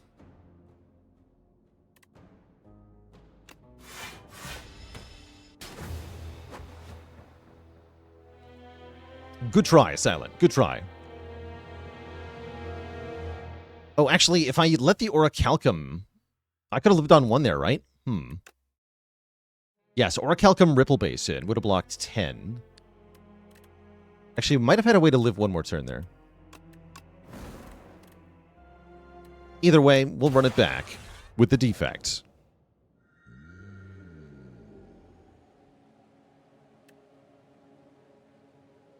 Give me a good rare card.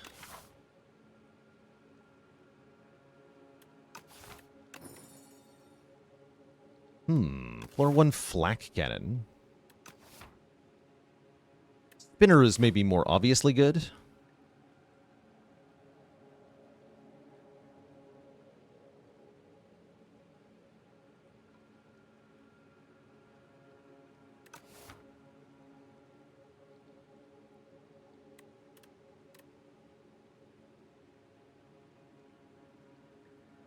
Problem is the Flak Cannon doesn't actually do anything on floor 1.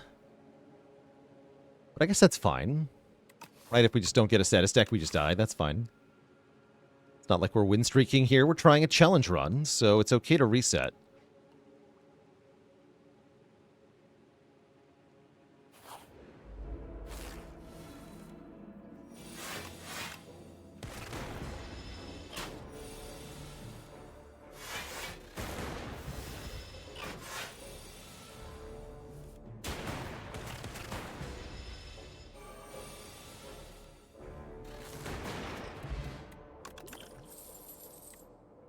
Ooh. See, Turbo works with Flak Cannon, but what about freaking Refract? Get in the deck. It's a really good floor 1 card.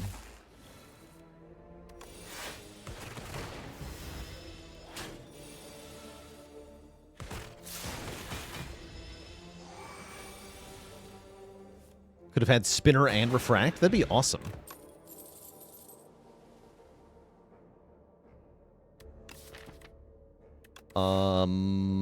Sunder is not bad. Take a Sunder.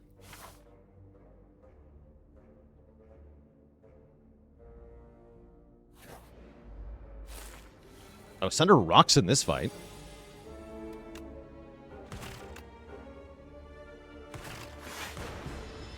$24. Get him. Get him. Get him. Get him. No! Sunder, you suck.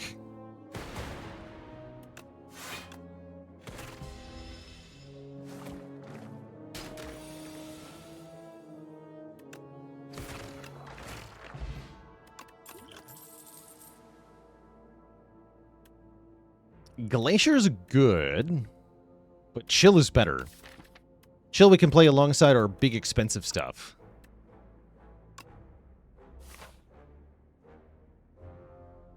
Yeah, really like having a 0 cost Frost there. Slither. Slither means we can randomize the cost on one of our 3 cost cards. Slither Refract is particularly good. Hell yeah. So now it has a chance to be 0 cost, or 2 or 1. Do I take more commons? I would love stuff that makes statuses, so yes. Give me a boost away. Uproar is funny. Probably just Charge Battery or Cool-Headed, though. Get a block card in here. Yeah, I need a Charge Battery.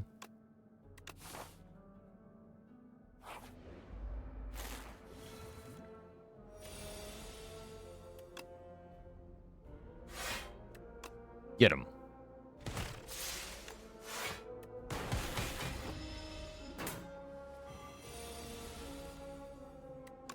Bonk. Okay, that went extremely well. We're offered a hologram, which is extremely good with our Snecko Refract. So I click on that. And we're going to rest. Into the first elite here, which seems like... Oh dear. It's him. Statue of Limitations returns. And we got quite the turn 1 draw here, so we're in a bit of a trouble already. Thankfully, we have Snecko freaking Refract. Not pictured. Not pictured on this screen. And we have a Fear Potion. Golden Potion, whatever you want to call it. 1 cost. And I'll use the Speed Pot here as well.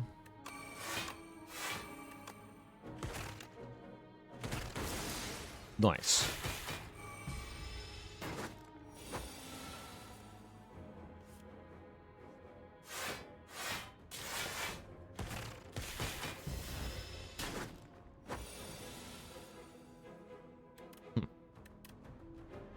Actually, wait. Nice. Black Cannon, go! The power. Skim for card draw. Starting to look pretty good here. Let's do it. Did Defect get buffed? Yes, actually. Defect got buffed in a couple ways. Shatter got a buff. And so did... Tesla Coil. New Tesla Coil is awesome. I'm pretty hyped for that. Uproar got a slight buff as well. But yeah, overall there were a number of positive changes for Defect on this patch.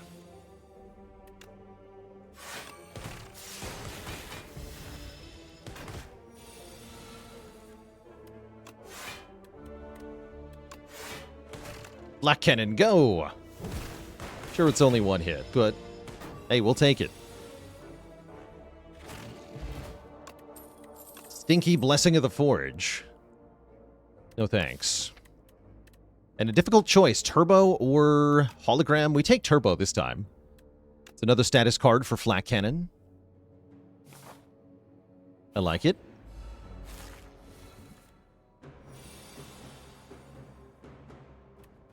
Do I dare skim? I do dare. Was not a great choice, but here we are. Definitely an undesirable draw in this fight.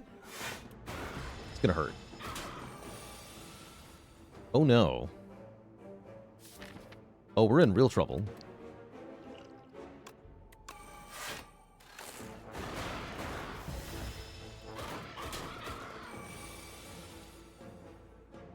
Very big trouble.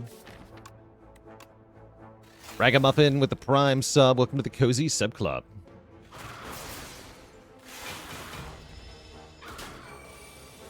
Okay, the pain is over at least. That fight went badly, though.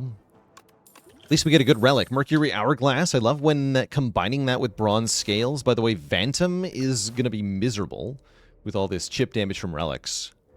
And Gunk Up is here. Here we go. More statuses. Do I actually want that with the Flak Cannon? I mean, kind of. It also works on Phantom. All right, enough said. Yeah, and our Flak Cannon will use his wounds. That's also correct. So Phantom is really going to be in for a bad time here. Sassafras with the Prime sub in 6 months of support. What about a second copy of Refract? Put Innate Retain on a card. I can have Retaining Flak Cannon? Wait, that's kind of cool. Maybe better to put on Turbo or Skim. Leroy Paxton with the Prime sub in 2 months.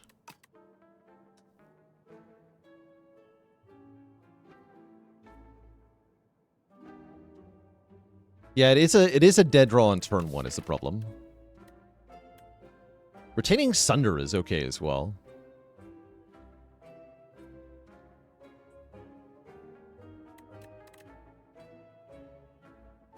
I guess I don't want to spend money on that. Speaking of dead draws, what if I lose the curse that I have?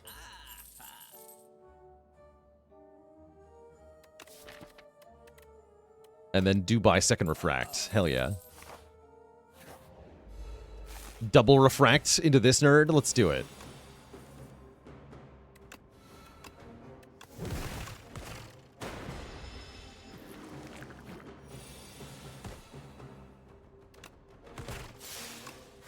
Dead.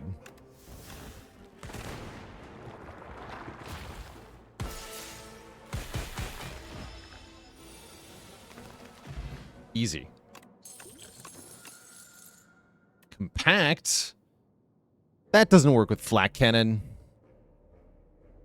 FTL's good. Fine, though. Yeah, FTL's fine. Yeah, we deleted that nerd. Now we gotta rest again, unfortunately. I don't want to rest again, but this is a no upgrades challenge run, so that's kind of what we're doing here. I'm gonna do it again. Double turn 1 refract.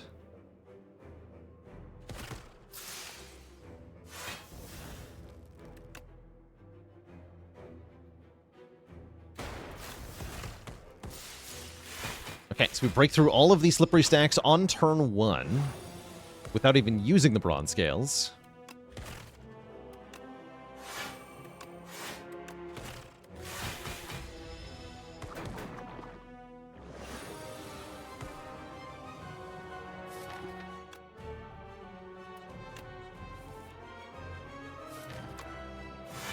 And then we're just going to keep playing refract.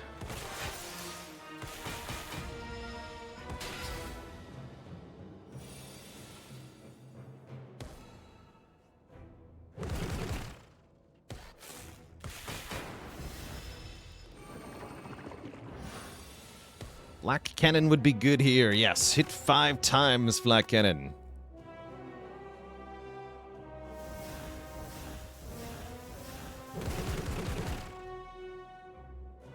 And then I think we just defend. We should be winning now with Sunder. Yeah, I probably should have turboed for the Void. I didn't think about that adequately. Ice Lance is another big, expensive attack that channels multiple orbs, which seems to be the direction this deck is headed. Honestly, I'm into it.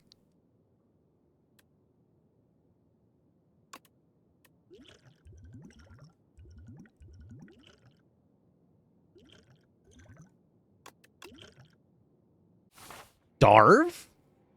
Holy? Is it happening? Is it happening? Is it happening? Is it happening? It is happening! Oh my god. We got it. Snekowai actually just showed up. We haven't seen Darv in a long time. I think we've seen him like once in the last 50 hours or something. Now he shows up with a Snekowai of all things. Obviously, we're going to click on that. We have 3 cost, 3 cost, 3 cost, 2 cost, a card that is already Snecko enchanted. Hell yeah.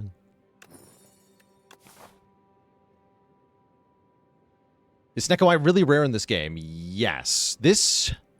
Wait. This is my first time ever taking the real Snekowai, I think.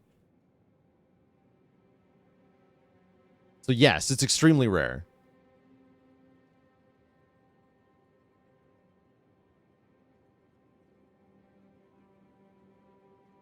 Maybe second time. We had the fake Snecko on Necrobinder. There might have been another run that I forgot about. Can I go for elites? I'm kind of tempted. I assume we just destroy everything at the moment. That might be an erroneous assumption.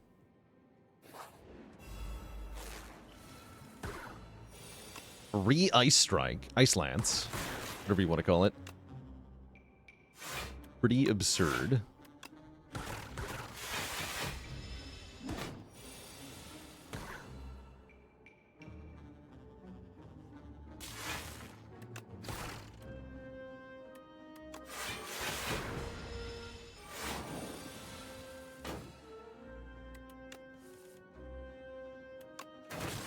Double refract.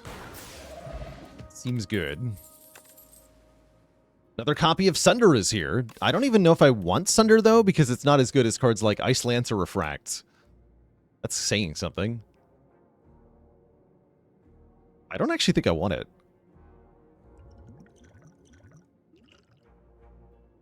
And I'll trade Cure All for Energy Potion with the Snecko-Eye.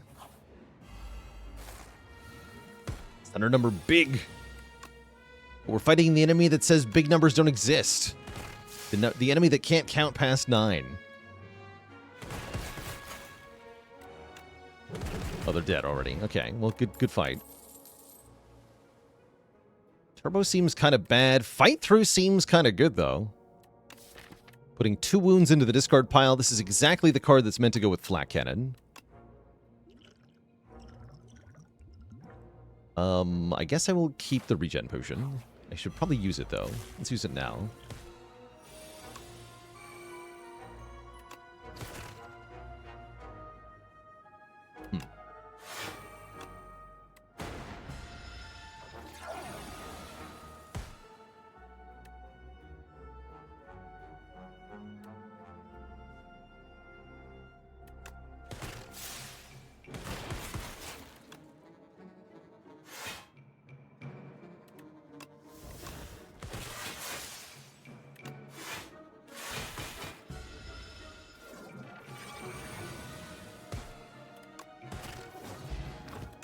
We seem to be winning. Holy. We get a 3rd copy of Refract. That I'll take. Triple Refract deck. Incredible.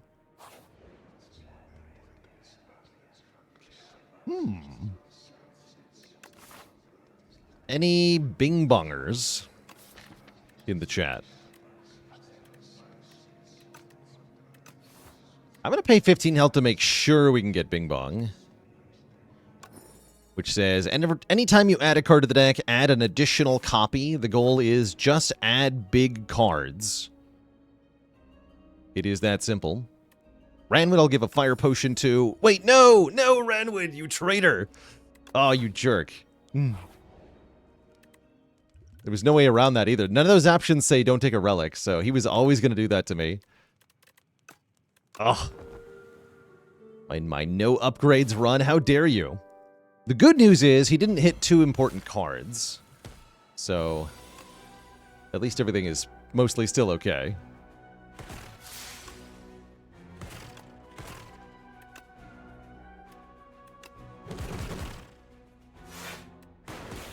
Ouch.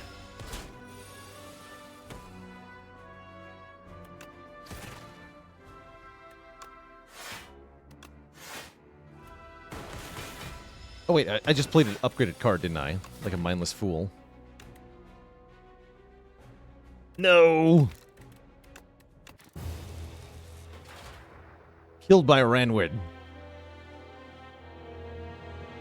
Run invalidated. Good Snecko-Eye. Good time. We were doing so well. We were doing so well. Ranwood, you traitor. Does it say play it back with Defect? We'll try again. We'll try again. That was such a promising run, too.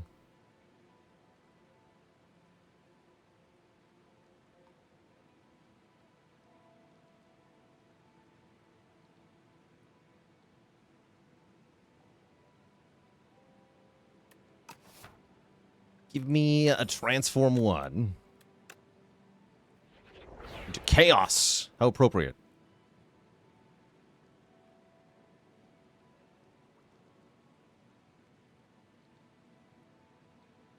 Did Brandwood jump out at us and play one of the upgraded cards? He did. Yeah, he did. He did. It's entirely 2 on autopilot there. That's why I've been so diligent about not getting them in the first place, because I definitely don't have the muscle memory to not play the upgraded cards. Why not reload the fight? I mean, if you dropped your hot dog on the ground, do you still eat it?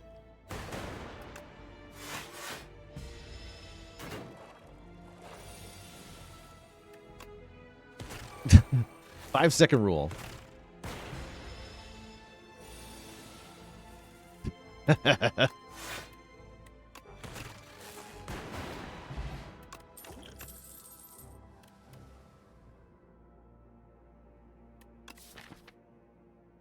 Chaos Compile Driver? That sounds pretty good. Compile Driver's a good card without an upgrade, too. What kind of hot dog is it? This is very important. Yeah, I guess there's kind of a bit of a difference between, say, a chili cheese dog and something else.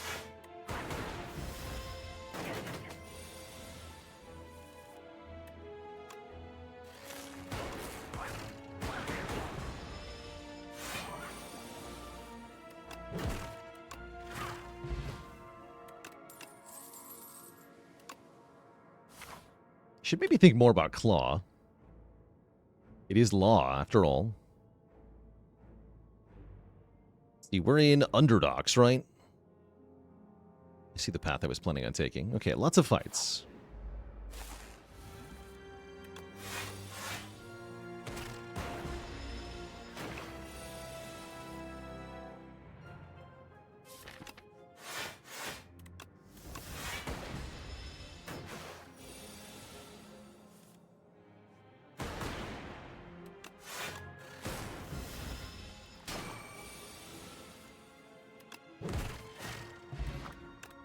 Still waiting on the no hologram challenge. Oh, there's the Feral. Too bad. I'm taking Shadow Shield.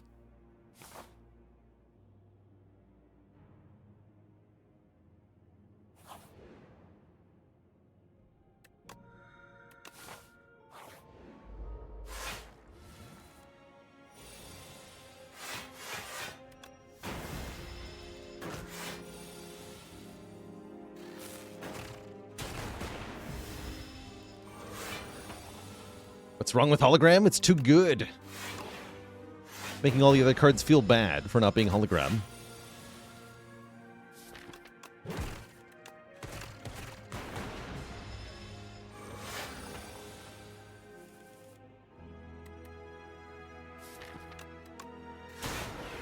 I'll have to take 3 here.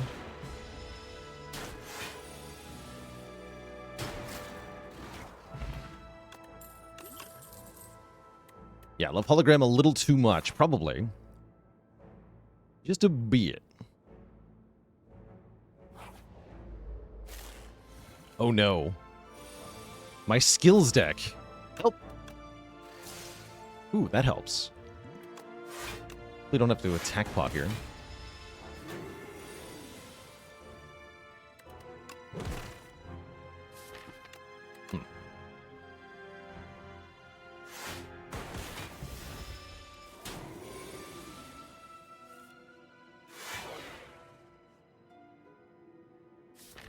Draw 3?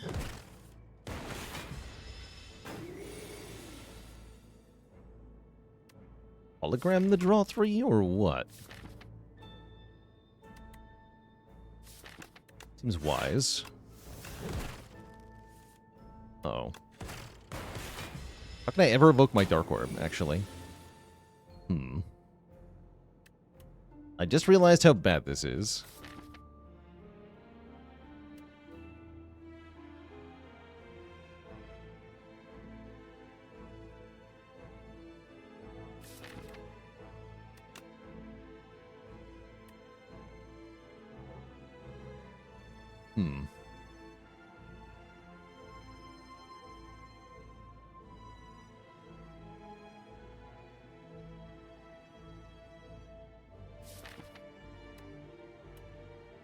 Yeah, because it attacks every turn, and we cannot channel or evoke an orb and block. So every time we have to advance an orb, we're going to be taking damage. Dual casting here does not decrease the number of skills I have to play in order to evoke this Dark Orb, and therefore does not help us at all. Actually, the only way we can do it is by playing Shadow Shield, which we missed our chance to do last time. Might be worth a draw potion. We could also invest the attack pot, but I'd really prefer the attack pot for the elite I'm about to fight. I'm going to draw a potion. Okay, unfortunately that did not help, but that does guarantee Shadow Shield next turn. I'm going to go strike, strike, defend. We can play Shadow Shield, compile. Uh-oh. Not again. Yeah, the core problem here is that this guy's unique ability means my holograms don't actually work, because I can't fetch my skills to play them.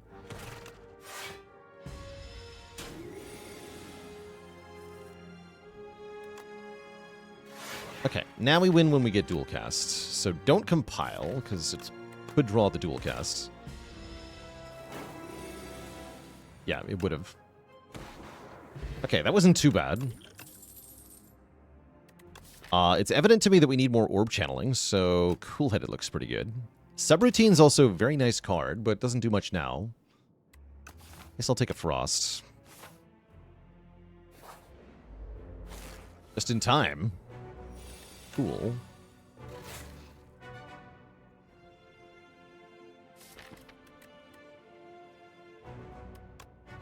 Let's seek for Shadow Shields.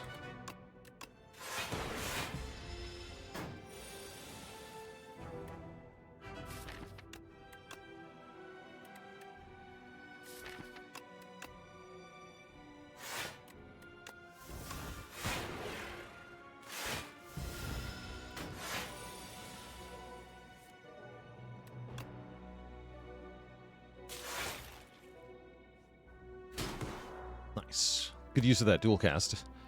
And I probably want a Chaos here. Over defending. Yeah, that was worth it.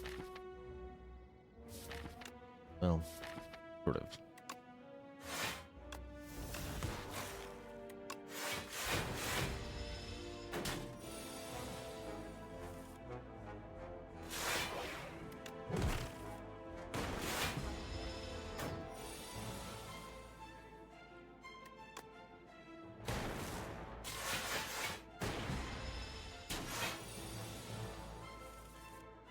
Just thinking dual cast would be good here. Cool. And another source of Frost if we want it. Don't think we want a fusion that we can't upgrade. What's up, Surge? Thanks for 100 bits.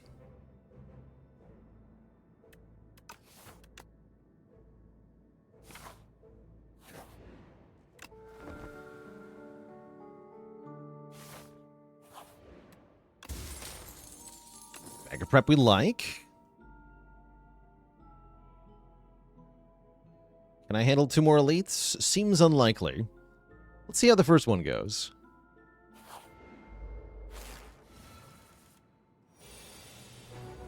Not what I would call a great start. Let's go ahead and attack potion right away. Something really good. Yeah, that's really good. Okay, that is what I would call a great start.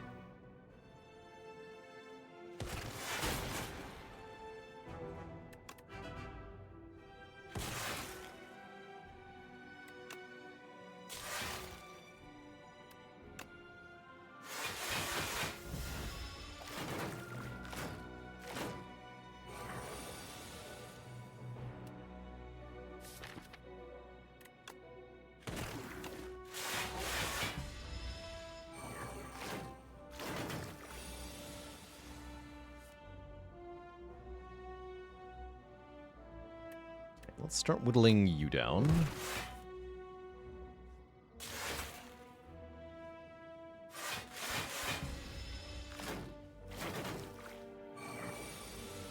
Okay, there's Ice Lance. 19 damage won't quite kill you. The combination with the Dark Orb will.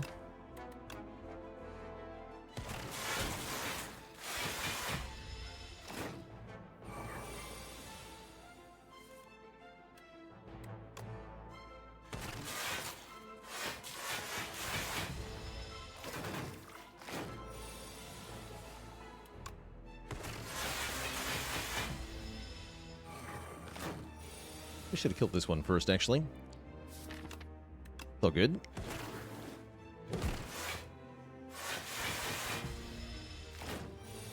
There's a multi-attack coming next turn that's kind of scary, though.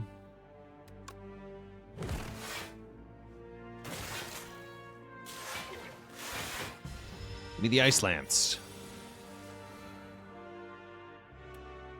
Oh well, I'll just block it. Pretty good elite fight, actually. Slim Size, thanks for the Prime sub. Welcome to the Cozy Sub Club.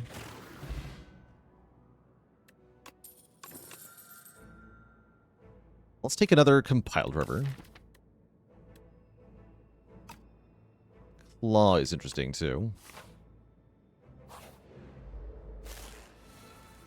We transform into the Lance? No, it came from an attack potion. It's not a real card. We do not have an Ice Lance in this deck.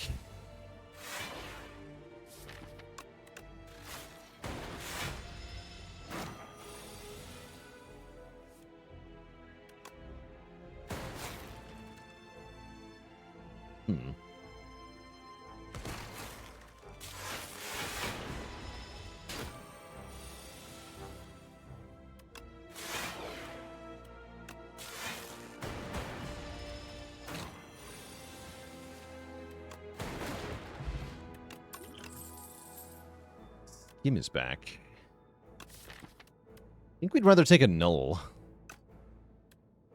2 weak, 1 dark. And I actually do feel good enough to fight another elite, so let's go ahead and do that. Go through an event. Get a colorless card. Dark Shackles seems really good. Dark Shackles seems really good. Lots of things that can shut down, including this jerk.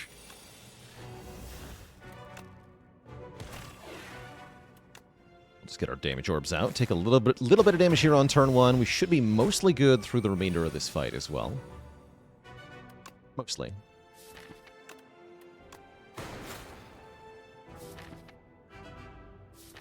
I don't think I want to compile, do I?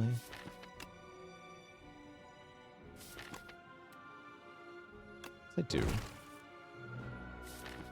Shadow Shield next turn then. Okay.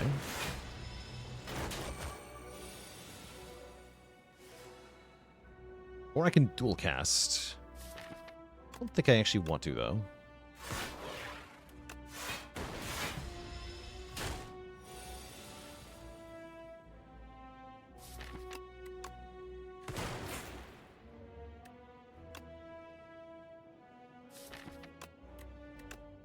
Try to stun it next turn.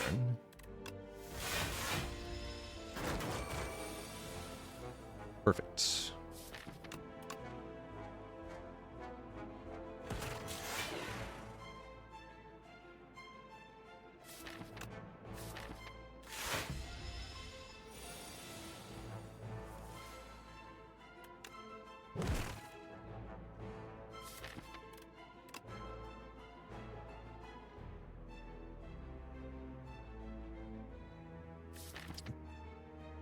Kind of all in on dual cast next turn, huh? Actually, no, I should go Chaos Zap. Put this Dark Orb in front. Get the 24 damage right now.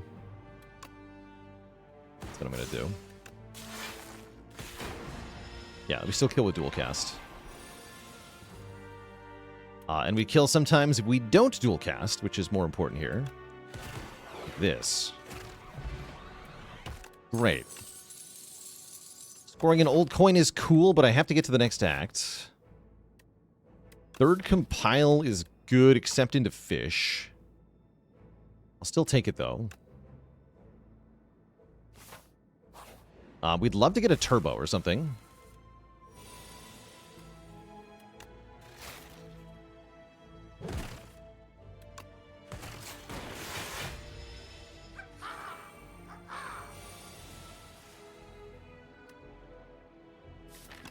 To play null. There we go. So close to getting a kill there.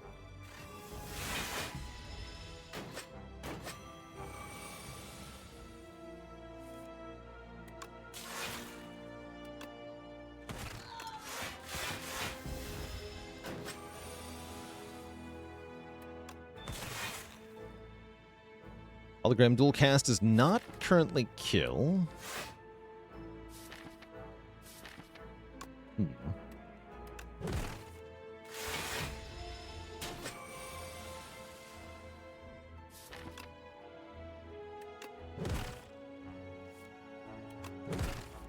does, though. Voltaic is here. Again, though, not a card we can upgrade. Therefore, not a card we're not allowed to play more than one time per fight, which makes it not very good. Storm also not very good. Guess we just rest and fight the Soulfish here.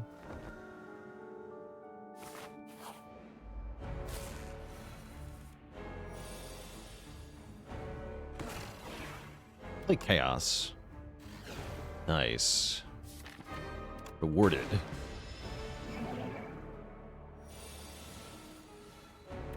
The Doom music for the fishes here. I do like this music a lot, actually.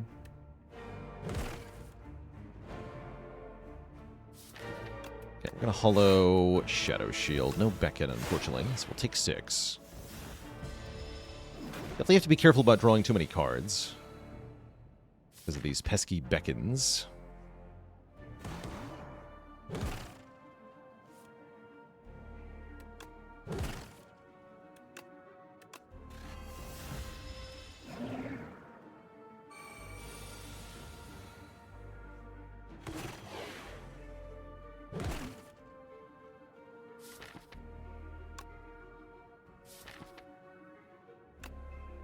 Next turn's going to hurt a little bit. That's fine.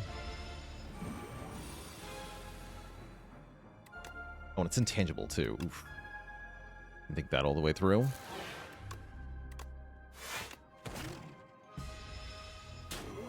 Blah.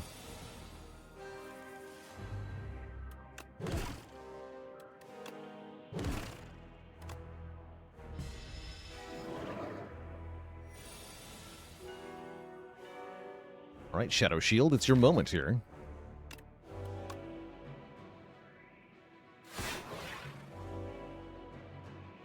I think just Chaos.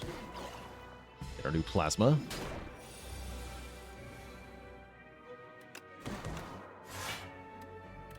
GG. With 3 Beckons in hand, we get the victory there. Spooky. We now have absolutely loads of money. And we're offered the Shatter card. Evoke all your orbs twice is very nice with Dark Orbs. Gives us some nice area damage, too. I think Trash to Treasure can also be very good, but currently we have no status generation. So I wouldn't call it that good. Makes Turbo excellent, though. Let's take Shatter. Let's try the new buffed Shatter and see how that feels.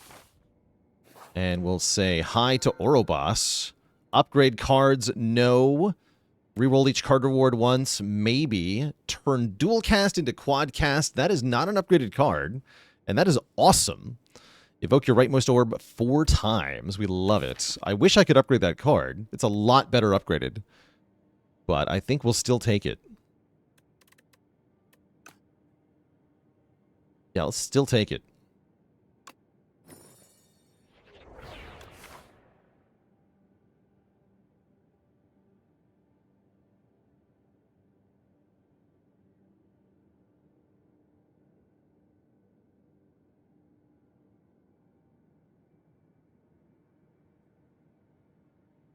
Do I prefer Break or Quadcast? I prefer Quadcast. I think Quadcast is awesome.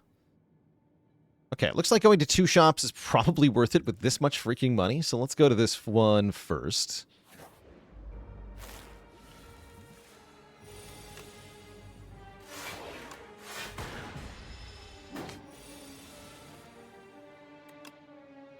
And then give me Null.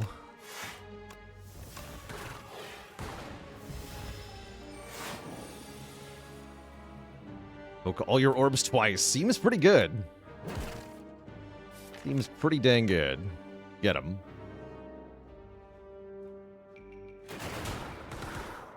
Wow, the power.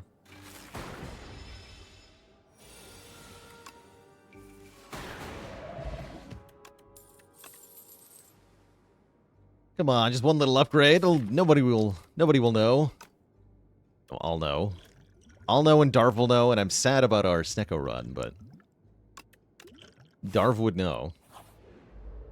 He'd know what happens.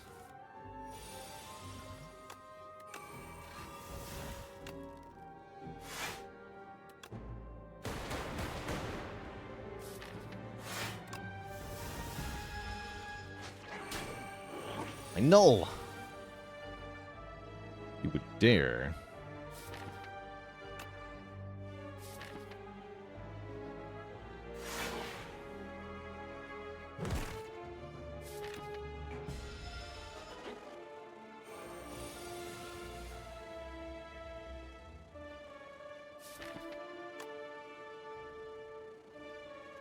I think we want to go Cold Snap, Defend, Defend. I do need a little bit more damage here.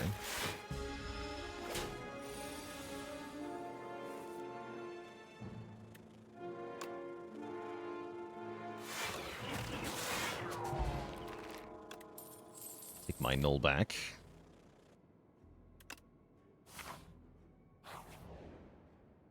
We can get even more money or more card draw. Even more money sounds kind of hilarious. Oops. Yeah, let's just take more money here.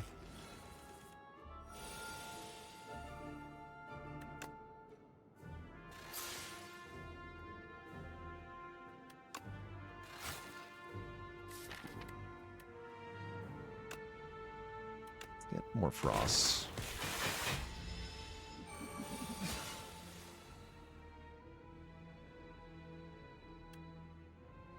That actually makes quite a bit of block. No orbs for next turn, though? I don't think so.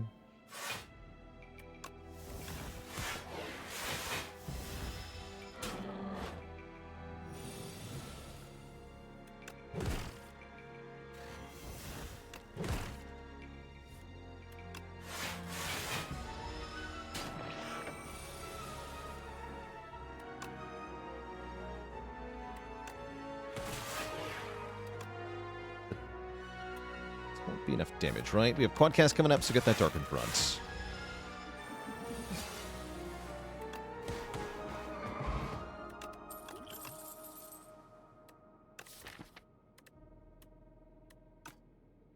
Could take a boost away. We do want some zero-cost stuff, right? Yeah, give me a boost away. Then I could actually maybe take a Trash to Treasure if we saw one. All right, the shop's pretty loaded. We got Potion Belt, yes. Toolbox, yes. Hologram number 3, yes. Probably a Fire Potion, yes. I guess Alchemize with my Potion Belt is a thing.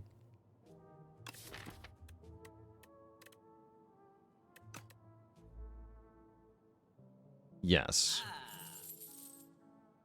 Okay, stop there. Unless I want a Fire Pot. I do want a Fire Pot.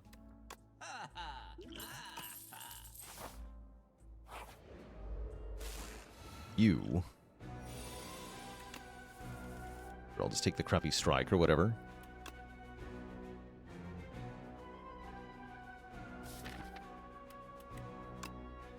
Guy's a jerk. A Shockwave. Jerk.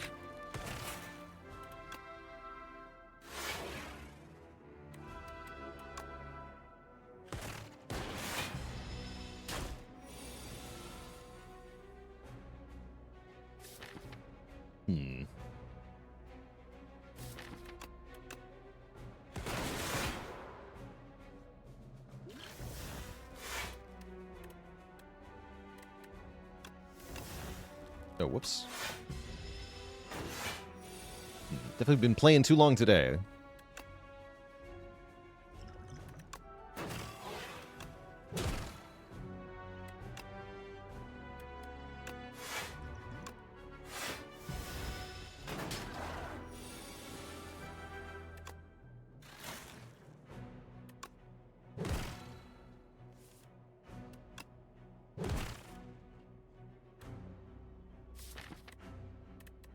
Okay, we have one hologram. I'd like to wait a little bit on this Dark Orb to Quadcast.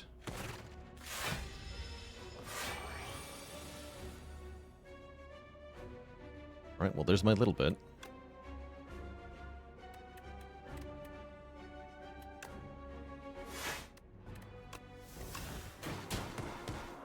I do 49 damage? No. How unfortunate. Could have with both potions, I guess. Maybe I should have used both potions.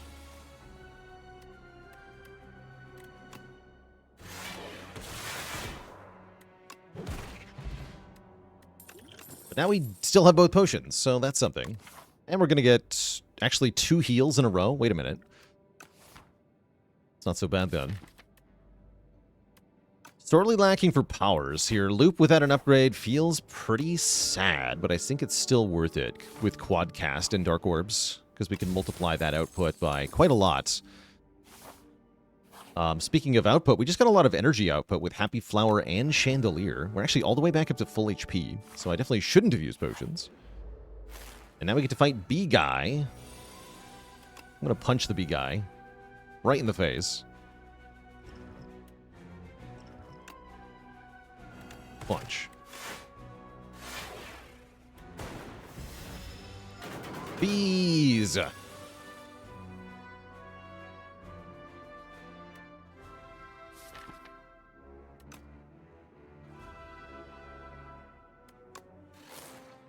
Lightning, okay. Let's go Quadcast Defend.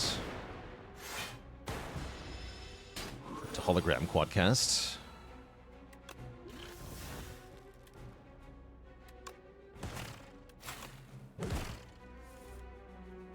Perfect.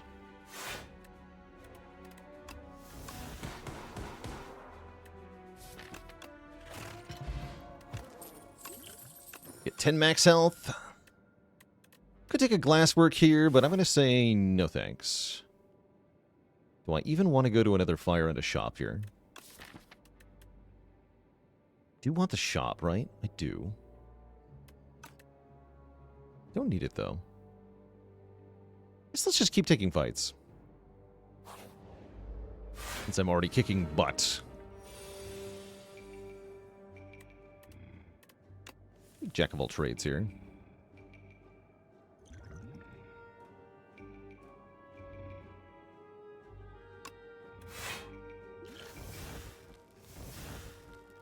Turns out to be a rolling boulder.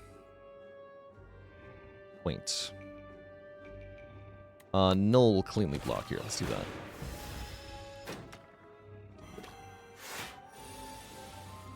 Okay, there's Shatter.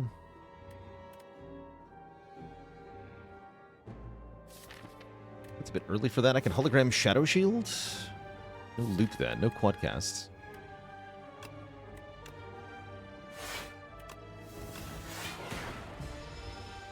Too much energy coming in. I gotta make sure Happy Flower's not set up for turn 3, because I don't really want 7 energy, usually.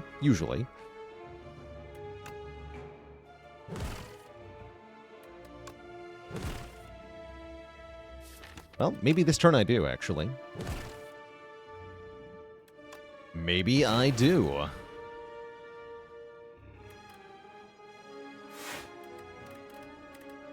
Could have also hologrammed Rolling Boulder there.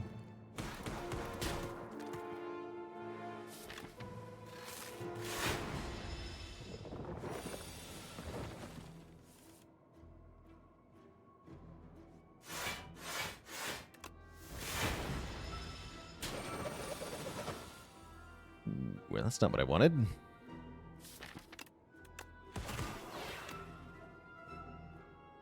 Ouch.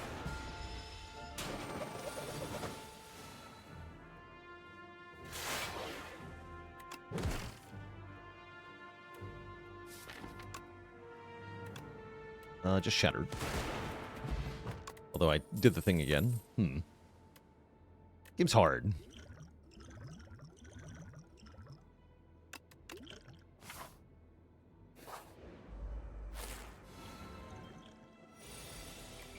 I actually rather like Thrumming Hatchet here. Just an attack I get every turn. Seems perfectly valid.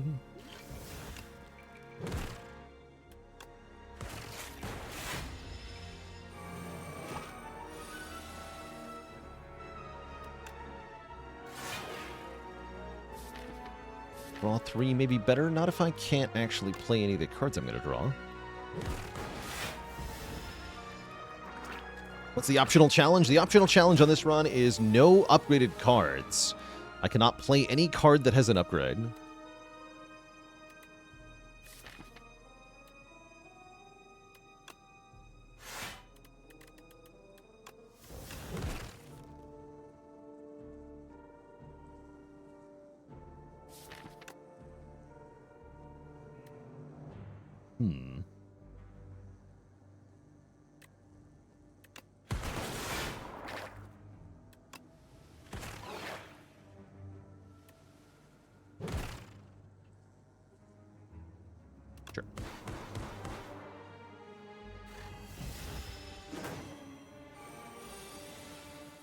Pretty clean. Okay, Happy Flower is not on the wrong turn. I'd love to wait one more turn, though.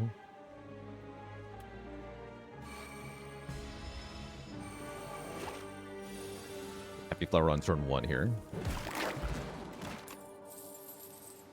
Hologram is here. I feel like I have enough holograms at the moment. And I really wish I could upgrade this quadcast. He's so much better.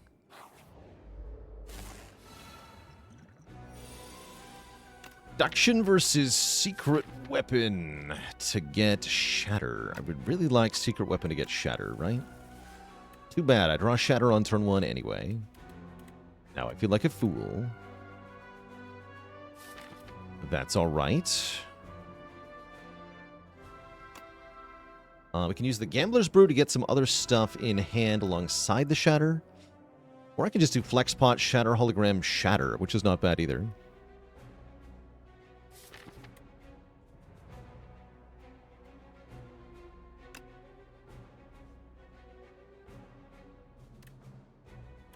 Yeah, let's actually do that.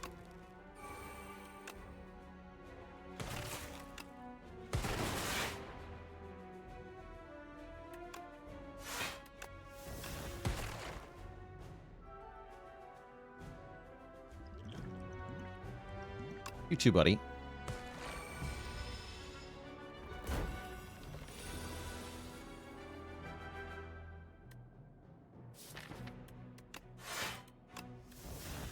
So we can go Alchemize and Shatter. Nice. Now we have a boat thingy. And Trash to Treasure is back, and I'm going to click it this time. Even though I only have one card that actually activates it. Too bad.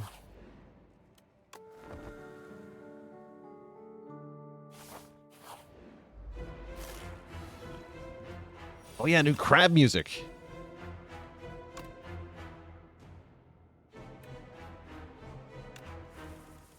Taking the jackpot.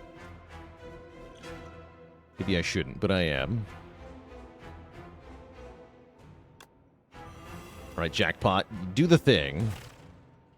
It did not do the thing. It's not good. Help!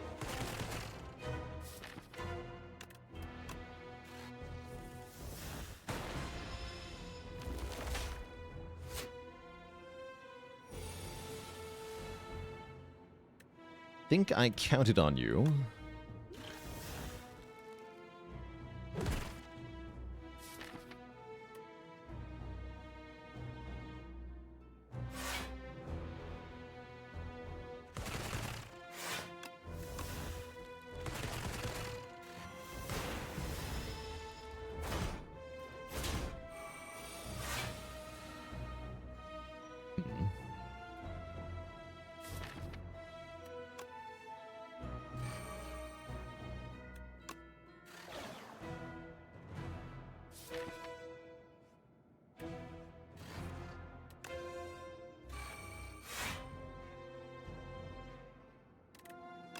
Frost and stay facing this way.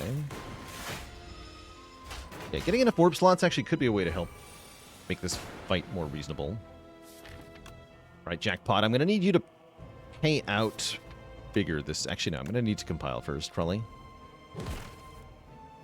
Alright, we're going to jackpot. Good luck, jackpot. Another modded, huh?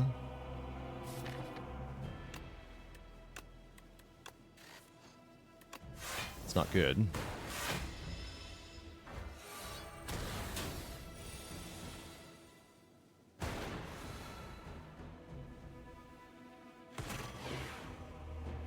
Pile Drivers now draw 4.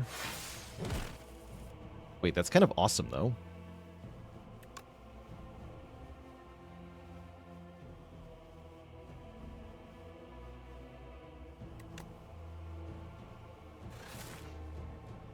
Meager lightning.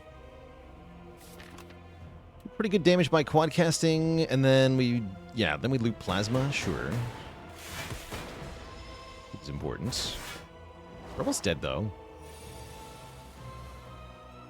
We have the legendary draw 5 compile driver, though, so can anything really go wrong?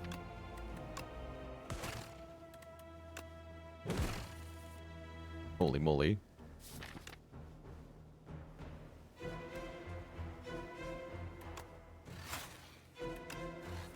jackpot. Okay, so we're going to shatter, evoke all of these orbs twice, including the plasma, giving me a whole bunch more energy. Then we can play jackpot. We have double helix drill that hits 7 times. Okay, we're getting somewhere.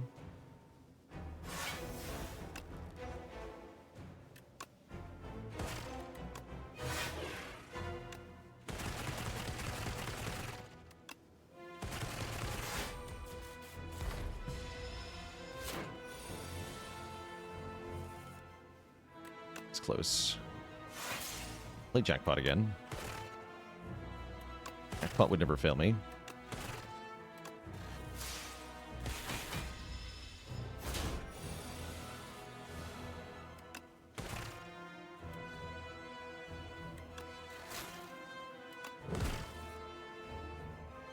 GG. That was actually very close. We're offered a second copy of Shatter, a Consuming Shadow, and a Meteor Strike, none of which I really like. Actually, no, I lied. I like Meteor Strike. Give me a Meteor Strike. Yeah, Meteor Strike into Shatter, Meteor Strike into Quadcast. Both are pretty ridiculous. Giving me energy every turn from Blessed Antler sounds really good, because we have super good draw with Compiled River. This deck would definitely appreciate more energy. We have enough money that we do want to go to a shop. The shops are awkwardly placed. I guess I can fight 2 elites. It's not that bad.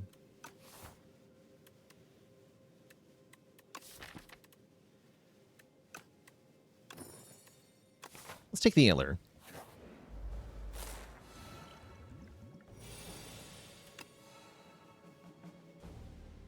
To get bonus cards on turn 1 anyway.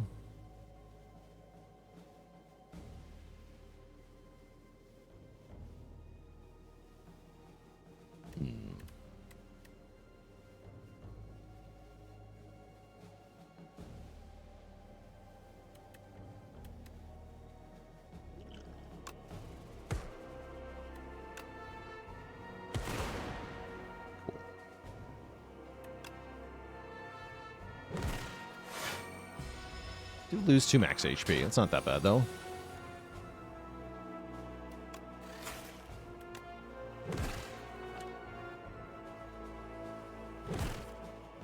I would like to get my Alchemize played. There we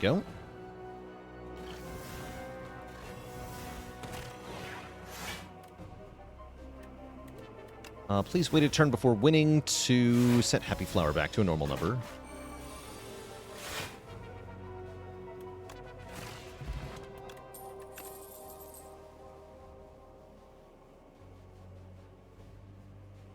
How's it going, Noggin Fogger? Welcome.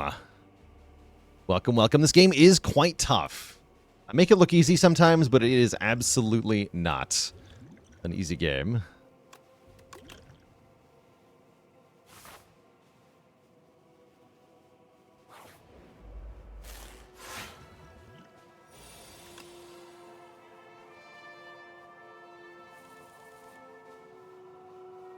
That turn 1 draw is bad. I'll gamble brew that.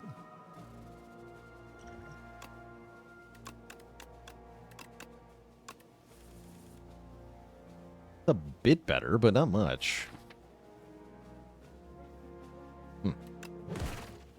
Terrible. Yeah, actually terrible. Brew it.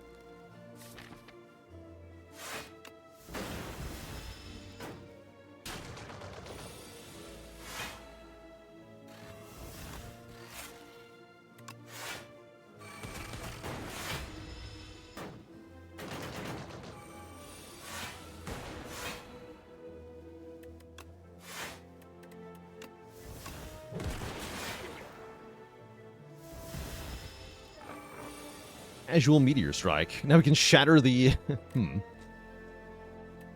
really want to do that, though. Yeah, give me Giga Block. Here we go. Deck wants Ice Cream. quite badly.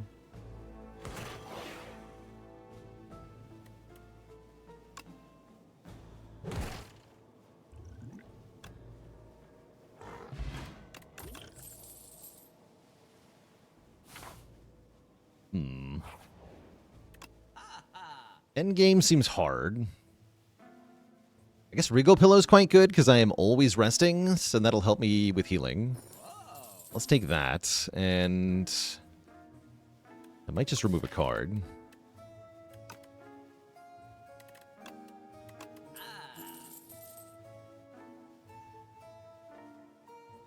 Doesn't feel very good.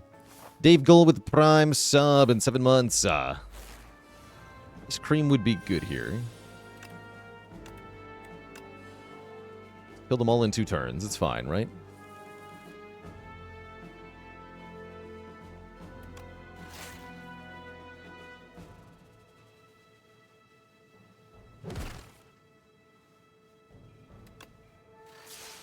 Oh, nice. Okay. Shatter the Glass Orb. Brilliant.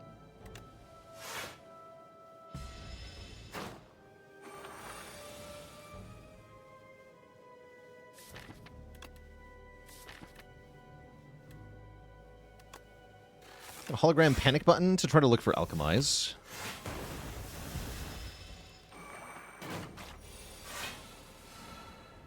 Did not get Alchemize. I can Gamble Brew for it, but I like the Gamble Brew. Yep.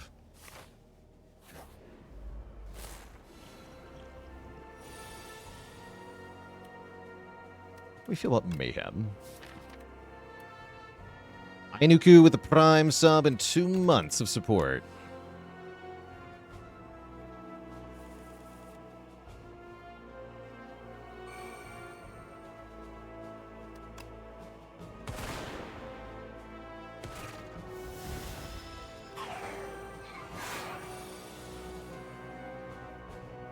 Ouch.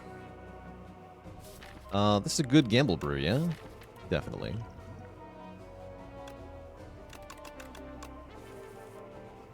Nice.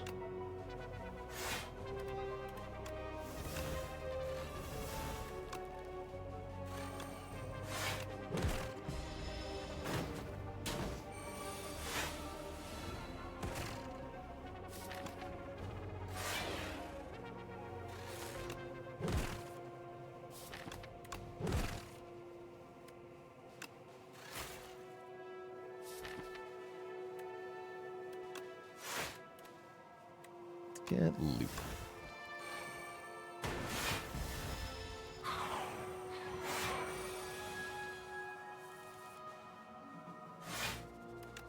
It's an incredibly bad draw. What statuses do I actually have? Not very many.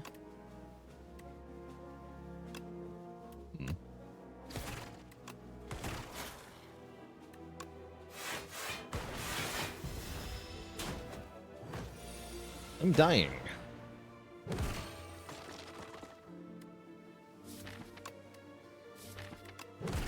Might just be cooked here.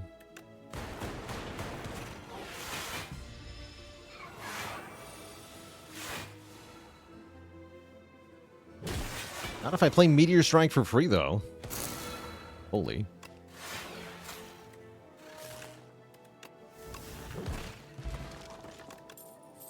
That was cool. Wish I could take the turbo.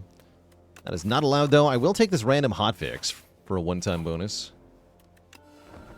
Rest for as much as I can. We have 2 elites coming up, though. Scary.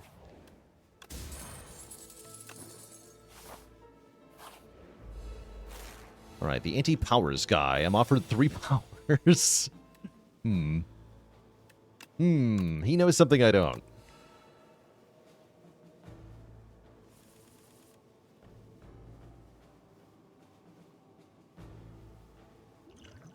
You cannot skip toolbox. That's correct.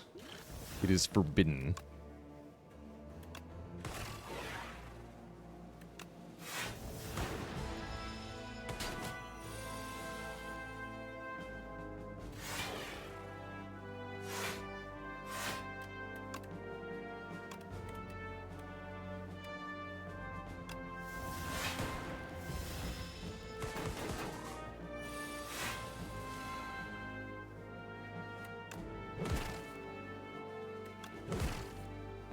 Get him.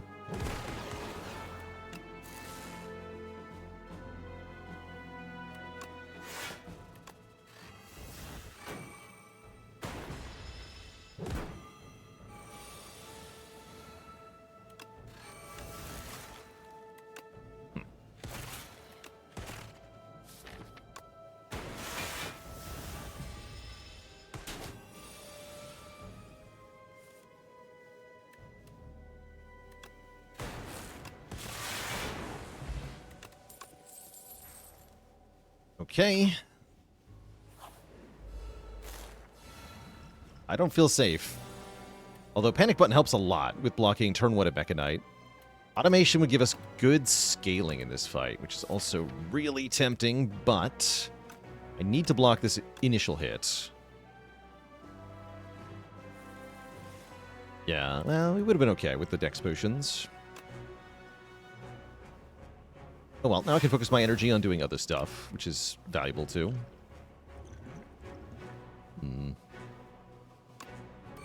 Most of our potions don't do anything in this fight, though, as they're all debuffs that Mecha Knight will ignore.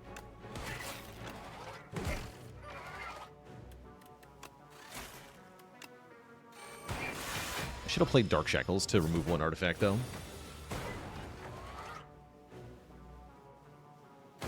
Second Hologram here. Yeah, might as well.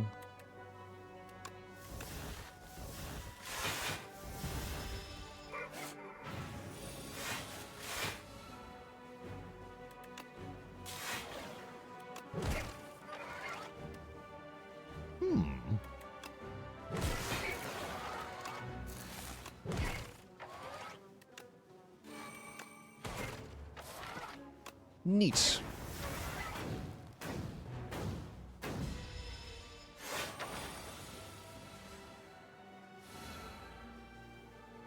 Not neat.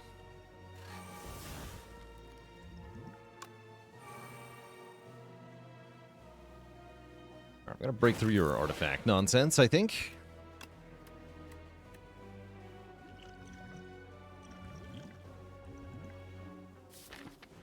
Do that by getting null back? Sure.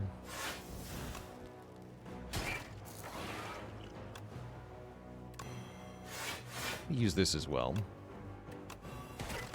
Some damage per turn on Mecha Knight.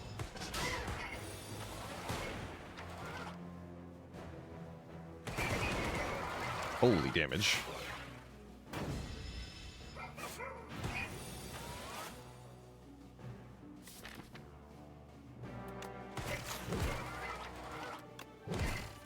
First quadcast. Nice.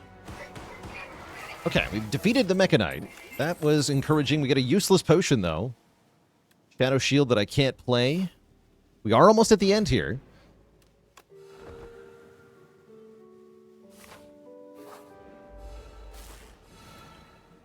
The Axebot has indeed backed off a bit. That's nice. Helpful.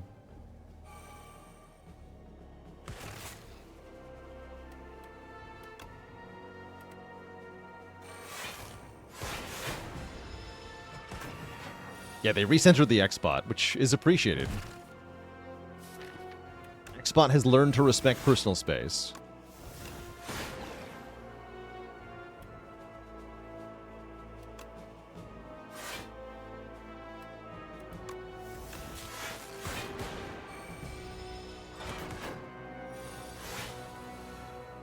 How often have we drawn Meteor Strike on turn 2, though? Seriously. It's awesome. Or turn 3, rather, with the Chandelier.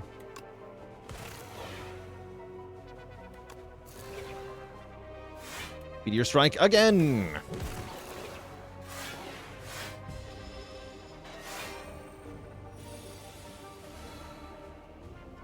The resummons should get progressively closer. You know, you're right. I agree with that. They should. We are full blocking. Okay, no need to panic here.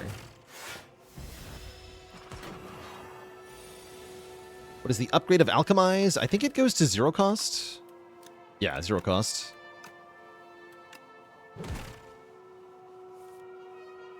Okay, now I need to panic. Don't like using that.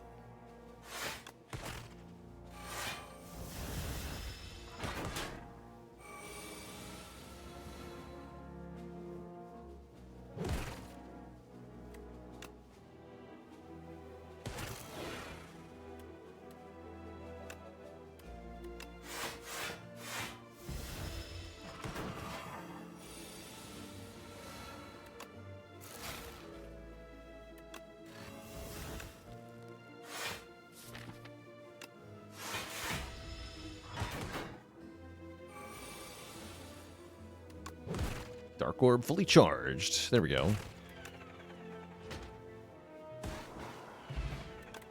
Giga Potion.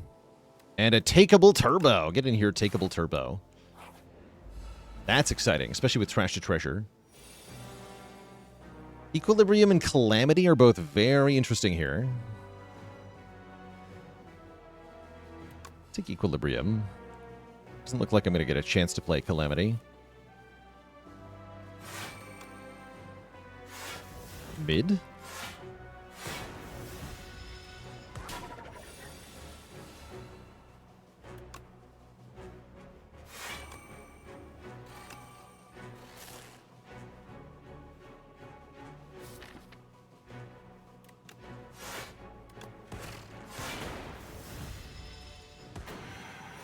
Yeah, I was keeping Dark Shackles for this turn, again with the Meteor Strike on turn 3. Crazy luck. Actually crazy luck. Alex Sandman with the Prime sub in 10 months. Thank you, thank you.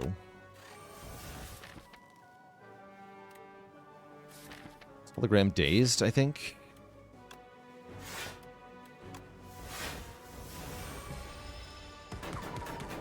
And 43, right? No, just 28. Okay, but re-debuffing me. Rude. Pot's great.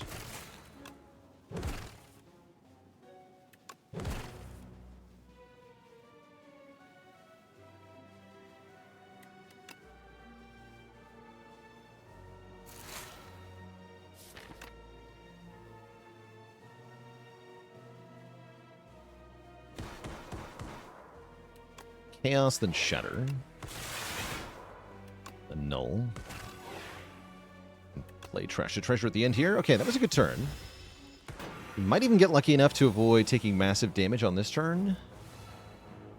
Not necessarily.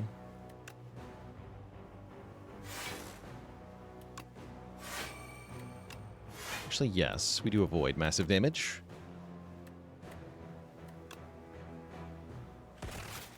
Retaining my hands, and we just keep null until next turn. Me quadcast. Shatter, good enough. Okay, we actually made it through that elite fight. We're in the final stretch here. There might be a chance. How do we feel about Thunder? Seems extraneous.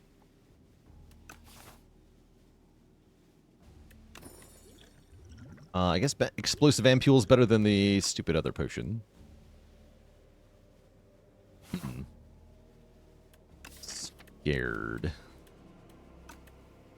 Scared of these final fights, as I should be. I don't think we have enough, but let's see. Maybe the colorless potion can save us. Calamity can probably save us in this fight. Whenever you play an attack, add a random attack to your hand. Sounds good. Give me that. Wacky waving tongue guy. Yeah, we're meant to like Shadow Shield turn 1? I don't know, man.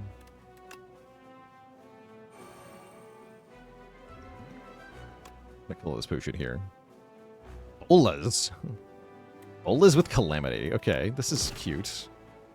Giving me a Shatter.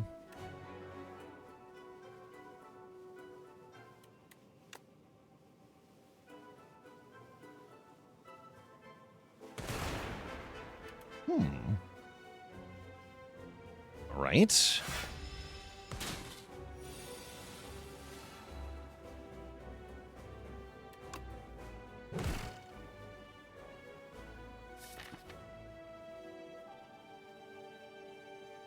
Oh, I think I have to pot that.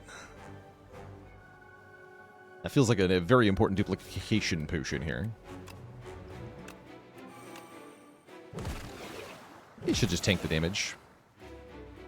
Too bad.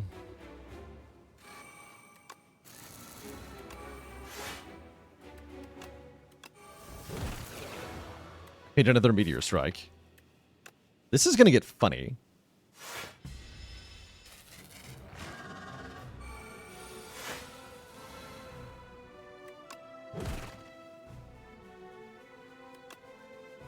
It's meteor strikes all the way down.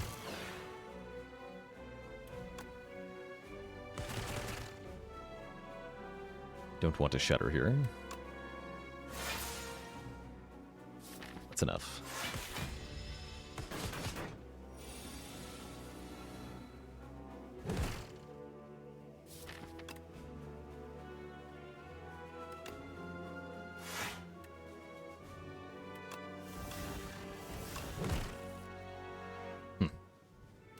That works too. Hologram Quadcast. Quadcast the Plasma Meteor Strike.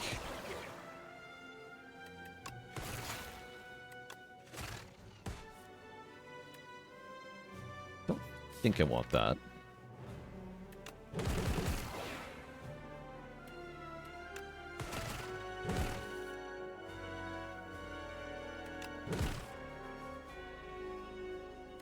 Pretty wild. Yeah, the Calamity is letting us essentially have unlimited card draw as long as we have energy, which we definitely do with these Meteor Strikes. Yeah, now it's getting really silly.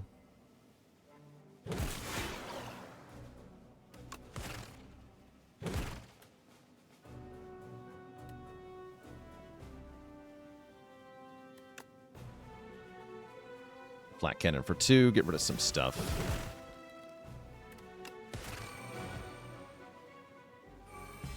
All right, phase 3.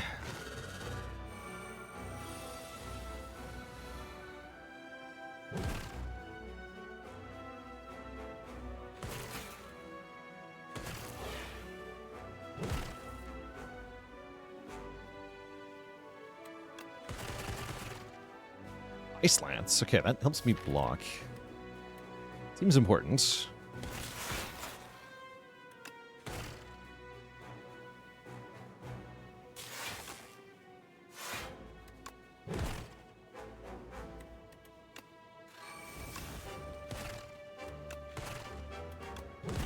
Heal you 1 damage at a time if I have to, nerd. I'll do it. Don't think I won't.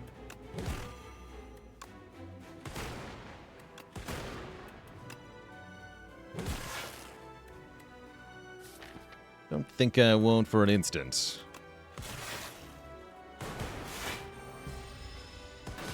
We created a lot of cards. We have. My only regret is that I cannot play this Meteor Strike now, which I think is going to put an end to it all. Kind of needed to be able to do that, didn't I? Not good. Yeah, not good.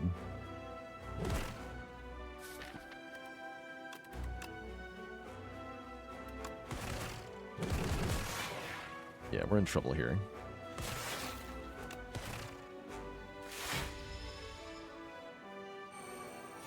It was going well until it stopped going well. I'm gonna die.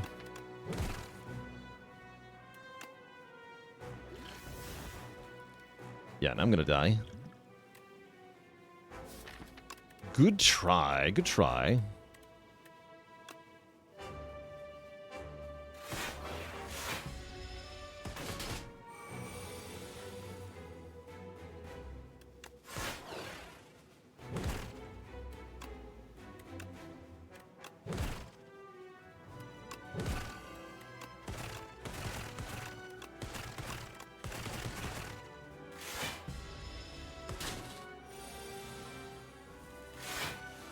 Meteor Strike.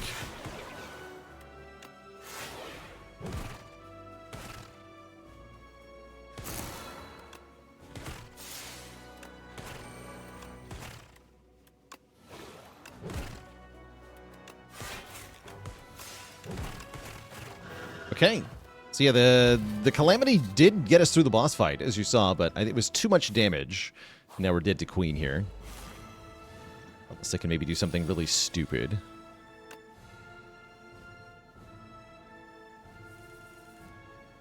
Looks like that's a big old nope. Nope, nope, nope.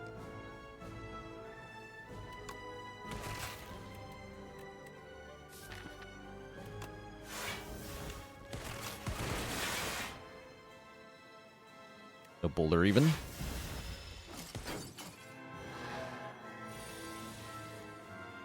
Ah. Death. GG. GG. Good try, good try. Getting to the second Act 3 boss with no upgrades, pretty good. Good try there. Yeah, that was pretty good. All right, chat, that's going to be the end of our Spire content for today. Next up, we're going to play a little bit of The Last Spell. So we've got a couple of nights left in our Emberwald, I think it's called, campaign. Before that happens, I am going to take a break here, refill the legs, stretch the water. I'll be back in a few minutes for some more, for some Last Spell. BRB.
All right, chat, we are back, and we are switching games here. I'm going to boot up our playthrough of The Last Spell.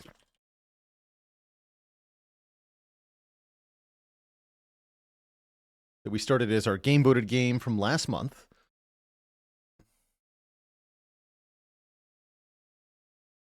Getting very close to the end here.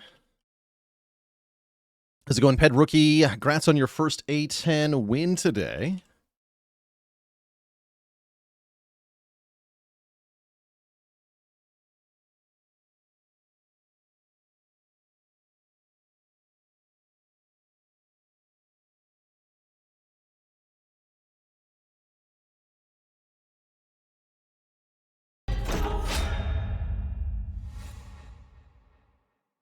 Any other big games I'm looking forward to in 2026?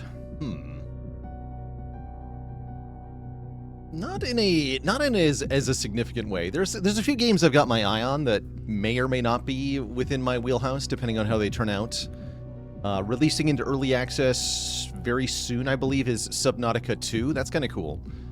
Although I'm not likely to actually play it until whenever they end early access.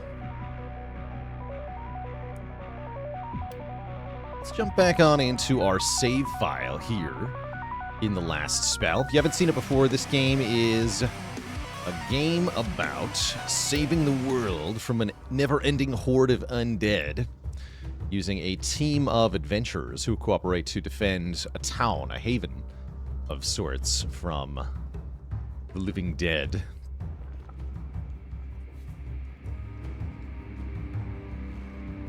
Oh yeah, I saw that there was a Heroes of Might and Magic title in early access. I didn't pay that much mind, but I have enjoyed some Heroes of Might and Magic in the past, and maybe that would be up my alley, actually.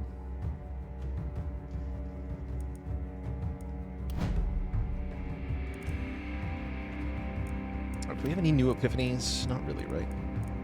Got everything active.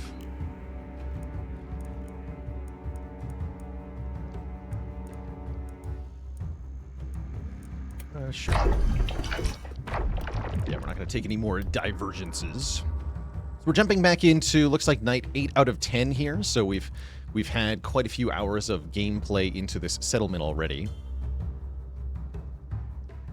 Let's go over the heroes that we have at the moment. We've got Scalebane, who is specialized into critical hits. And picking off isolated targets. And he completely ignores enemy damage resistance. Shantae is one of our 2 blood mages, currently wielding a sledgehammer that makes her extra fast. She can spend her health as a resource and does more damage the more health she has, which is a lot. Yeah, lots going on screen. This is a very complicated game, but it's a fun one, too. I like it a lot. We'll get into some butt-kicking shortly here. Edlin, our other blood mage, currently wielding claws and an axe. Although we might be looking for upgraded gear at the shop here. That's one of the things we're going to do before we jump into another night. As I see we have lots of money. Edlin is good at picking off isolated targets, which is what the claws are good at. Rundervar currently has a multi-hit build, really good at spamming magical missiles. And gets more damage for having more mana, I believe. Not quite. Gets more action points for spending mana. Silkthorn is kind of our sniper. This character has a lot of plus skill range, so she can hit targets from very far away. And her weapon of choice, the Tome of Secrets, also gives her lots of range. And lastly, Garundia is the most recent addition. Also a sniper. Yeah, huge 2 snipers who are meant to pick off things as they get close to the base. Garundia is specifically kitted out to be able to stun groups of enemies in the event that we end up needing to do that for any reason. I'm not sure we will, actually. That's all right.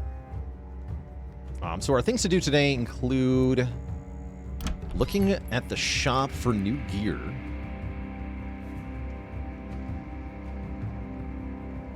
see. Is there a multi-hit skill for the flower? Looks like no.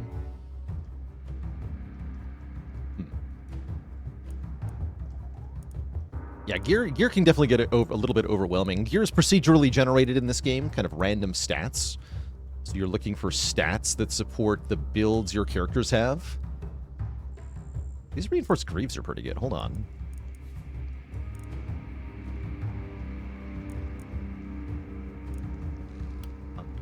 What is Edlin wearing on her pants?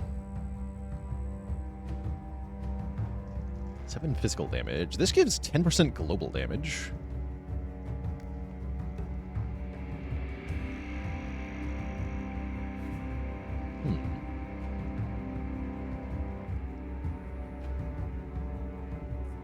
And this gives more health, which will also be more damage. I think these greaves are better. For at least one of the blood mages. Axe Boomerang Scroll plus 5. We definitely want that for a blood mage. Okay, let's equip these.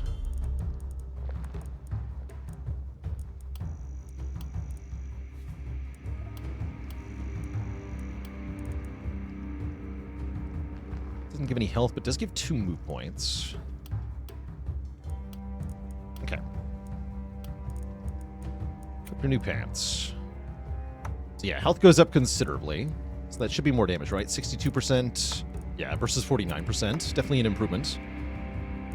So even more damage. We like it.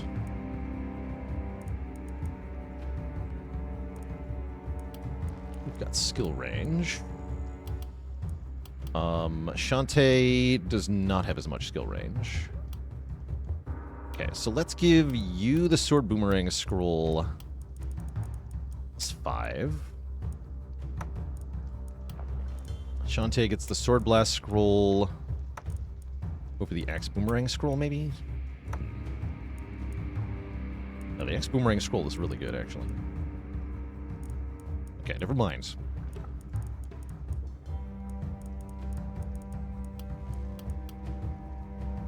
Are you the one with...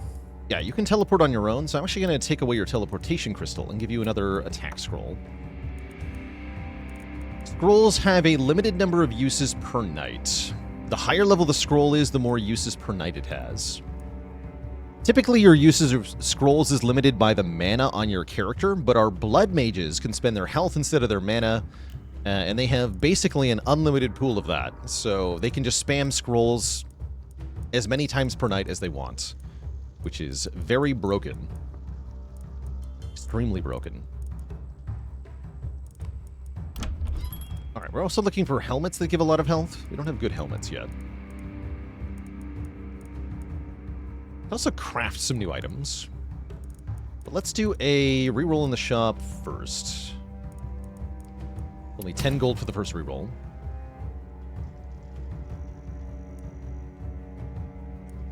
Oh, you want to play this game again? If you haven't played it since the 3rd DLC, this game got 3 DLCs, by the way, then there might be some new stuff to go back to.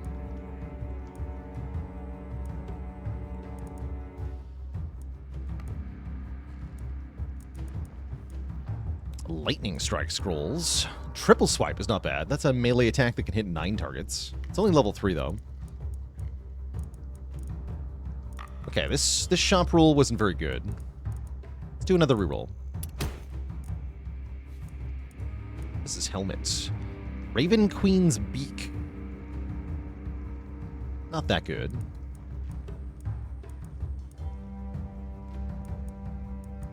It's like a slight improvement. Medal of Fear of Death. Gives crit power and steady crit ups, but lowers crit chance. Interesting. 1 action point is the main benefit to that. Okay, still not impressed with the shop this time. Unfortunate. What if we craft an item or two? We have an armor maker, right? Let's max out the item tier of the items that our buildings are producing. And then we can use our people to help the armor maker and craft a level 5 item. Let's do that. What did that make? A hat with 75 health on it. That's pretty good. For our blood mages, that is. Yeah, I'll take the hat with 75 hit points. It also gives +1 dodge, which is a thing.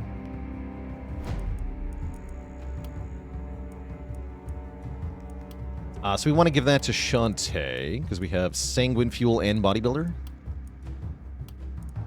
So that increased health will go a really long way on this character. Yeah, damage goes from 83 to 86, but also more physical damage %. Yeah, good stuff. Okay. How much for a second armor maker? Let's do that again.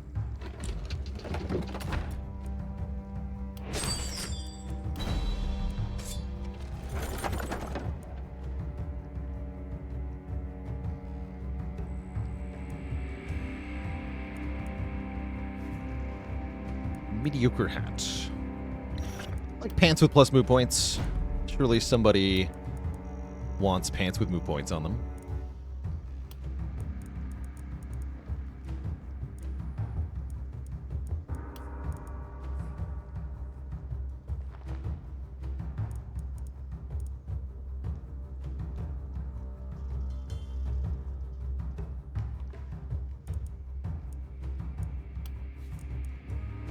Yeah, you do. Excellent. Okay, we have 200 bucks left. And a lot of materials to build defenses. More walls, more ballista, more catapults to help with the defense.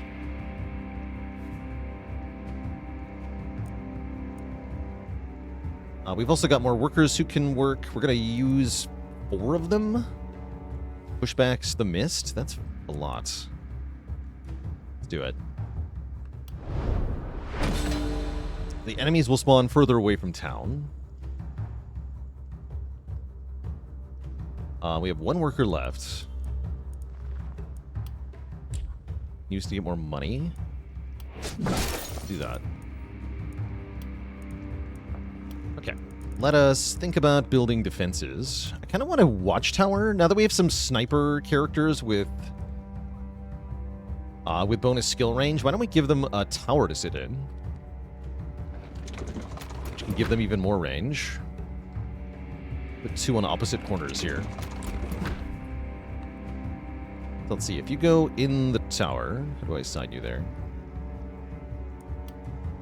There. Now your basic attack, yeah, goes this far. Pretty good.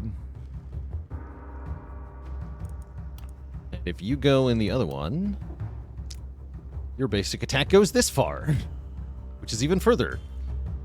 Cool, that's some great coverage on those 2. Now let's get some more crossbows and stuff.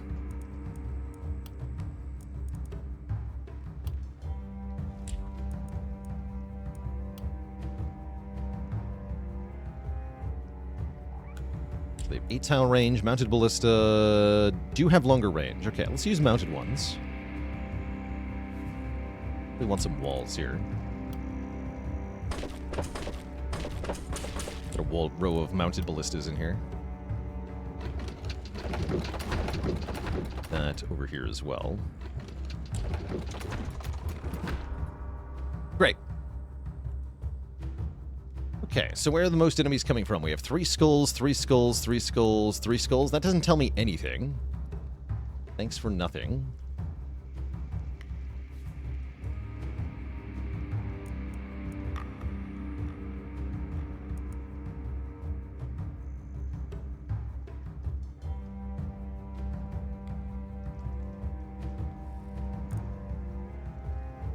So I guess just have 1 person in each direction. The blood mages are gonna be fine, I'm sure. And we've got long-range support. Okay, I think that's everything we need to begin the next night. Looks like we're facing off a large horde of mostly inconsequential enemies. There's some hunters and some accursed guys. And I see that we do have 9 corrupted mages, but that shouldn't be too bad. Oh, didn't I refuse the divergence already? You didn't, probably.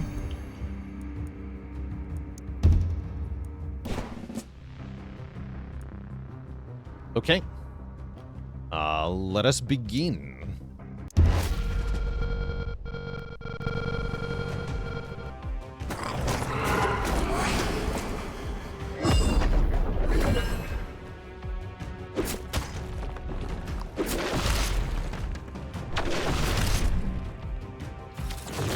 Shooting the walls like remnants that are out there. So, the horde encroaches. We'll have to survive for 5 or so turns until they stop spawning, and then after that we'll have to clear out every single enemy that spawns.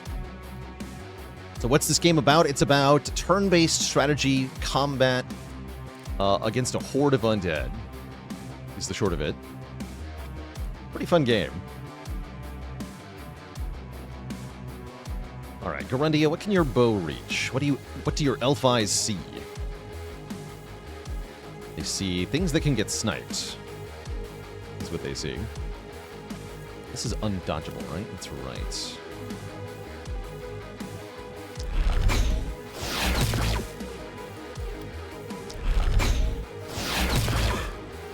Death.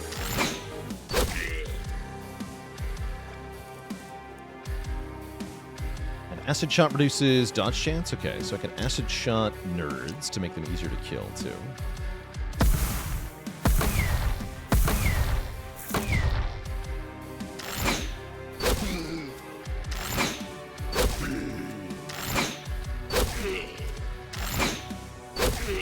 Nice. She's good at that. That doesn't leave a whole lot for Scalebane to actually fight on this side. That's alright. Let's have our Blood Mage do Blood Mage things for a second. Just kind of show off what they're for.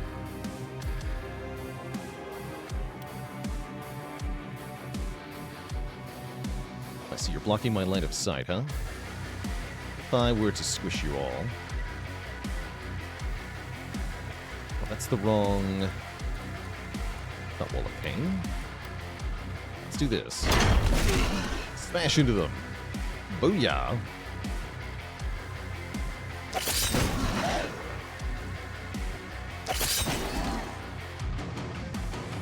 Let's see. How hard do you hit the Accurse now? 373. And if I yell at it... do even more than that.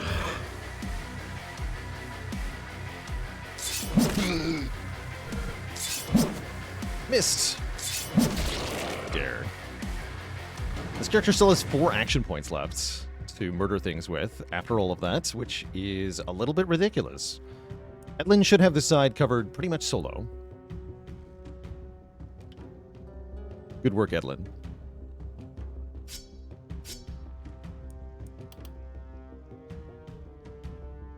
Scalebane, you can pick off these stupid line of sight blockers. Yelling at the enemies is very important. True enough. You have to know you mean it.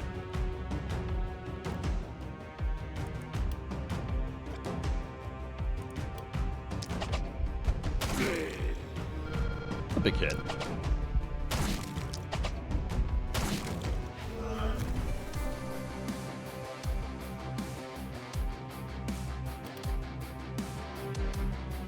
Some stragglers over here. Pretty big group coming in over here, I guess, that Shantae will go smash. Oh, here's one of the wizards. Hold on, I didn't even see this thing. Twisted, they're called. 1,400 health. Even those who once fought against the mist can fall victim to it. Former mage mutated by the mist can be a formidable foe. They give a move up and dodge to friends. And they can charge up a laser attack. Spooky. Spooky.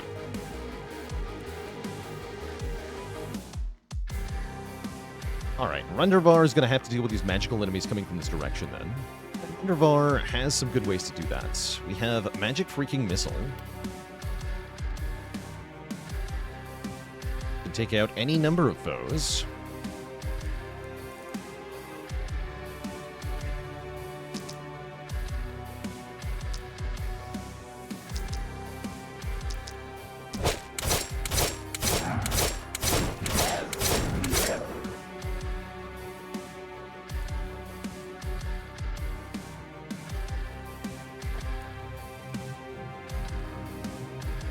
Costs 4 mana each time I use it. I think that's probably worth it, right? Restore action points for using your mana. Yeah, you have lots of mana.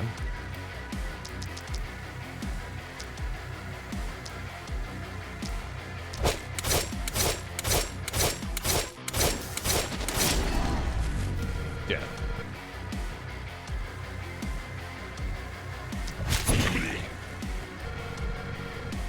Closer. Use your pistol on him. Yeah. And then one more magic attack for you. Then run away. Okay, that side is nice and clear. We still have Chante and Silkthorn. Silkthorn can snipe at things, except there's nothing actually in range, so I think we'll just let them get closer. And take a breather. Seems fine. Alright, Chante, go smash some stuff. You have a... That's right, you can teleport.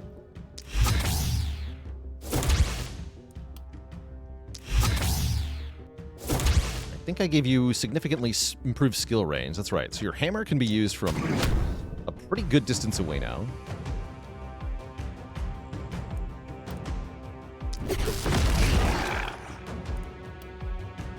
Oh, that's another Twisted. I didn't even see that.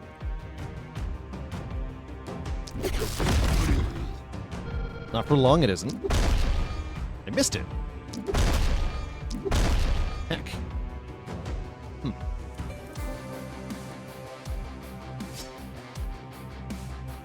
They have good dodge, apparently. Well, what if I Sword Blast you? They have really good dodge, apparently.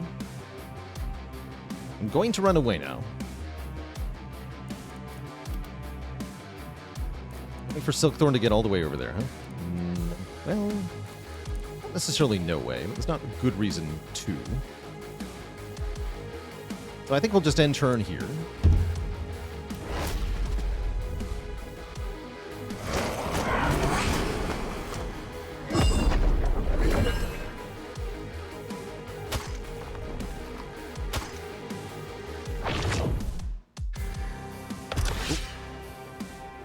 So it did a debuff. Took away all of Shantae's block, armor, and dodge, making her vulnerable to damage.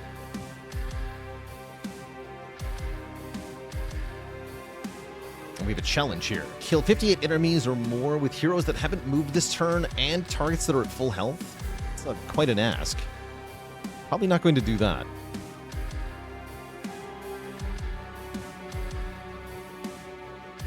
Alright, you nerds. Sword Blast.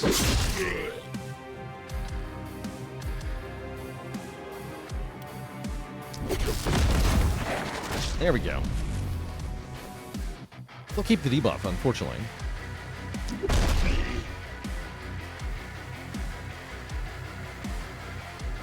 Yeah, 50 snipes, it's a big ask.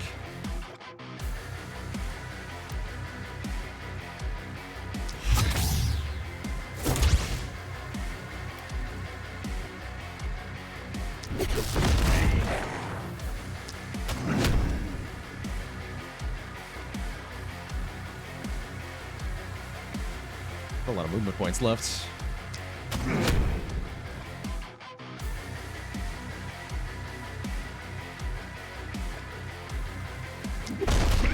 Blech. Okay, I'm gonna blink away just for safety here.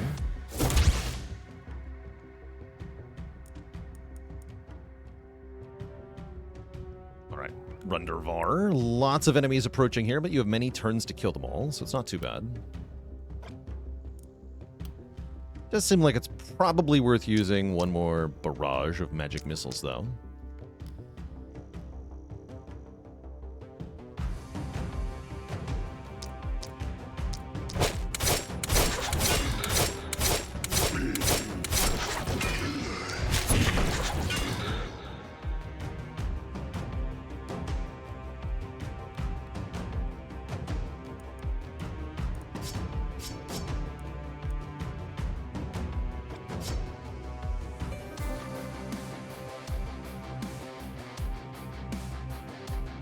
Be able to set Overwatch. Wouldn't that be nice? Be nice.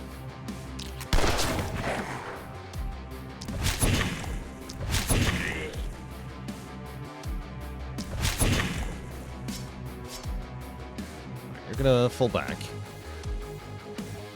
Could have done more damage by spending more mana, but there's no need to at the moment. Elite Splitter is kind of an annoying enemy. Shouldn't be that hard to kill. We do want to let it get closer to the walls, as we'll get better rewards for doing so. I guess I want to pick off these Accursed that just spawns.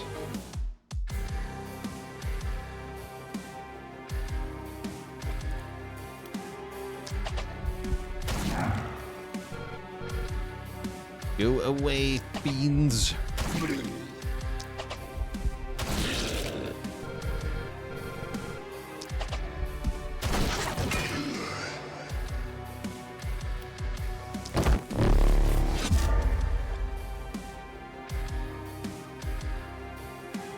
What you could snipe first. You should have done that. Oh yeah, you've got lots of targets. Okay. That's fine.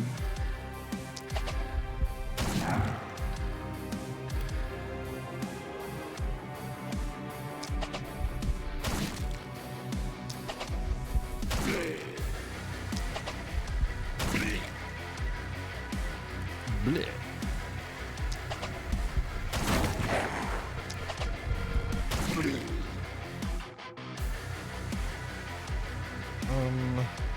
Can't reach me if I go over here. Over here. Yeah, neither of you can reach me. Alright, Edlin has a wall of enemies to chop into. Edlin has no problem with that.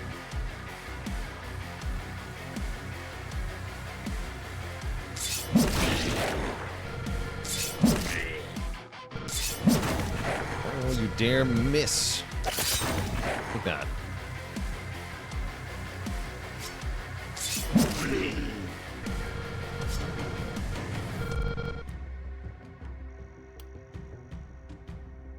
.402.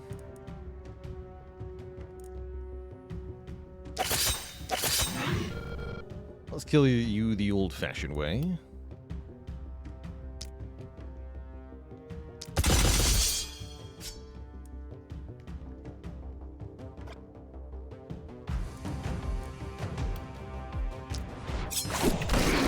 Black.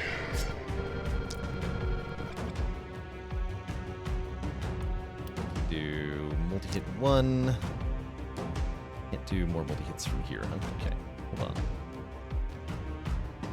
Ain't too much fun.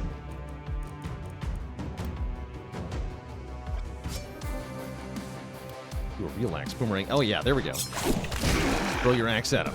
Perfect. Murder. Yeah, the Blood Mages are doing Blood Mage things, and they're very good at it.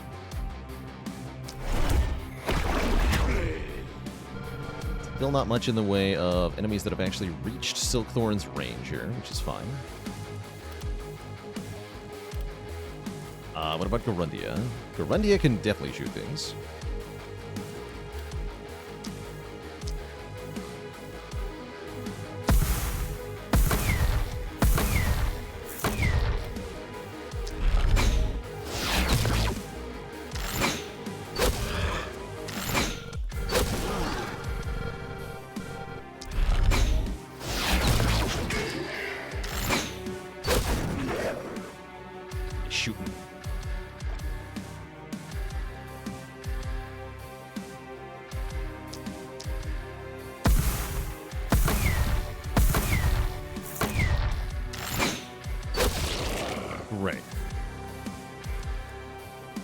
When I'm building decks/characters in games, do I prefer setting up complex builds with occasional huge payoffs or more basic but very consistent output builds?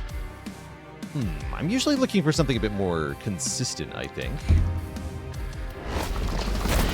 Rather than trying to set up specific conditions, but it also depends on how easy it is to set up said conditions.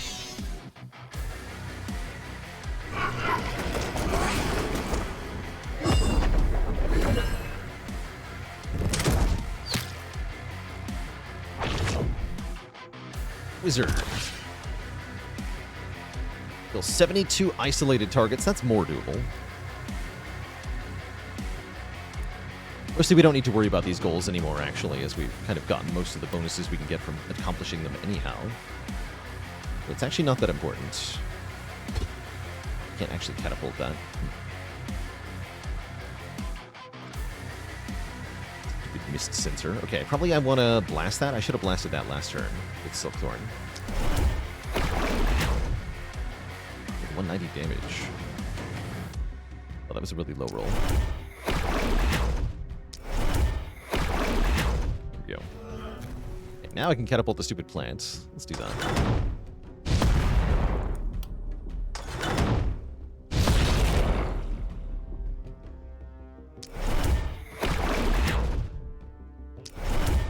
Dodge chance. Wait, they have a lot of dodge. Not anymore, they don't. Alright, Blood Mage. You know what to do.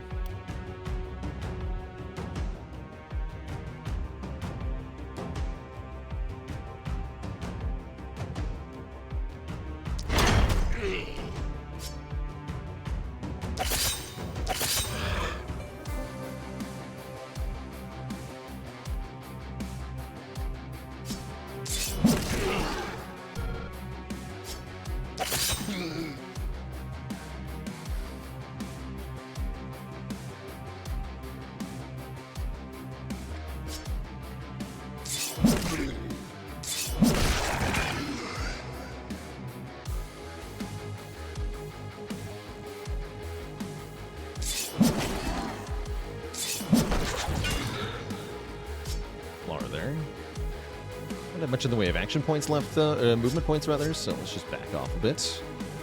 Another horde slaughtered over there. Scaled Bane. You have got to kill. Stupid wizard.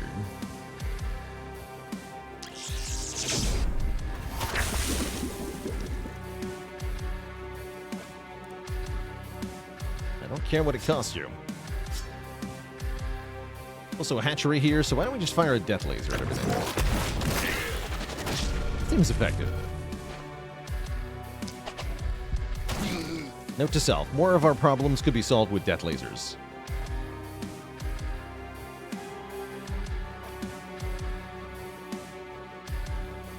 YMO1, thanks for the Prime sub. Welcome to the Cozy Sub Club. Dodge chance on those, though. Why? Why the dodge chance? Okay, but we want to kill the big guy next turn, not this turn.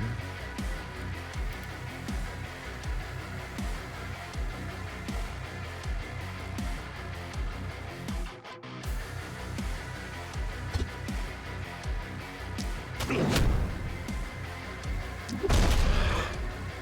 we did.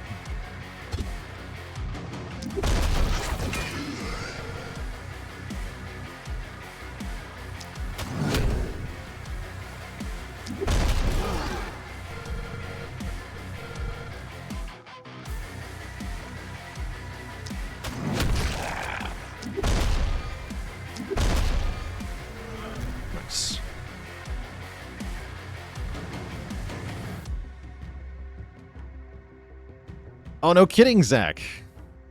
You got the Niao's Bone into Silken Tress plus Hefty Tablet to get a replay rare card. Did not actually give replay on the rare card, though, so you got a boring one-play offering. And then your first real card award of the act was replay, I assume? Still not bad, I guess. But it didn't work. That's good to know, actually. Kind of sad.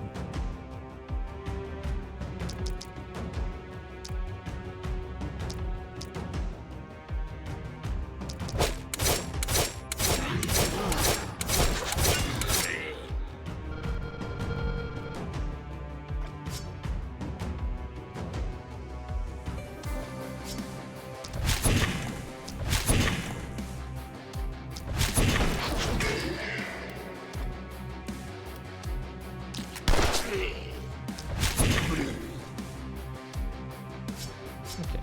And you can cannon shot these two, I guess. Back off a wee bit. Silkthorn still has attacks left. Kill this guy.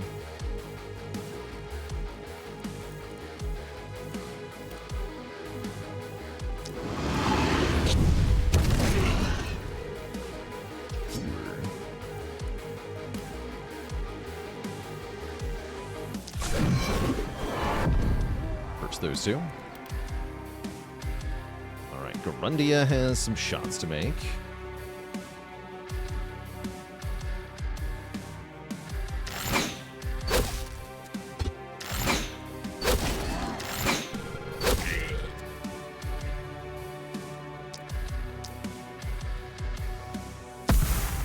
You can notice that elite claw initially.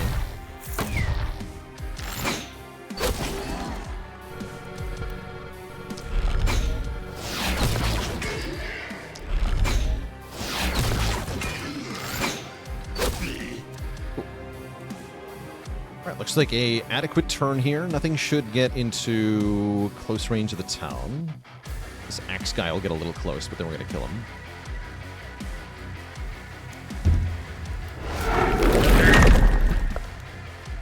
Some friendly plants.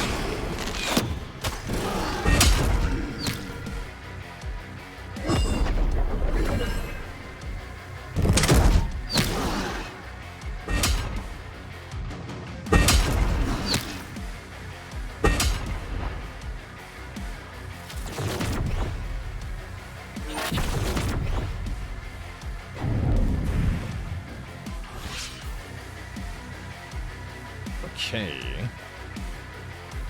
Yeah, probably don't want to let this guy hit the wall, right? How much damage are you doing? Many damages. The walls.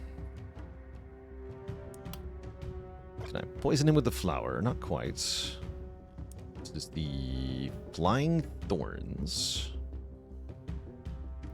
Yeah, the bird. The bird.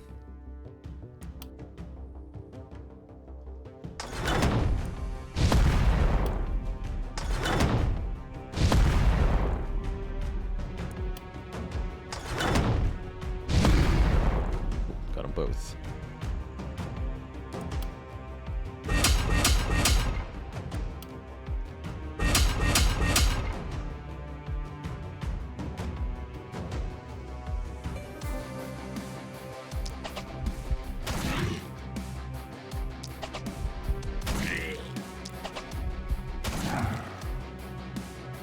Come over here, kill this guy.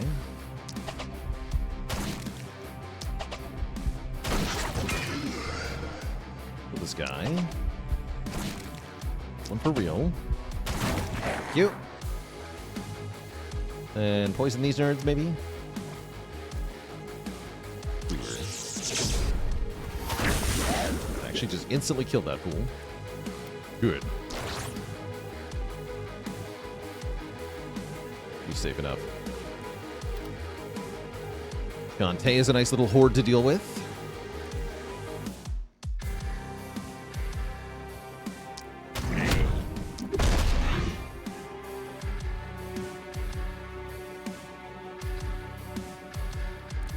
Give him the walls of pain. Crunch.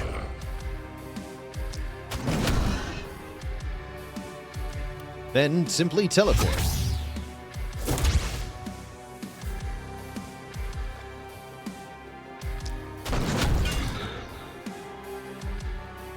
Teleport again.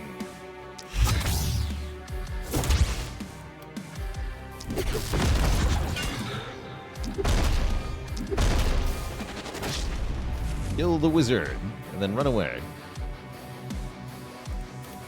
Edlin, how much carnage can you wreak here? Two elite claws over there, huh? Let them be for now.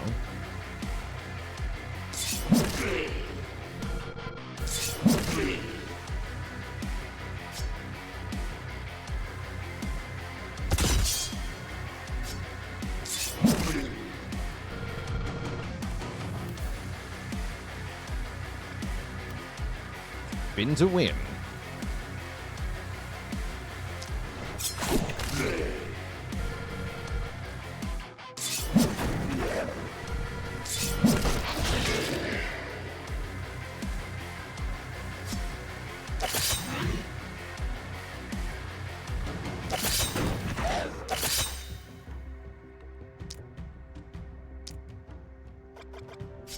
Shit, probably like to run away now.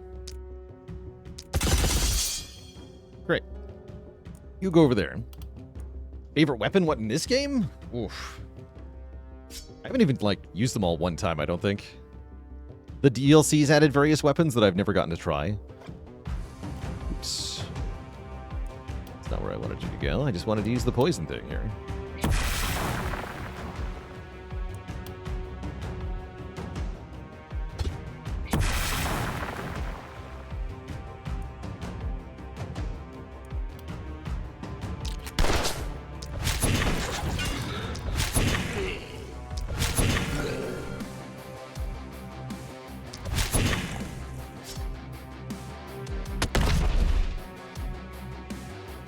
Boom.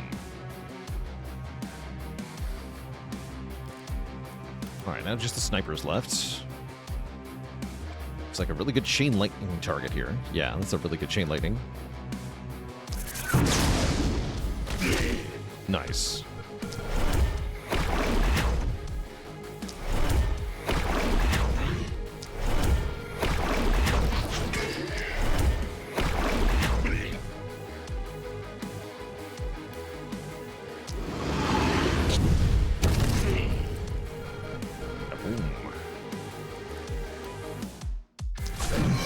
The elite, so it's easy to kill when it gets closer. Lastly, Garundia, you've got sniper shots going pretty much anywhere you want. Kill the stuff that's getting closer.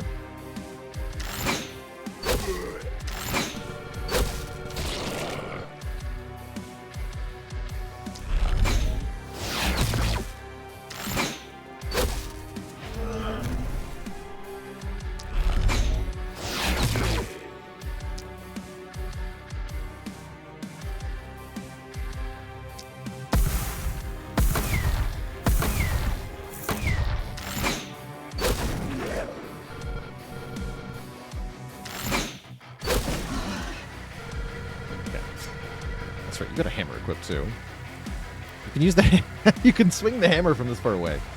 Great, you can do that. It's very funny. Okay, in turn, I guess. This knight is going a little too swimmingly, I'd say.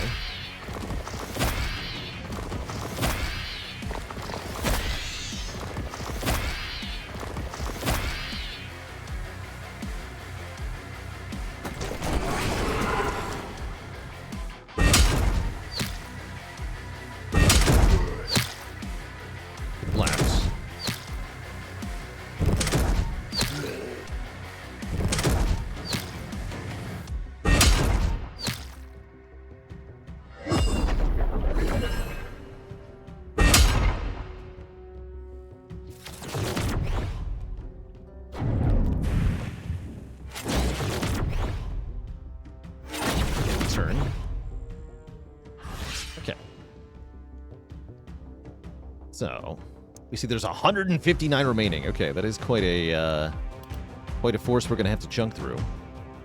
There's an elite twisted here. That thing is scary. Be careful about that.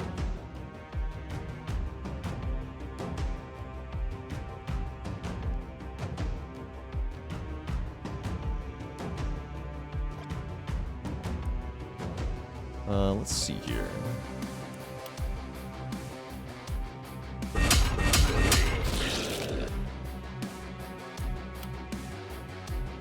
Some nerds off. Okay,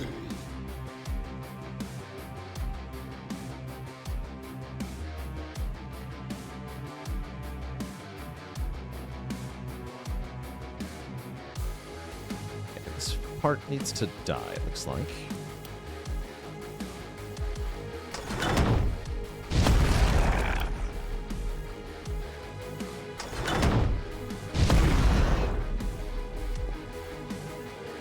Spires isolated. You're dead.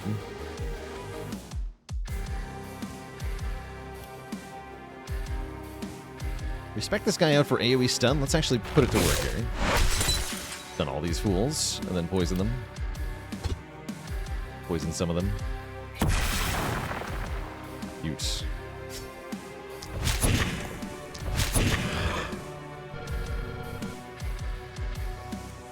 Do a few more magic missile barrages.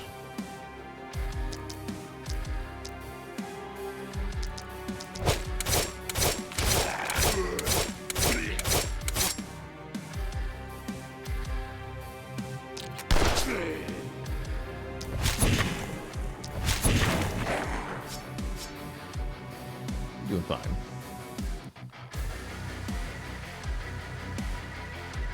Okay, you still have more shots. There sure are more enemies to shoot at.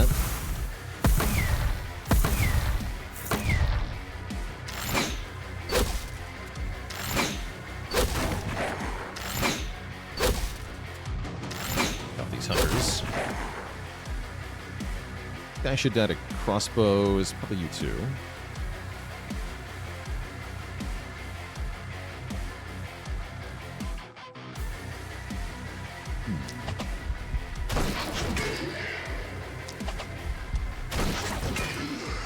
Crits.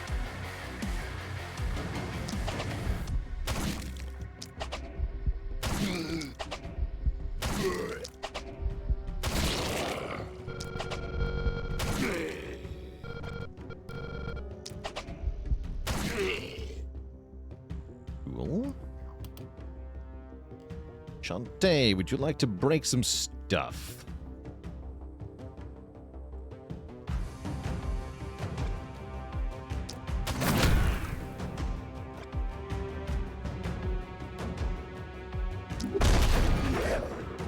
Sounds like a yes.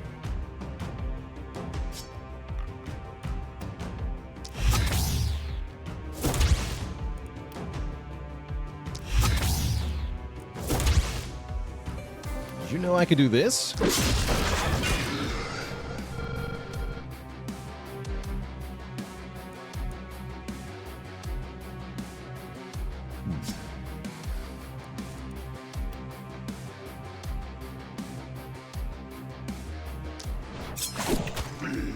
Missed the elite Clar. Okay, he gets to live for now. Got other fish to fry here.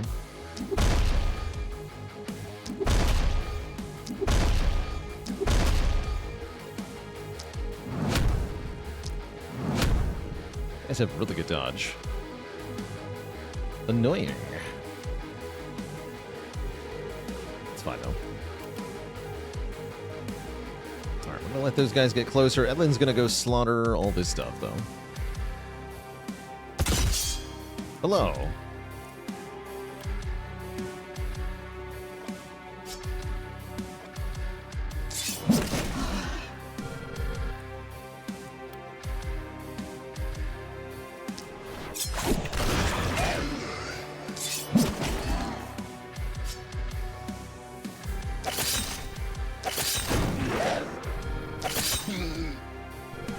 Rampage.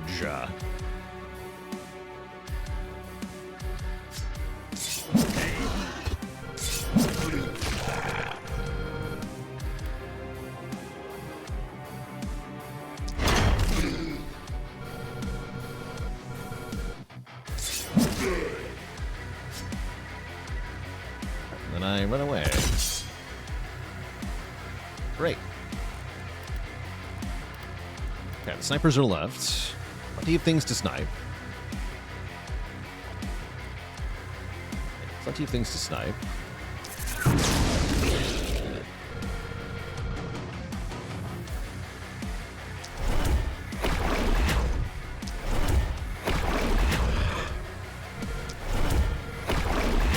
Yeah, we do mostly want the elites to get closer for better loot. Although this close to the end of the settlement, it's not as relevant here. Still can matter. Don't kill it too hard. Alright, ending turn.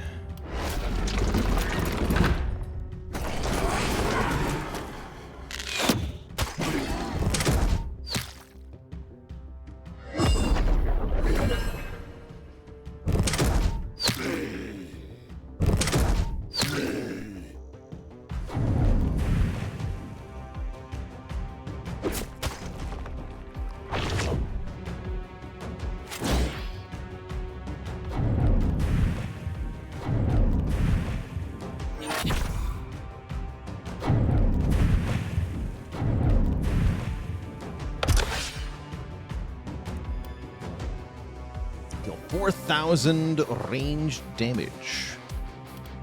A lot.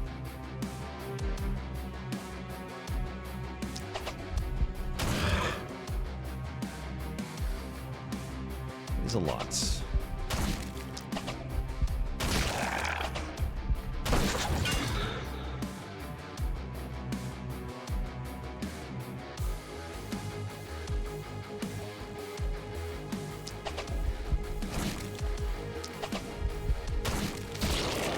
Lots of mana. Might as well do this then, for fun.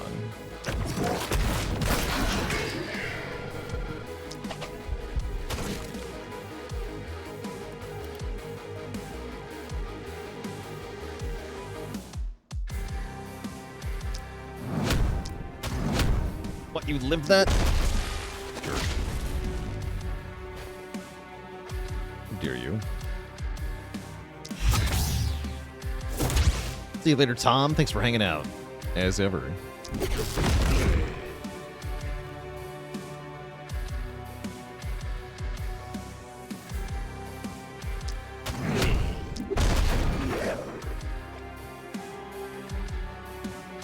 Let's see that Falcon Seed.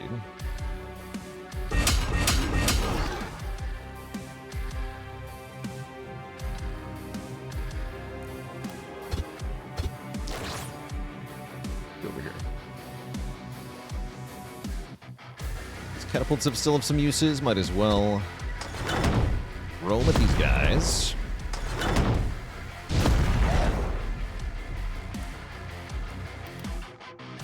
Let's see. Edlin's gonna wipe out most of this. Not the Elite Claw, though, right?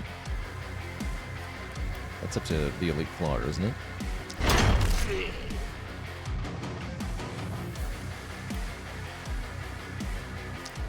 Cool.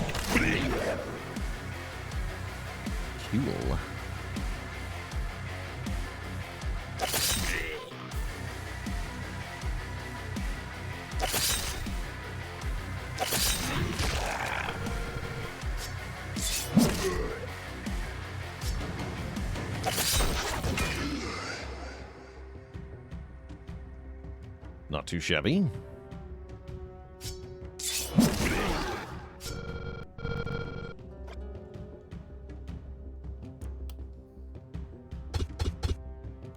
Valid maneuver, huh?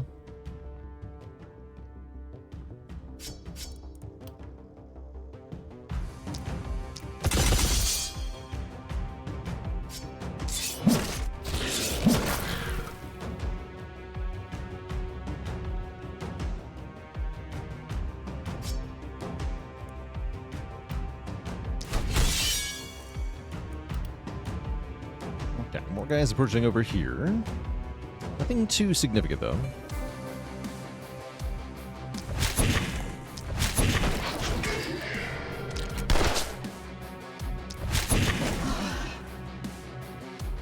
Stuff off as it gets closer.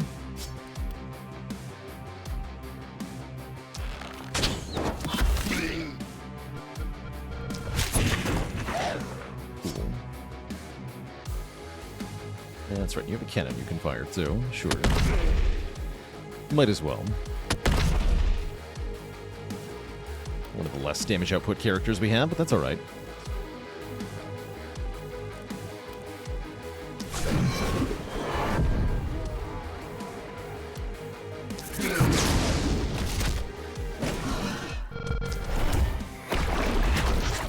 I can directly target that mage. Nice. Get him.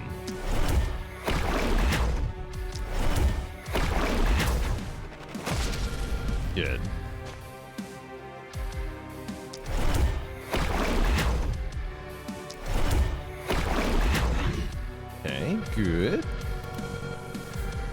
What about you?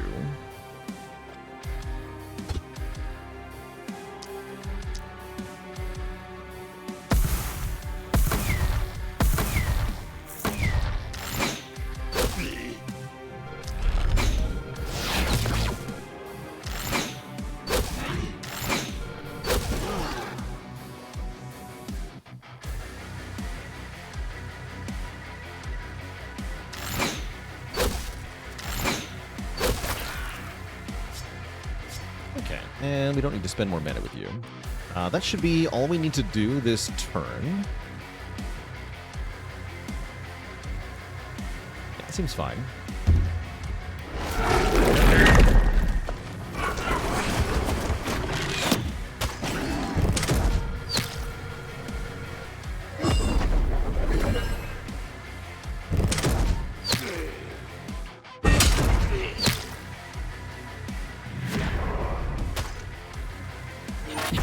Some minor damage to our tower there. Nothing important, though.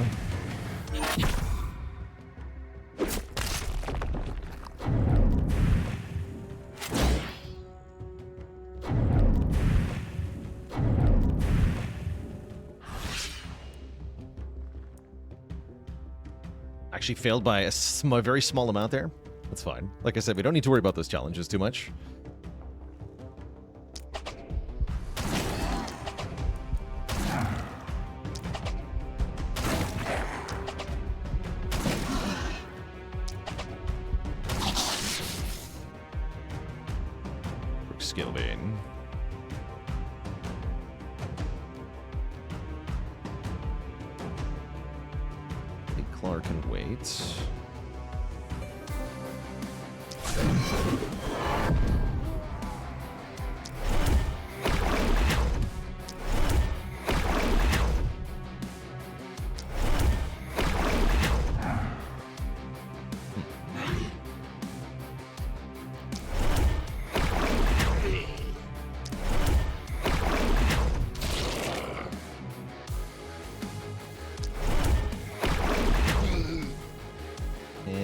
Basic attacks, which is fine by me.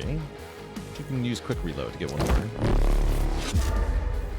more. On this guy. Nice.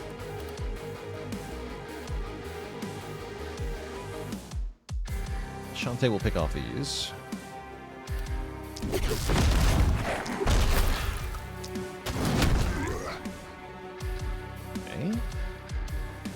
Plant as well. Great.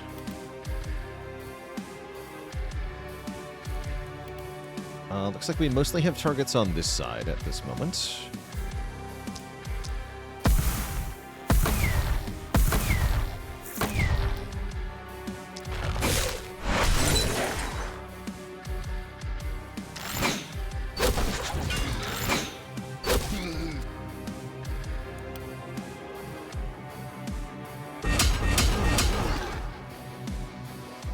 That flower.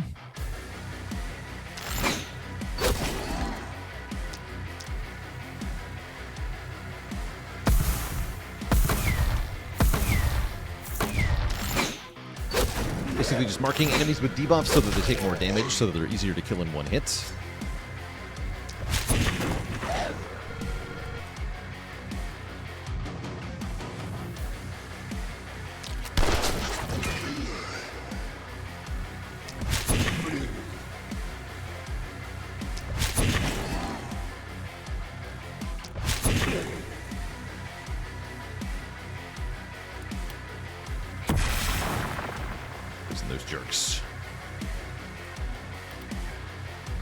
Mostly Edlin left. There's nothing really over here, just some elites we would like to get a little closer. Nothing doing. Let's kill this stupid. Yeah, kill that.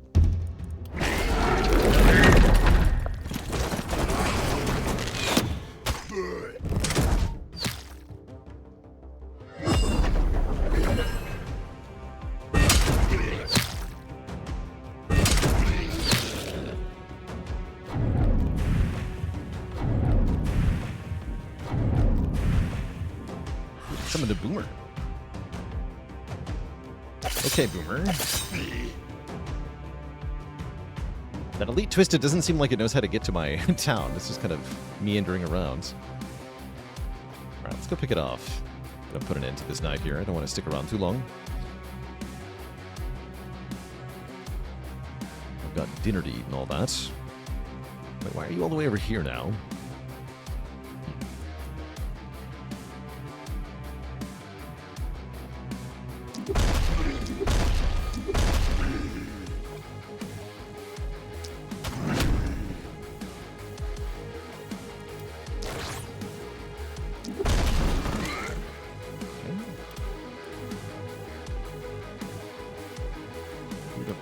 Anything.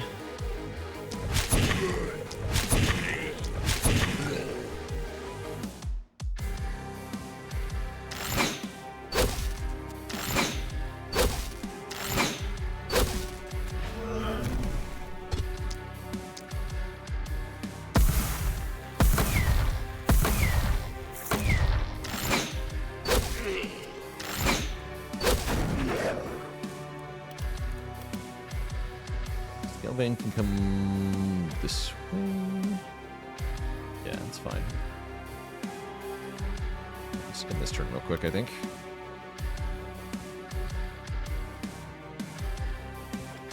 Yep. Could accomplish more with that turn, but it didn't make a lot of sense to play it out.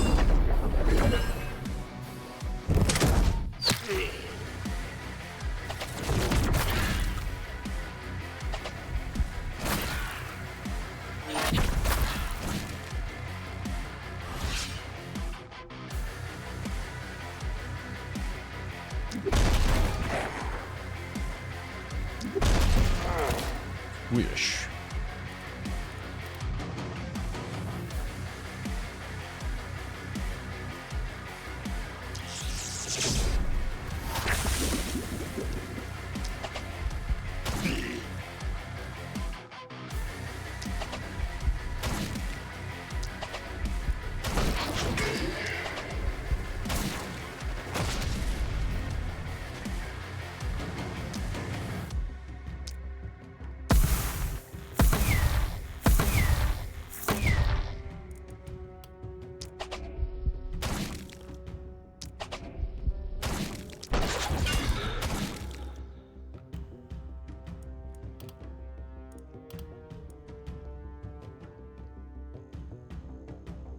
Don't break my stuff.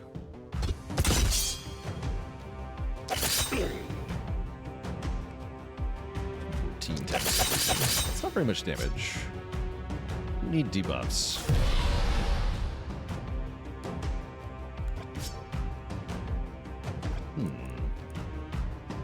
Still not very much damage, actually. This thing is nasty.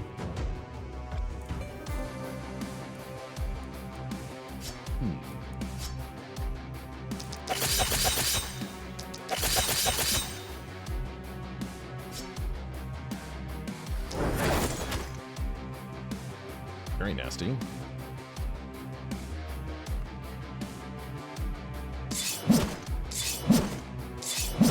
And yet, it still dies. Blood Mage.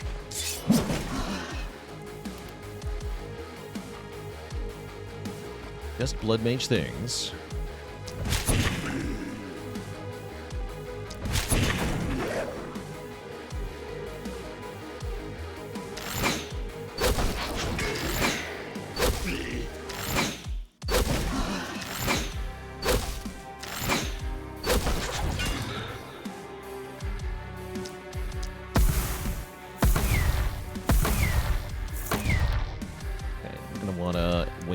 Turn. Nobody's actually in movement range of these things.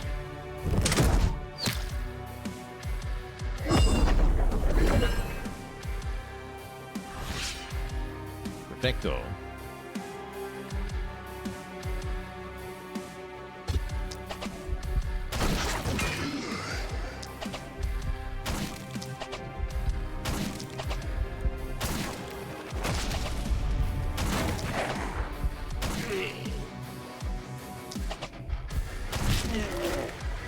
Who's left?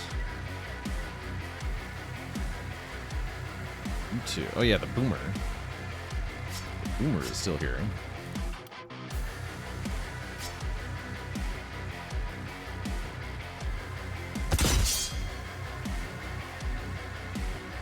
Be careful about that.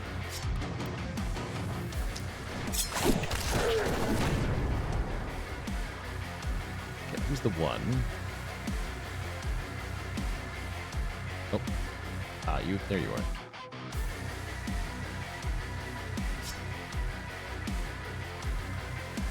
If we can see him.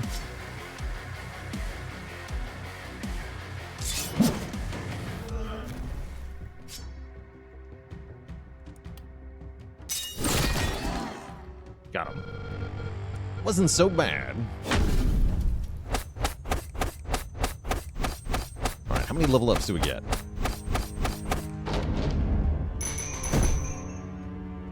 I think... Did we get 2? It was at least 1 for everyone. Very good.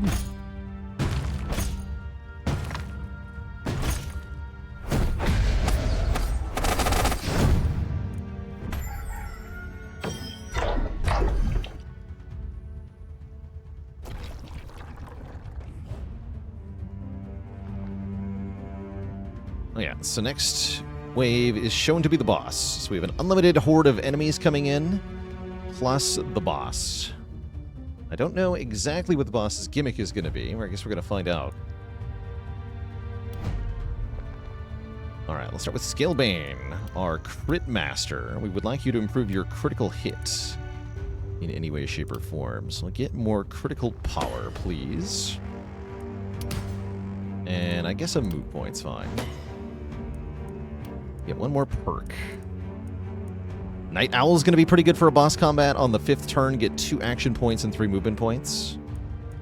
Is that Big Game Hunter? No.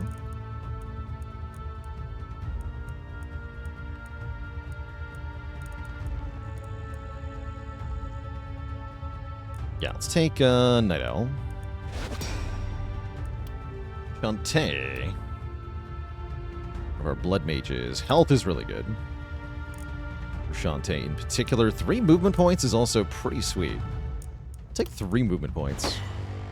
Mobility matters a lot in boss fights. Improve your opportunism for more damage to debuffed targets. And we'll give you Big Game Hunter. Do more damage when attacking an enemy with at least 600 max health. Hopefully these are bosses we actually need to kill directly. It's a little unclear.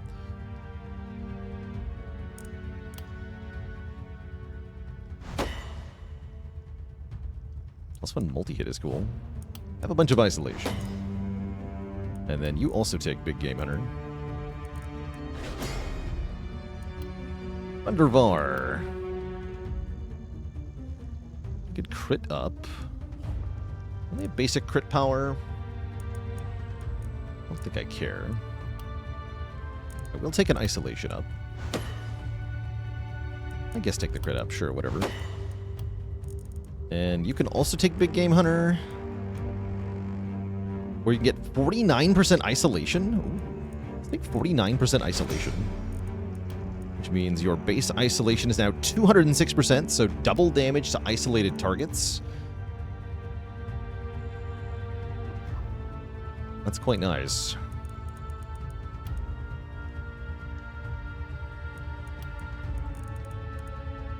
It's every turn after the 5th. Or 5. Every 5th and subsequent turns. Yeah, it doesn't go away.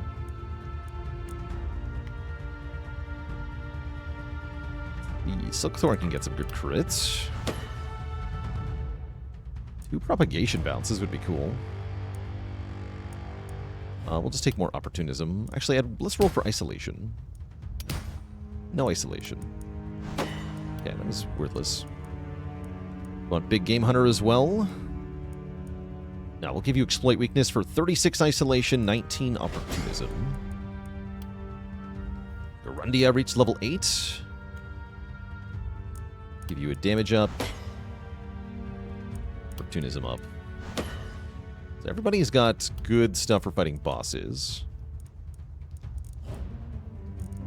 We're not using this hammer anyway, although you're getting 1 skill range from the shield. I think I'll just take Specialist on you. So that you have more uses of your bow and more damage with the bow. You've been sleeping on Night Owl, it's true. Alright, did we get any elite carrion? I don't think I did. I did not actually lure those elites close enough. Really feels like you gotta let them inside the town to get the drop. Annoying, but not a big deal. We have plenty of stuff that's been made for us. 2 nightly rewards. Wearing with a bunch of isolation. Healing, receive up, leather cap. This we could reroll.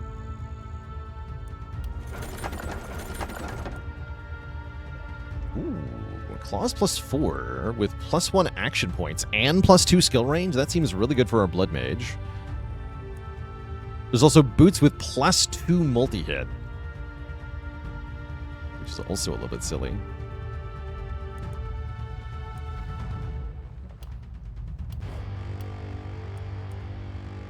Yeah, these are much better claws.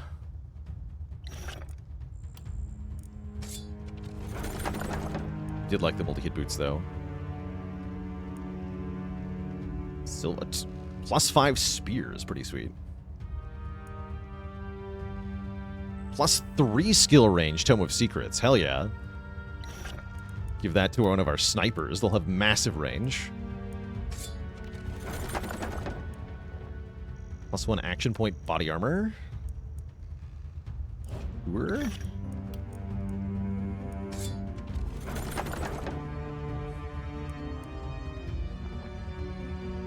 Crit power pants.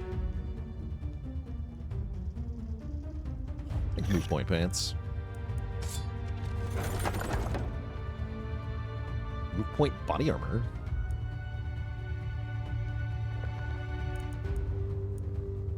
Sure.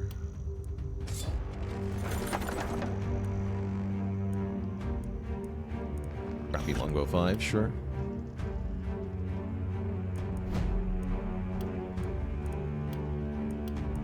So, equip your new claws.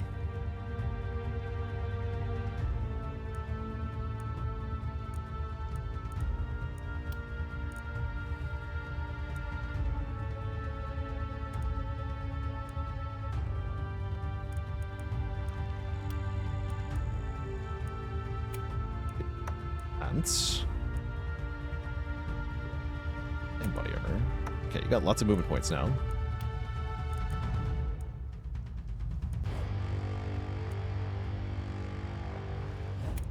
Action point body armor. 10 action points on Garundara. Nice. Okay, and what's in the shop?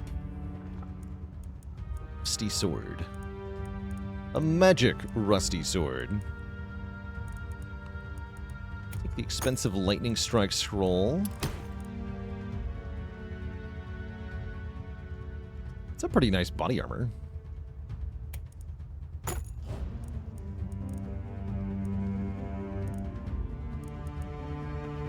Spin. Take another lightning strike scroll, sure. Love a scroll that can apply some debuffs or something. Ooh, assassinate scroll. No, that's a good one. Assassinate has massive range and massive isolation multiplier. So that's a really good way to kill bosses again. A Journeyman's Magic Orb +5. How does that compare to the other Magic Orb that Scalebane is using? Scalebane is just using a +3 Magic Orb, so this is way better. Got 10 crit on it, too. Sweet. Nice. And then you have the crit chance, so you want the crit power armor.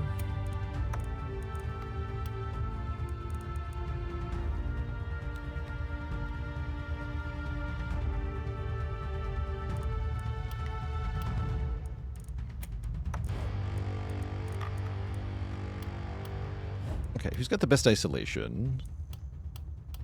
219 on Rundervar. Okay, Rundervar, you want the Assassinate Scroll.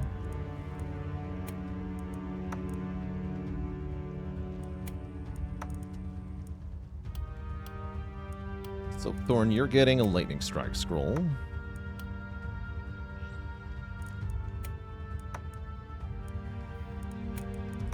Or scrolls to people. Okay, I shouldn't need for much at this point. Let's have the... Oh, we can't even push back the mist any further. Cool, cool. Good news, good news. In that case... Just want to make more equipment, right?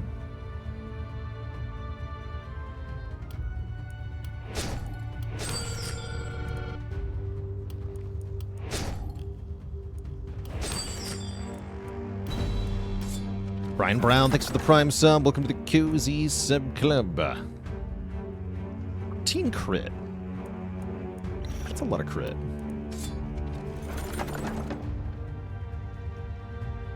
It's a nice pants, too. Ooh, 8 range damage on the hood, actually. Take that.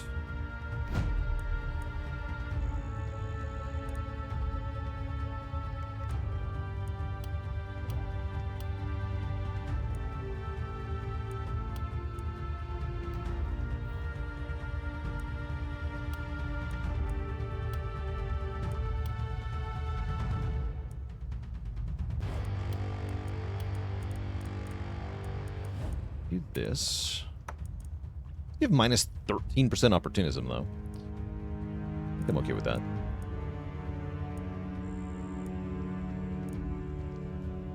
And then this... What was the other thing I got? Oh yeah, this crit stuff. Power.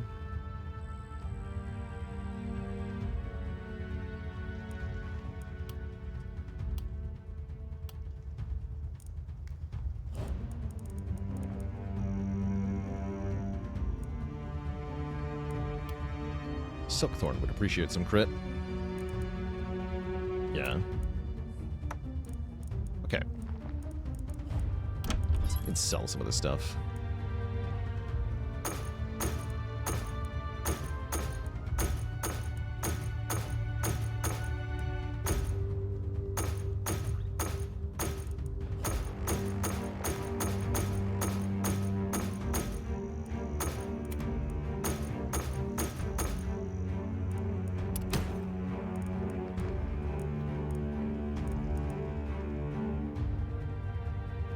Even more crit. Tempting. A lot of crit. That's a lot of crit. I mostly don't feel like I need more stuff, though. Brian Brown with the Prime sub. Did I thank you already? If not, thank you, thank you. Alright, so repair everything. Give me more mounted ballistae all over the place.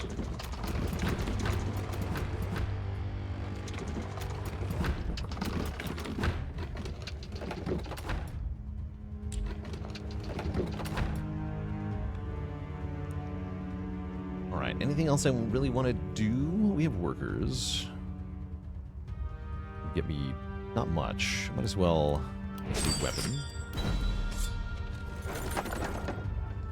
+4 hand crossbows, not bad.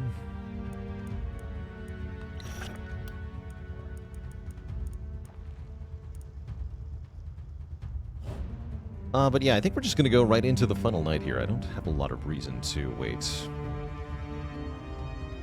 We don't know where the boss is going to show up. Or what the boss is going to do. It's a problem for future us.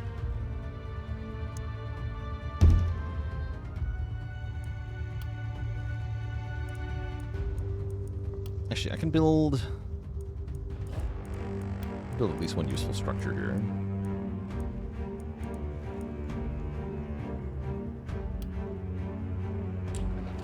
Gives max health. Oh yeah, I can bless to give 20 max health to a hero. Oh, that's right. I could have been using temples to scale Oh, we should have done this earlier. We could have had our blood mages be even more stupid, because you can give them max health with temples. Oops. And that'll scale their damage, which is very silly. It's extremely silly. Yeah, I guess I'll make 3 temples. Or is there a limit on temple? No, you can only have 1 temple. Okay. Well, we should have had a temple. It's fine.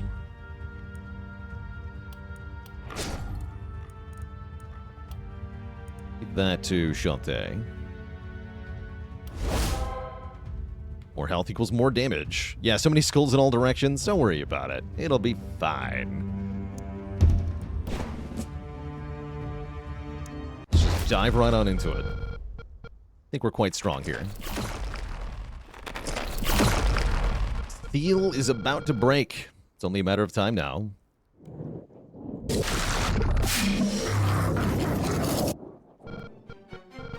What is that abomination? I don't know, but it looks like it's about to explode. We'll try to eradicate the Haven. Kill this thing. Gangrenous Flesh Cloud is here.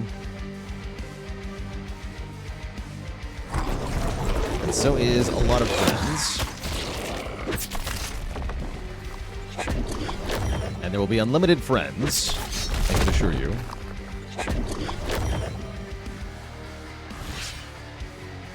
Okay, unfortunately the Gangrenous Flesh Cloud is out of range of either sniper here. Kind of awkwardly positioned all around. Looks like it'll be a lot closer next round, though.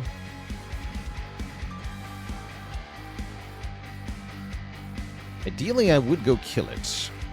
Also got resilience. What does that mean?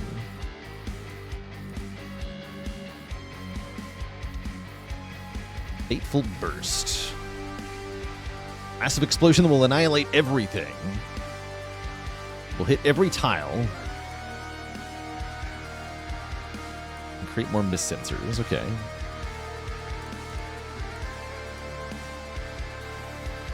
Might be able to send Scalebane out to go get it. Maybe.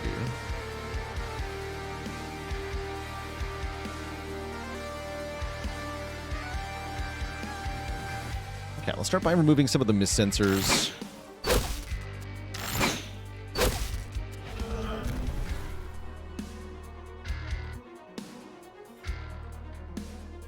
Picking off some of the more annoying enemies that are headed our way with our snipers. Also, like, get out of the tower and get closer to it so I can shoot at it. But then I'll need line of sight. Sounds hard.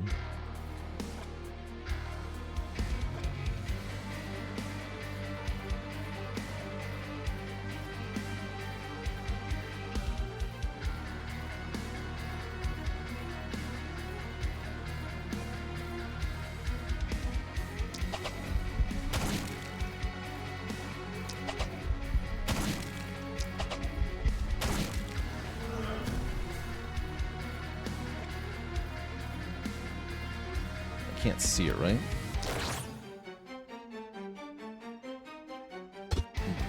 Okay.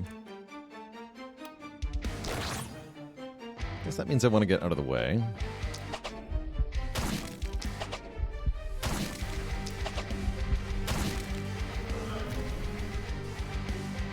Okay, so that has quite a range to it. Go here.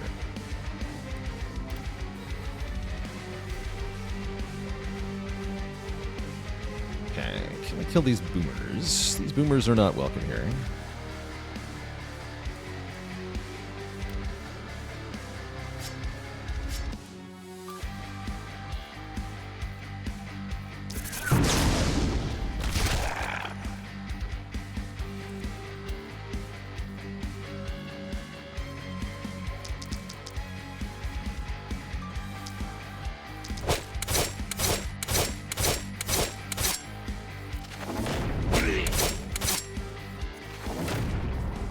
Chain reaction there. Sweet. Good. Those are out of catapult range.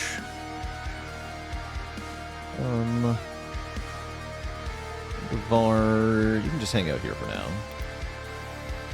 Let's send Shantae over this direction to go break stuff. He will do quite happily.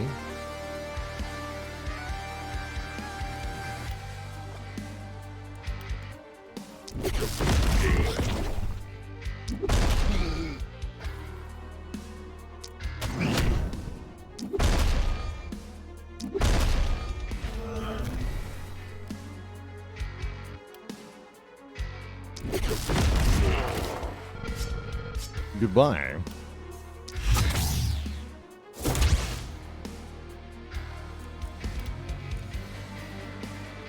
Edlin can also tear a giant hole through all that. Edlin can also go, like, attack this thing, right? Wait. Edlin can teleport through walls. It doesn't afford of anything. So, yeah, we can just yell at this thing now.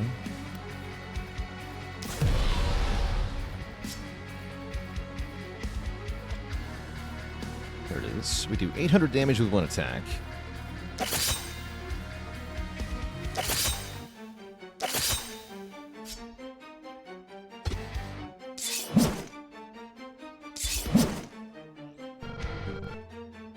Stunned it. Made it invincible. Okay. Resilient. Oh yeah, here it is. Each time a threshold of health is specified, purges the specified negative alterations. And applies stun and invincible every 33% of health. Okay. So we maxed out damage for this turn.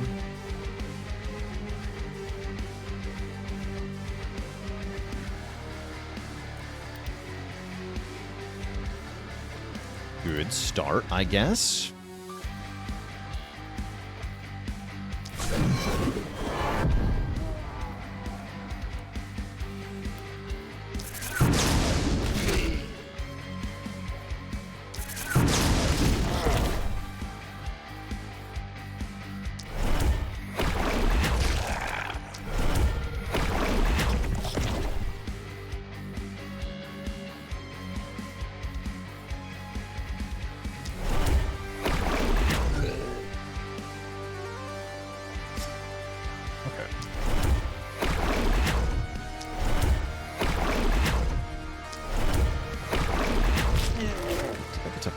Grundriar, whatever your name is. Shoot some nerds. Let them get to the walls. Like, shoot the things that would get them close to the walls.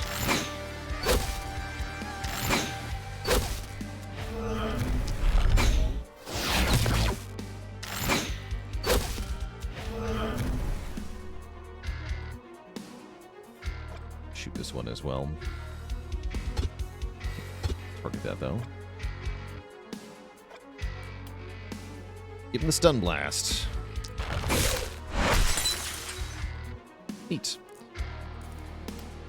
Alright, Rundervar is the only one with real actions left, but is not really able to hurt anything, so let's end turn.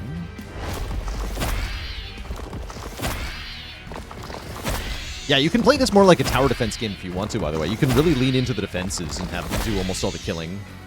And you can even build heroes that support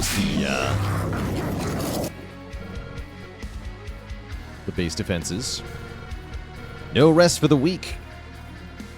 We get a second abomination blob thing, which is hovering inside of a tree, apparently.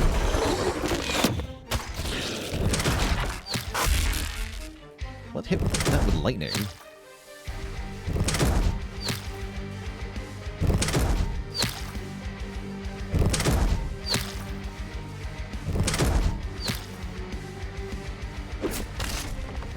Interesting.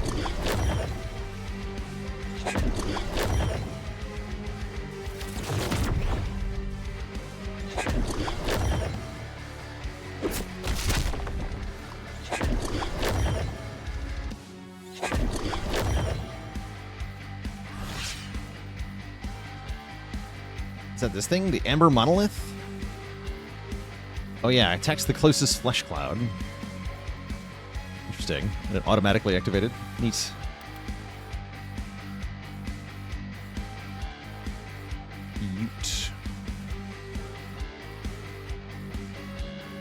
can bypass the damage thresholds on the gangrenous flesh clouds by simply doing many thousands of damage in one hit. Simply one-shot them. Easy.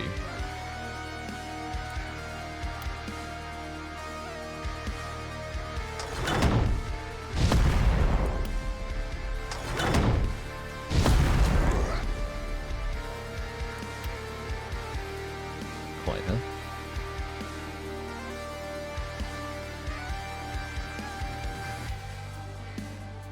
Alright, step 1, deal with the flesh cloud. Step 2, deal with, well, everything else.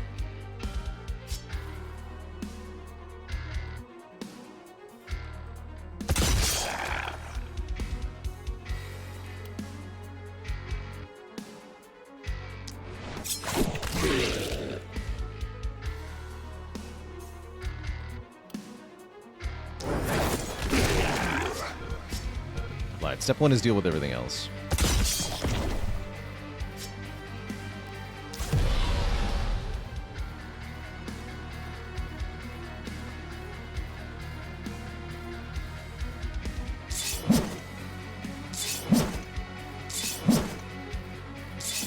Oop. That took a while to show up. It's fine. Okay, so we've done that one again. That leaves Scalebane able to do whatever they want. Can I reach? No, I can't reach you. I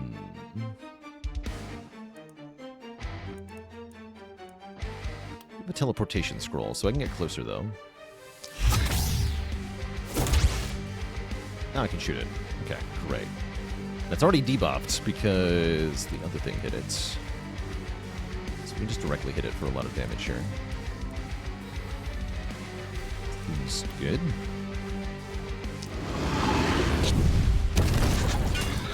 1,000 damage hit.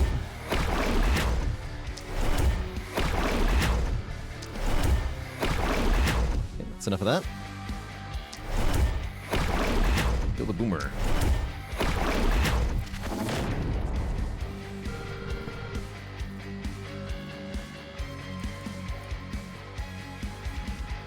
Of course, now you're out of the tower. That's fine.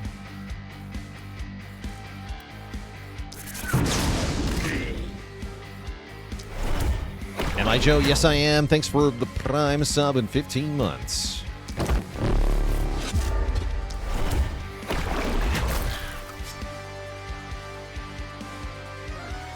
Alright, and you're fine where you are, because we will need you to keep bombarding the gangrenous flesh cloud. Come over here, help me kill boomers.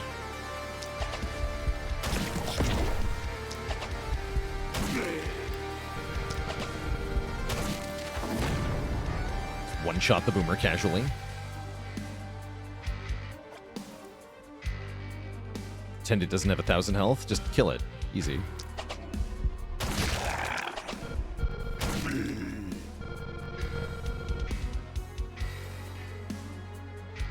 You just pick off stuff, I guess. Doesn't really matter.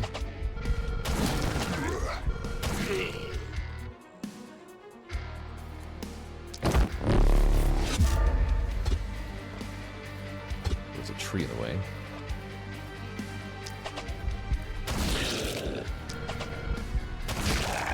Fine.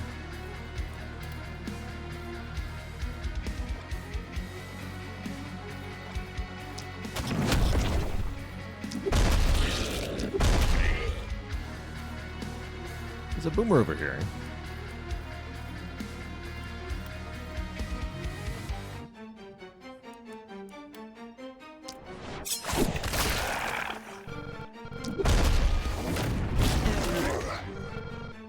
Shreds, you say?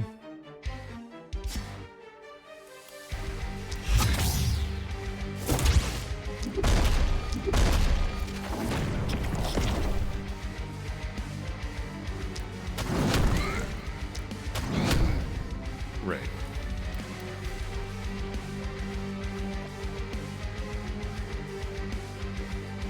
And Rundervar, your job is just to keep things away from the walls at the moment.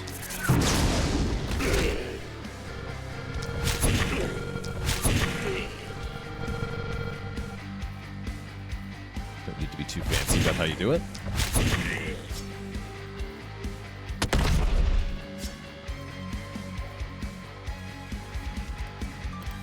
Rundia, same deal. The spawners.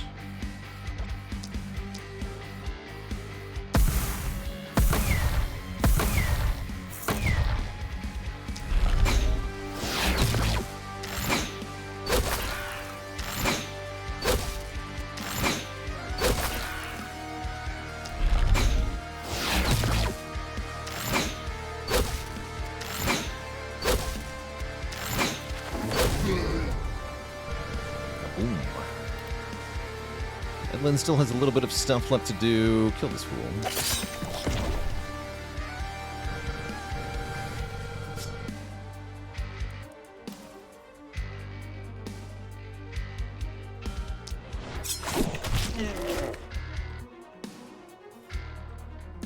Great. Okay, that should be a good end turn here.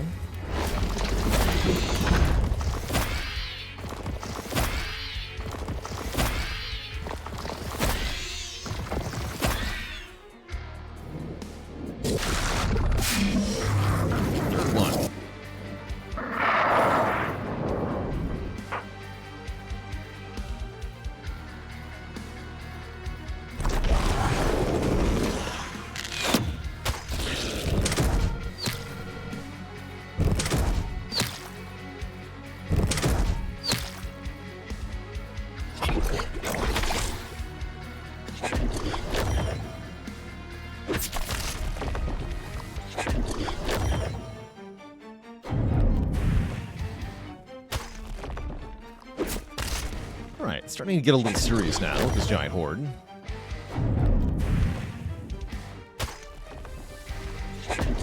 Lots of boomers coming in, too. Looks like it'll take a minimum of 3 turns to kill this one. I wonder if there's only 3 or if there's more. We're gonna find out.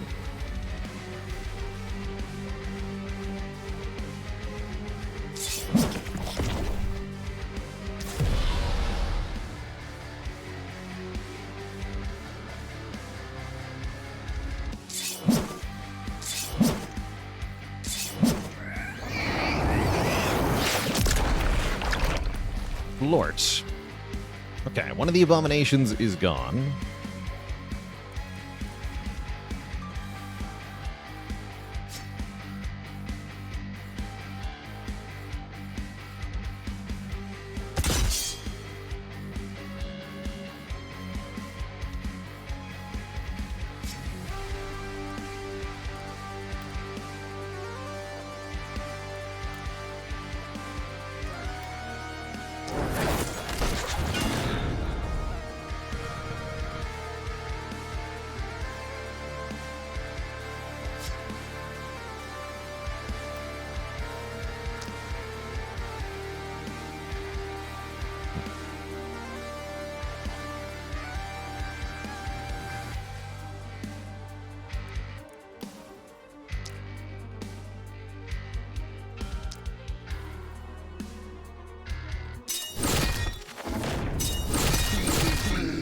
That's a cool maneuver.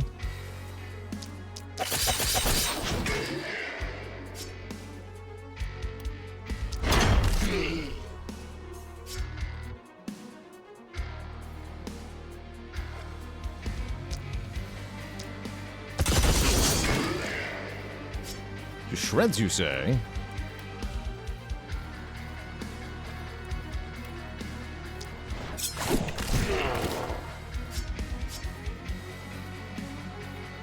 You have 800 health, so you're probably completely fine, even though you'll get surrounded here. I don't care. Doesn't matter to me. Okay, your job is first and foremost...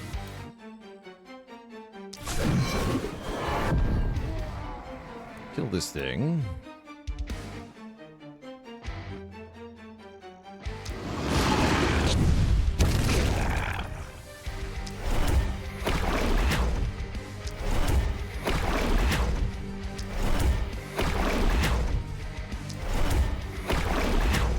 Go.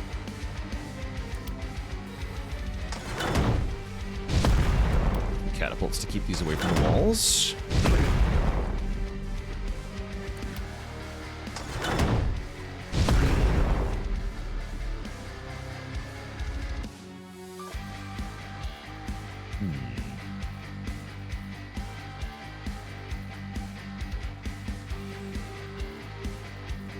Wunderbar can pick that one off.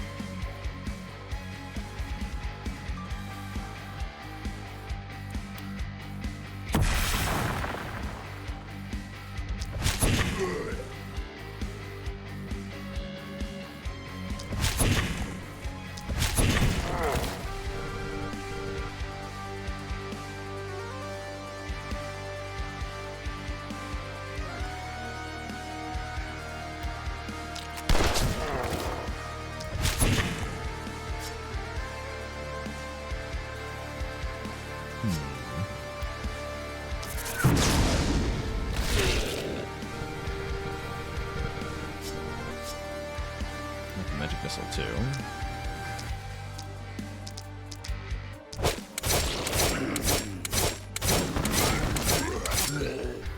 Nice. Actually, magic missile again because of how many isolated targets I killed? What happened there? It was good.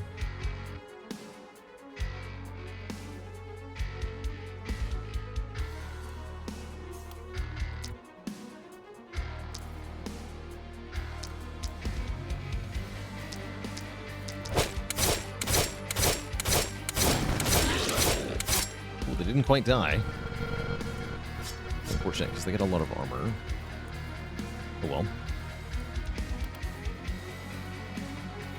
Anywhere else the Horde is threatening to reach the walls? Stay up here, but you're going to take care of that stuff. So no, not really.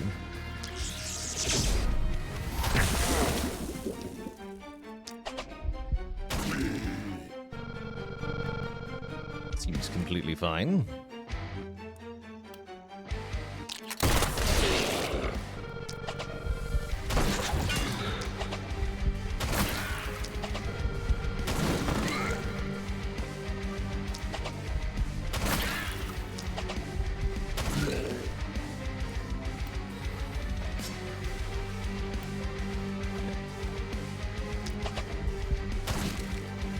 Run away!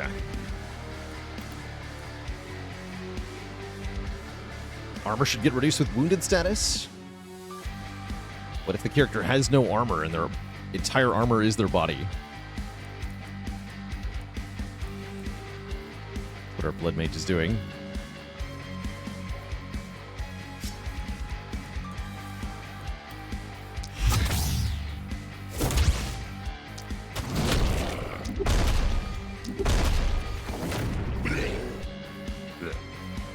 That's a hatchery. Let's kill the hatchery.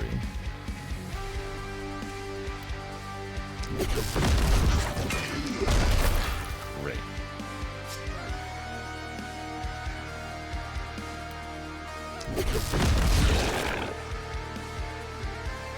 Oh yeah, I was supposed to damage this thing, wasn't I? Oh, we'll let it get closer, I guess. Actually, wait. Oh, I can snipe it.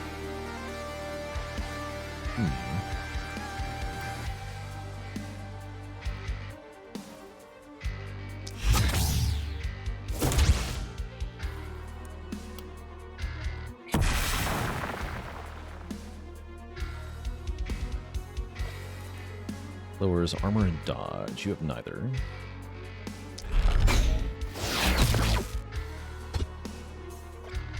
Oh, was that a vision shot?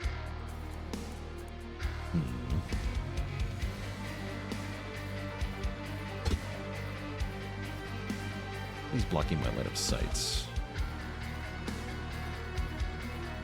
There we go.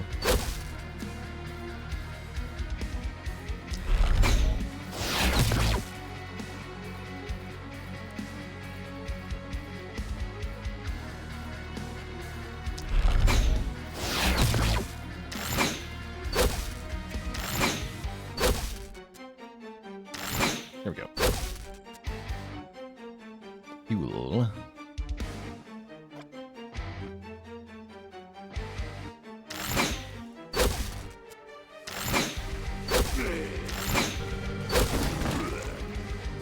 Accept. Yeah, that we can reach you now. Perfect. Okay.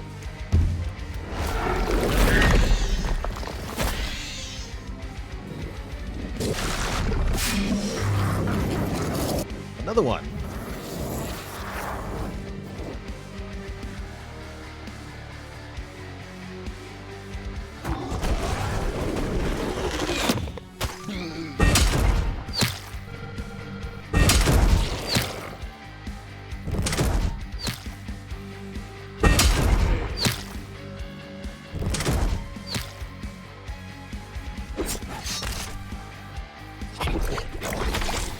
I've been gooped. My walls are getting broken. Getting a little concerning now.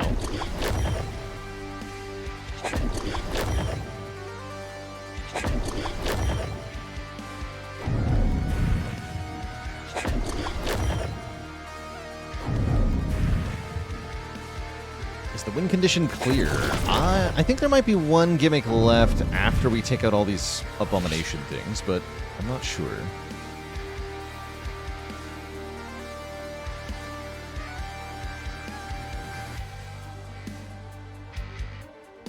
Alright, let's see. We have this one ready to die.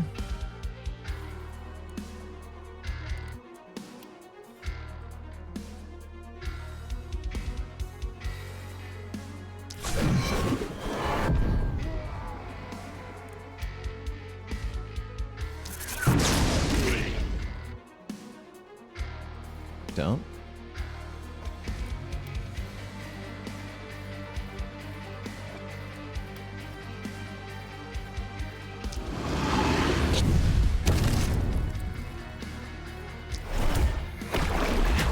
Kill the boomer.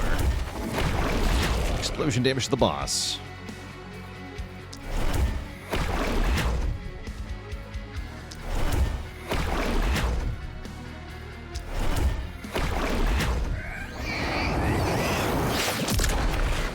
That one's down. Now I can focus on dealing with this stuff that is right next to me and is very inconvenient. Rundervar is going to have to help with that.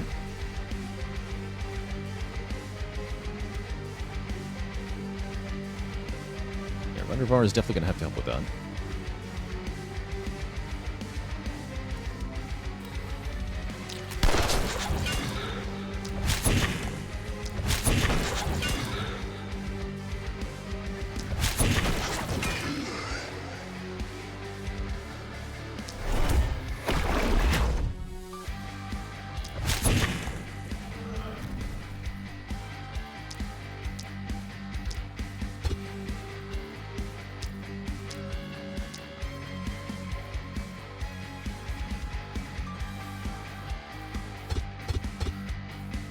Can't see anything else, you fool.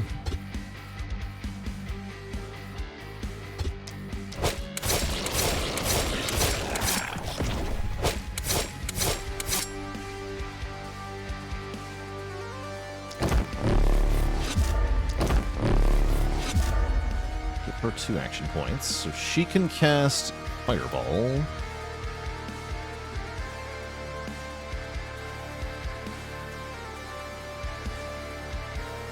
This guy's gonna hit the walls. It's fine. Thinning. In the ranks. You can get back in your tower now. Wait, why did all your movement points come back? What happened here?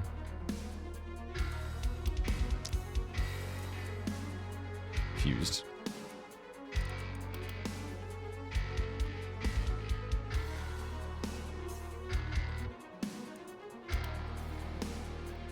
Okay, we need to continue damaging this thing. I think Shantae is the right person for the job.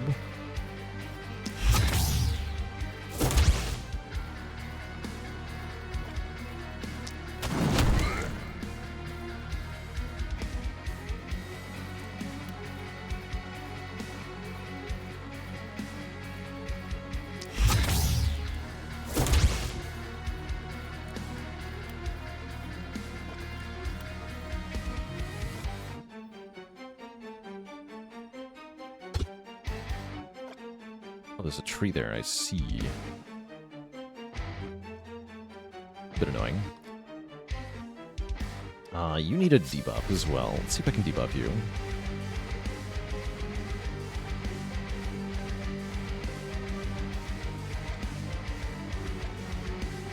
There we go.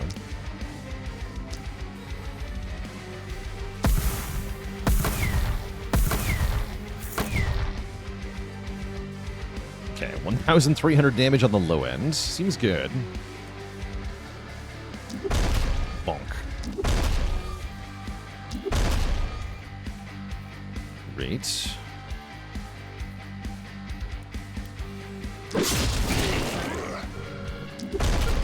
Kill the wizard.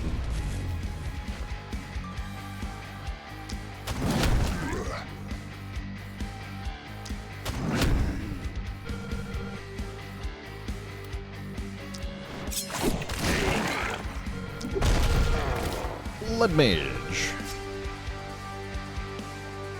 Alright, back off, I guess. You likewise want to go over here now.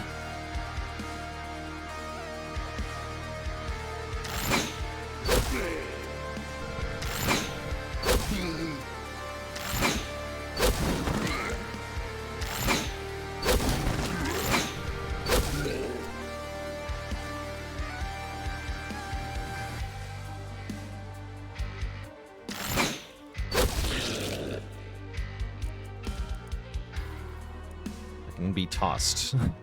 How helpful. Toss me. Brilliant.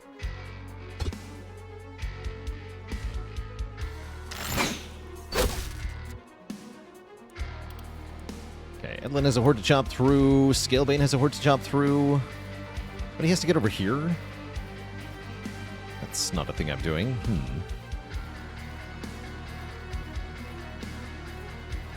Really benefit me if I was over there. I guess we can get Edlin all the way over there, right? Because Edlin is absolutely, completely busted insane.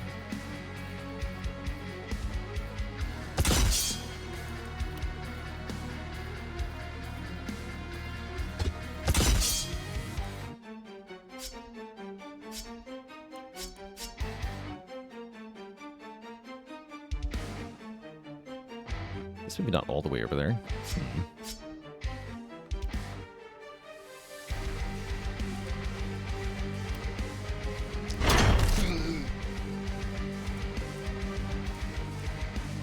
Yeah, not quite, huh? Okay, you're in position, though.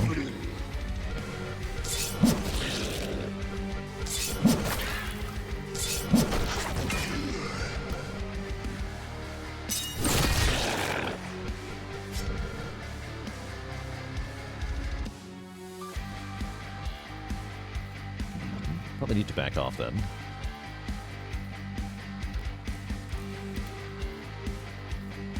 And that does mean that this horde is just going to kind of unimpededly attack the town, huh? Great. Slightly concerning, really.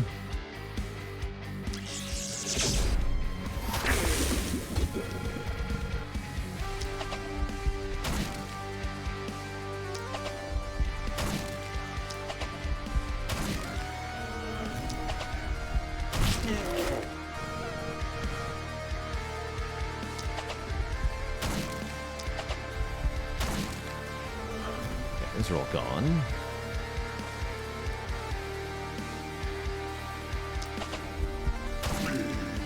Cool. Adequate? Adequate. Yeah, adequate. How's it going, Diplomat? This is a progression-based roguelite, I think is the this one. Wow, there's actually more of them. 2 more, really? 3 more. Okay, this has got to be the last wave, surely. That's kind of horrifying.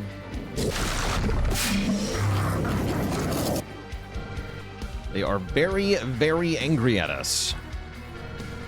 If you let them near, I can't imagine what will become of us. Don't say. But they're all coming near. See the part where they're coming near? I'm scared.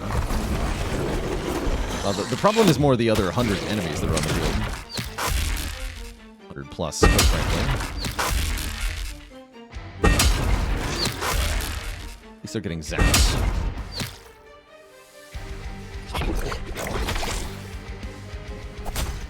Ow. Been chopped.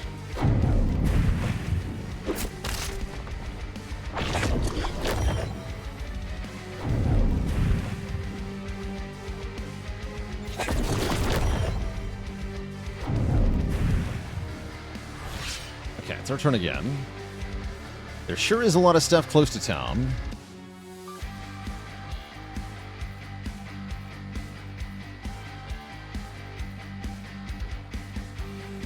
It's quite spooky.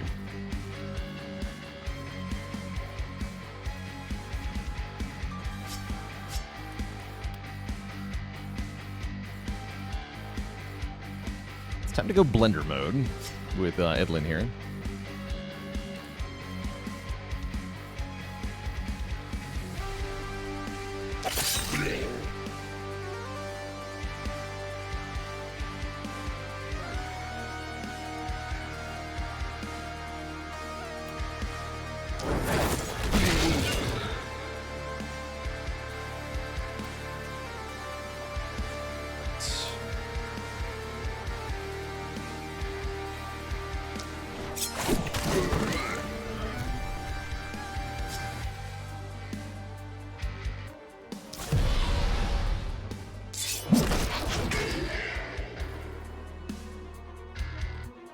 We're doing massive damage. Right. And we could even charge over to the other one. Do some damage to it with Edlin as well. This one, I guess I want to let it get closer. That's fine. Not as important to take out that one. Which lets Shantae go deal with this one, and in general thin out the crowd over here, which does seem like a good thing for Shantae to be doing. Let's do that.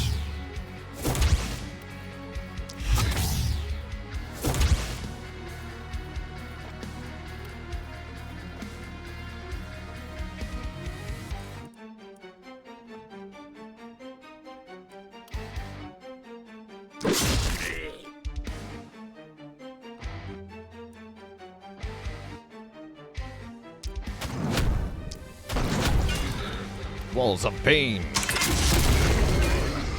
Crushed. This gangrenous flesh cloud has minus resistance on it, so it shouldn't be that hard to deal with.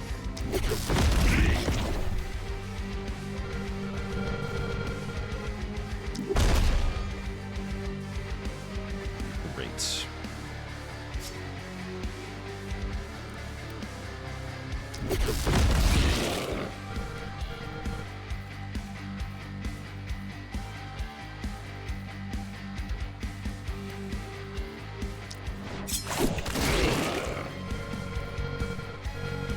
Action point left for you.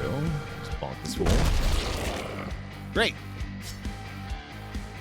That seems to be decisively victorious over there. Not this one. This one is isolated, yes. So we do massive damage. Better if I can debuff it first. Although simply attacking it will debuff it. Little spring cleaning always feels good, that's right. I make money from Twitch VOD views. I don't think so. I definitely make money from YouTube views, and we do have full archives on the YouTube. But if you prefer watching Twitch VODs, then I don't mind. Feel free to enjoy the content in whatever way is most convenient for you personally.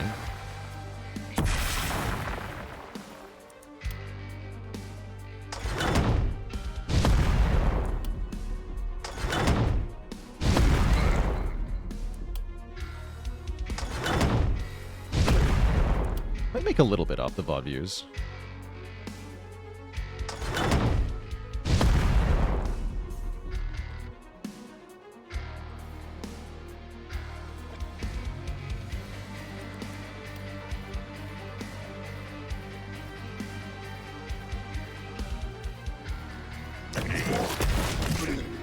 that actually just stunned it. That was 3,000 damage. Cool.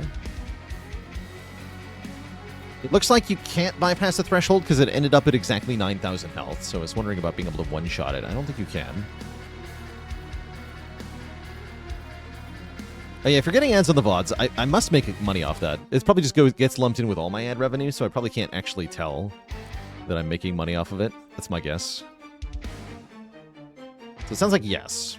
Let's go with yes, I do. But regardless, just watch in whatever way is most convenient for you personally, like I said. I don't mind either way.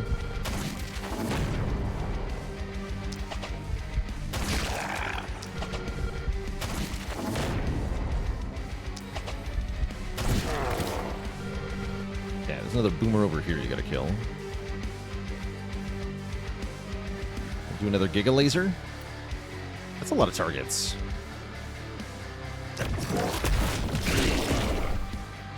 I like it.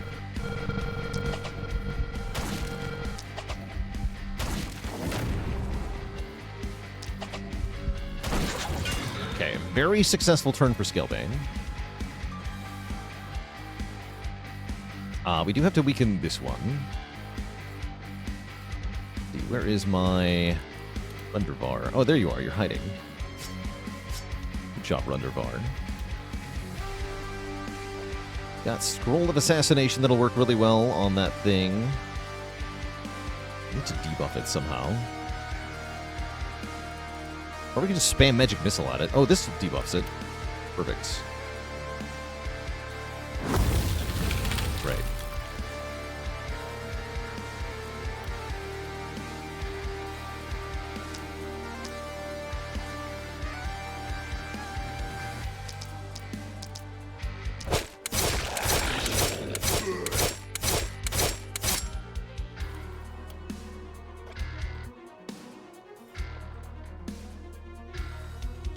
Please kill this thing first.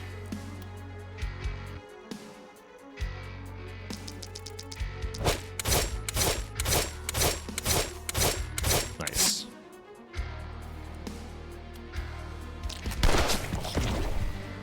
I do like getting it in one.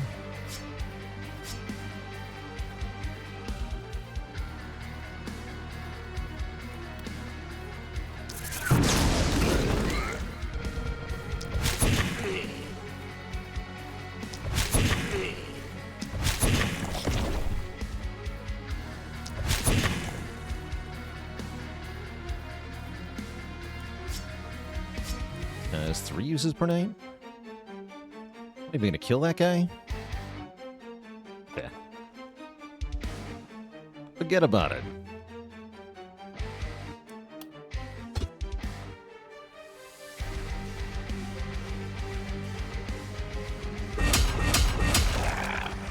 Right. Okay. It's already stunned. We said Edlin wanted to go over here and help kill this one, right? The tower.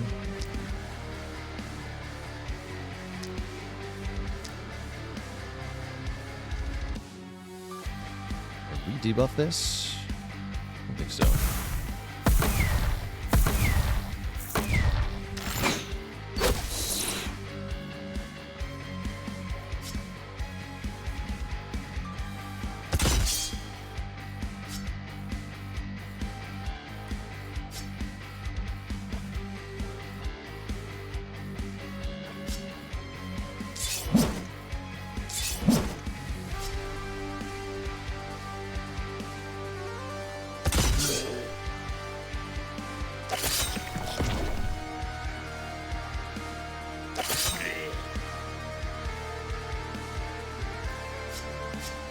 No uses left. Okay, that's fine. Okay, let's just pick out things that are closing in on the walls here.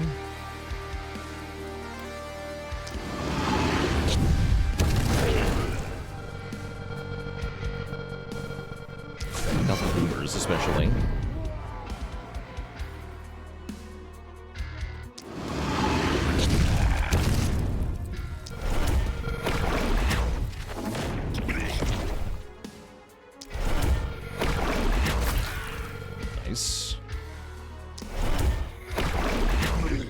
Okay, we're clearing out some space here.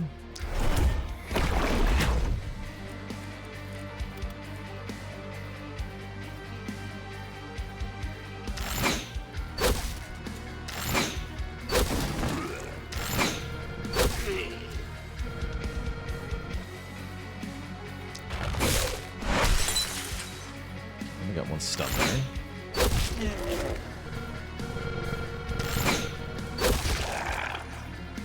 I've been using my contaminate ability enough.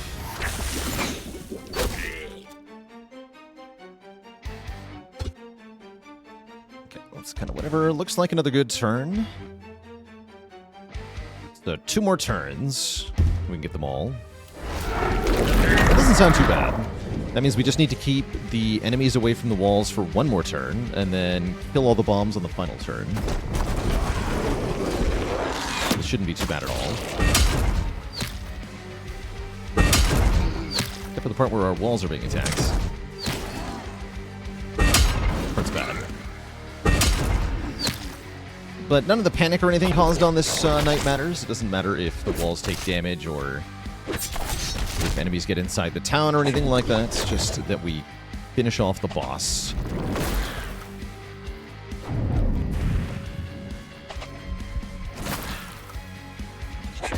All the enemies will automatically flee once that happens.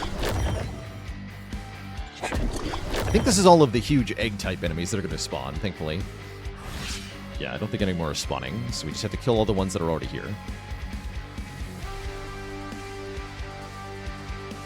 Not so bad, at least in theory.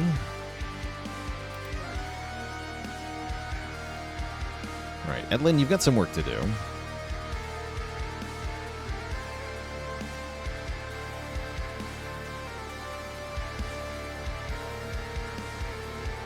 Yeah, we got some big work to do. Actually have to damage this one this turn.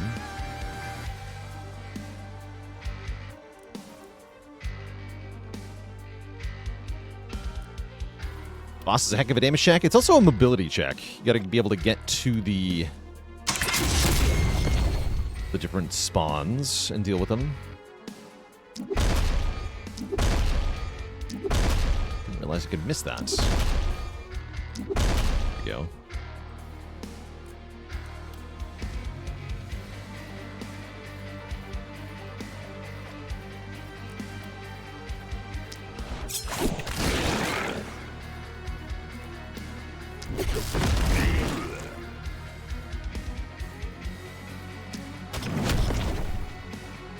Back over here.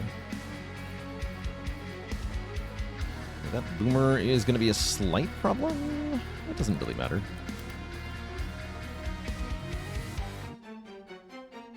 Definitely want to kill this thing. Bye. But you're not isolated. Rude. A laser of doom.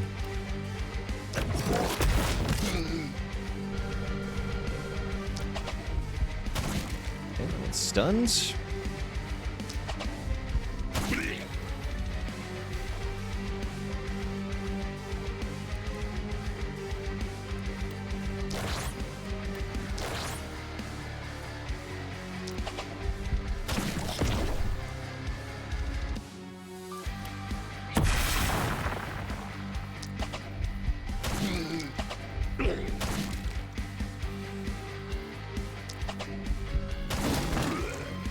Right.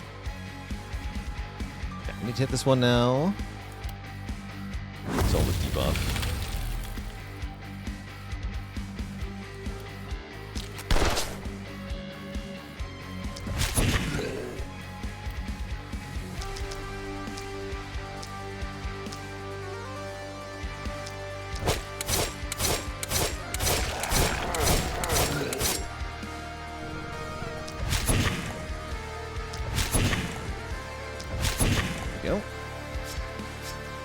One more magic missile barrage. Getting the boomer sounds good. I got line of sight on that though. I don't think so. Not quite.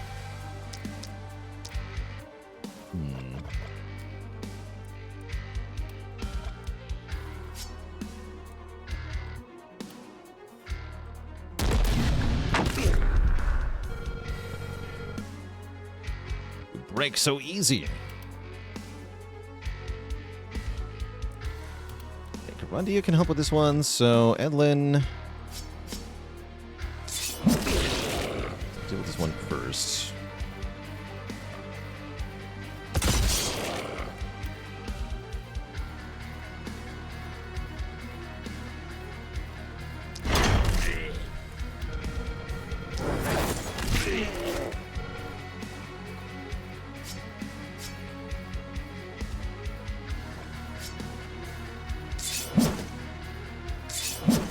Okay, nice.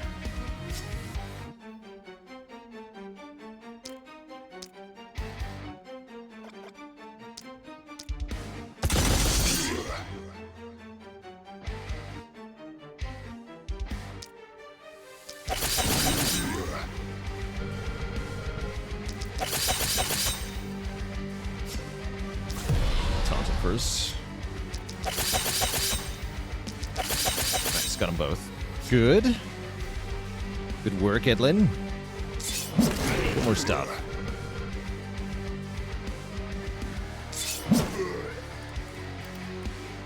Okay, so this one we don't actually have to deal with, but there's no reason not to.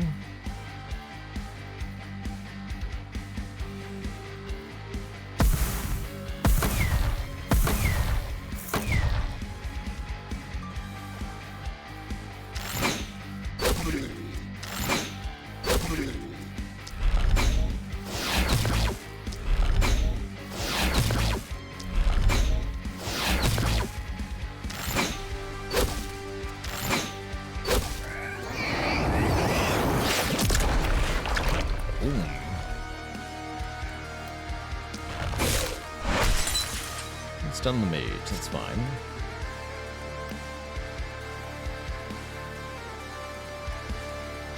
That's probably fine. Alright, Silkthorn can blast some nerds over here.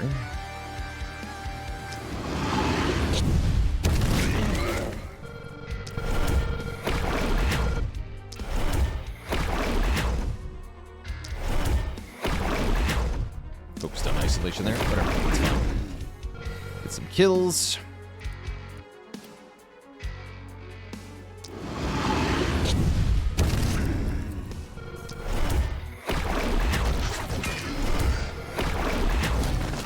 All right, time for the last turn. So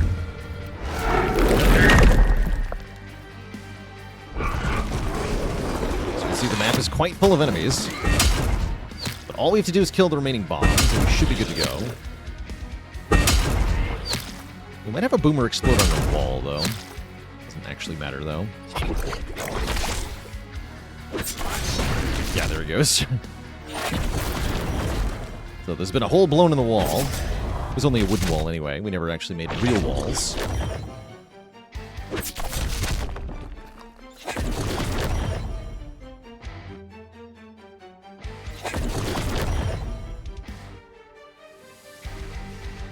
Alright, this should be the last turn. Let's just focus on killing the bosses. Everything else follows from there.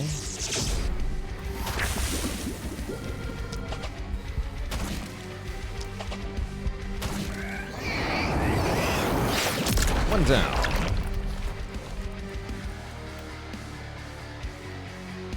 Give this guy a debuff. Not anymore, right? That's fine. 1,057. And then 8 hits. So close. Shoot it with your gun. For 2 down.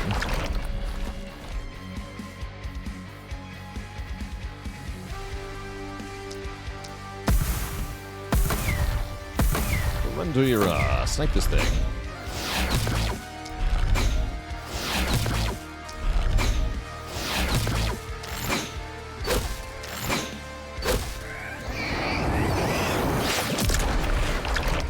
And then last but certainly not least,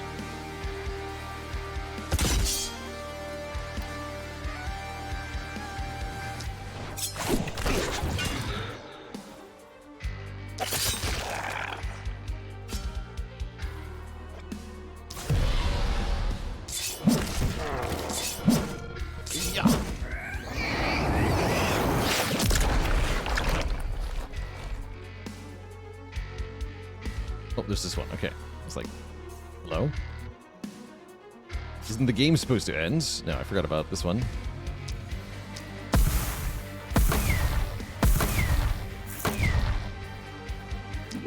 Bonk.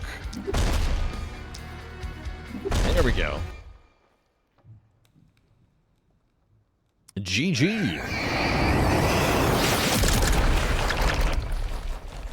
It has been done. The forest is responding to our call. The magic of amber blends. I can feel it. The magic is overflowing. The seal is collapsing.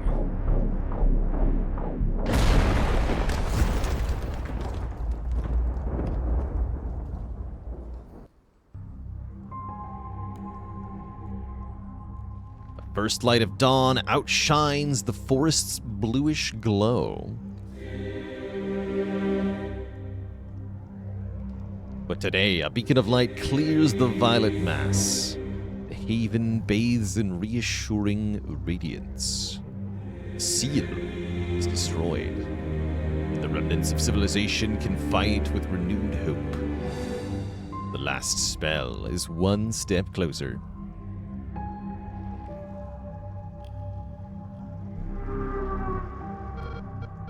Did we do it? It's more like the forest saved us. On the verge of corruption, it sided with us. Now it'll be able to heal. I understand now why the elves were so protective. Speaking of elves, how about a cup of coffee?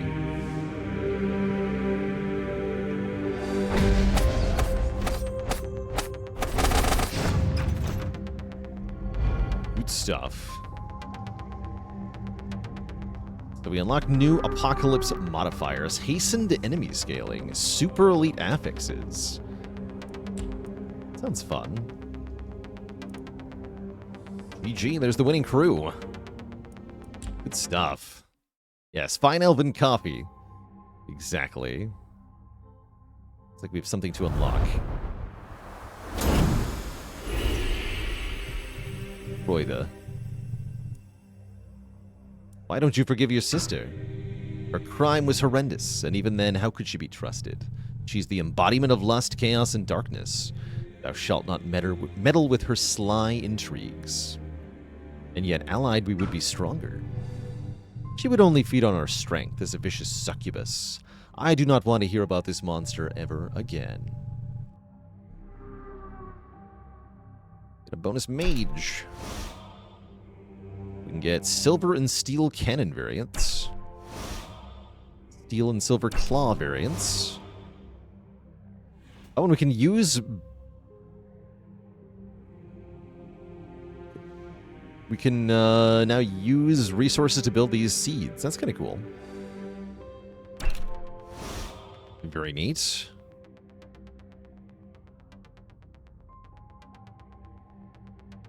We almost have some of these other unlocks. Cool. What's up, Weltschmerz? Doom Daddy. You're the only one I can really talk to about the before without dying for it. I'm no safer than the memories are chasing. This is why I make you stronger. How'd you cope with the drama? Badly. Too many lights. It spread across the horizon. Cities blossoming into fire. For a heartbeat, I thought the war was over. Silence. Then, the screams came. The spell that led to the drama, it wasn't meant to do what it did. No spell is meant to. It began as a promise to silence hatred, to heal the world's wounds. But power doesn't heal, it amplifies. We feed it with everything we had, and it devoured everything we loved. A mistake I'm trying to correct today. Events repeat themselves over and over again, and so do unlocks. You can get the gangrenous flesh crowd's nucleus.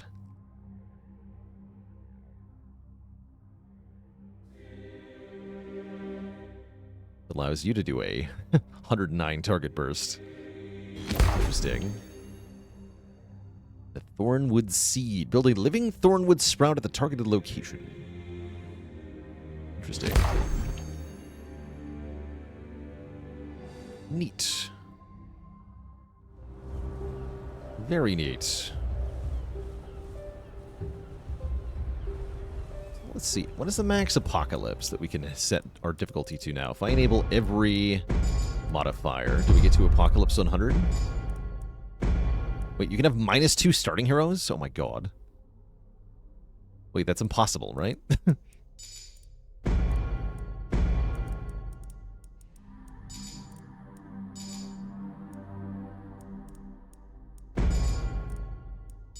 Okay, we have unlocked...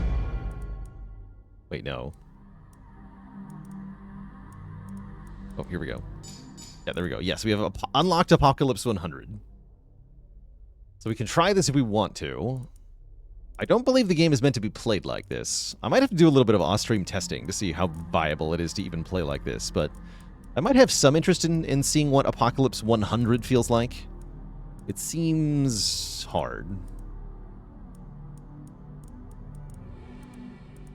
But maybe it's not.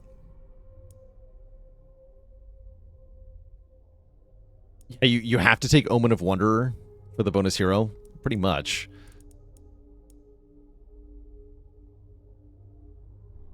Pretty much.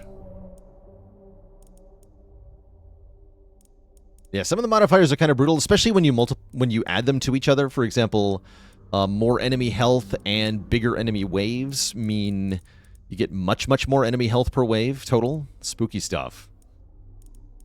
But again, maybe it's more possible than I realize. I'll play around with this. But that is going to be the end of the last spell for at least a little bit, chat. We may or may not be back to this game, but it was nice to revisit it and try out the new Apocalypse system. For now, though, chat, I've got to get going. It's 8 p.m. here. It's dinner time for me. I will be back tomorrow for some more Spire. Probably some more challenge run attempts tomorrow. Shame about our no upgrade defect run that died, but maybe we can get another one going. Catch you later, Palette Knife, Jiminy Whippets, Gimp Pack, Coco Frio, Paradox, and everybody else. Until next time, my friends, stay cozy and have a very good one. Toodaloo, my friends. It's night-night.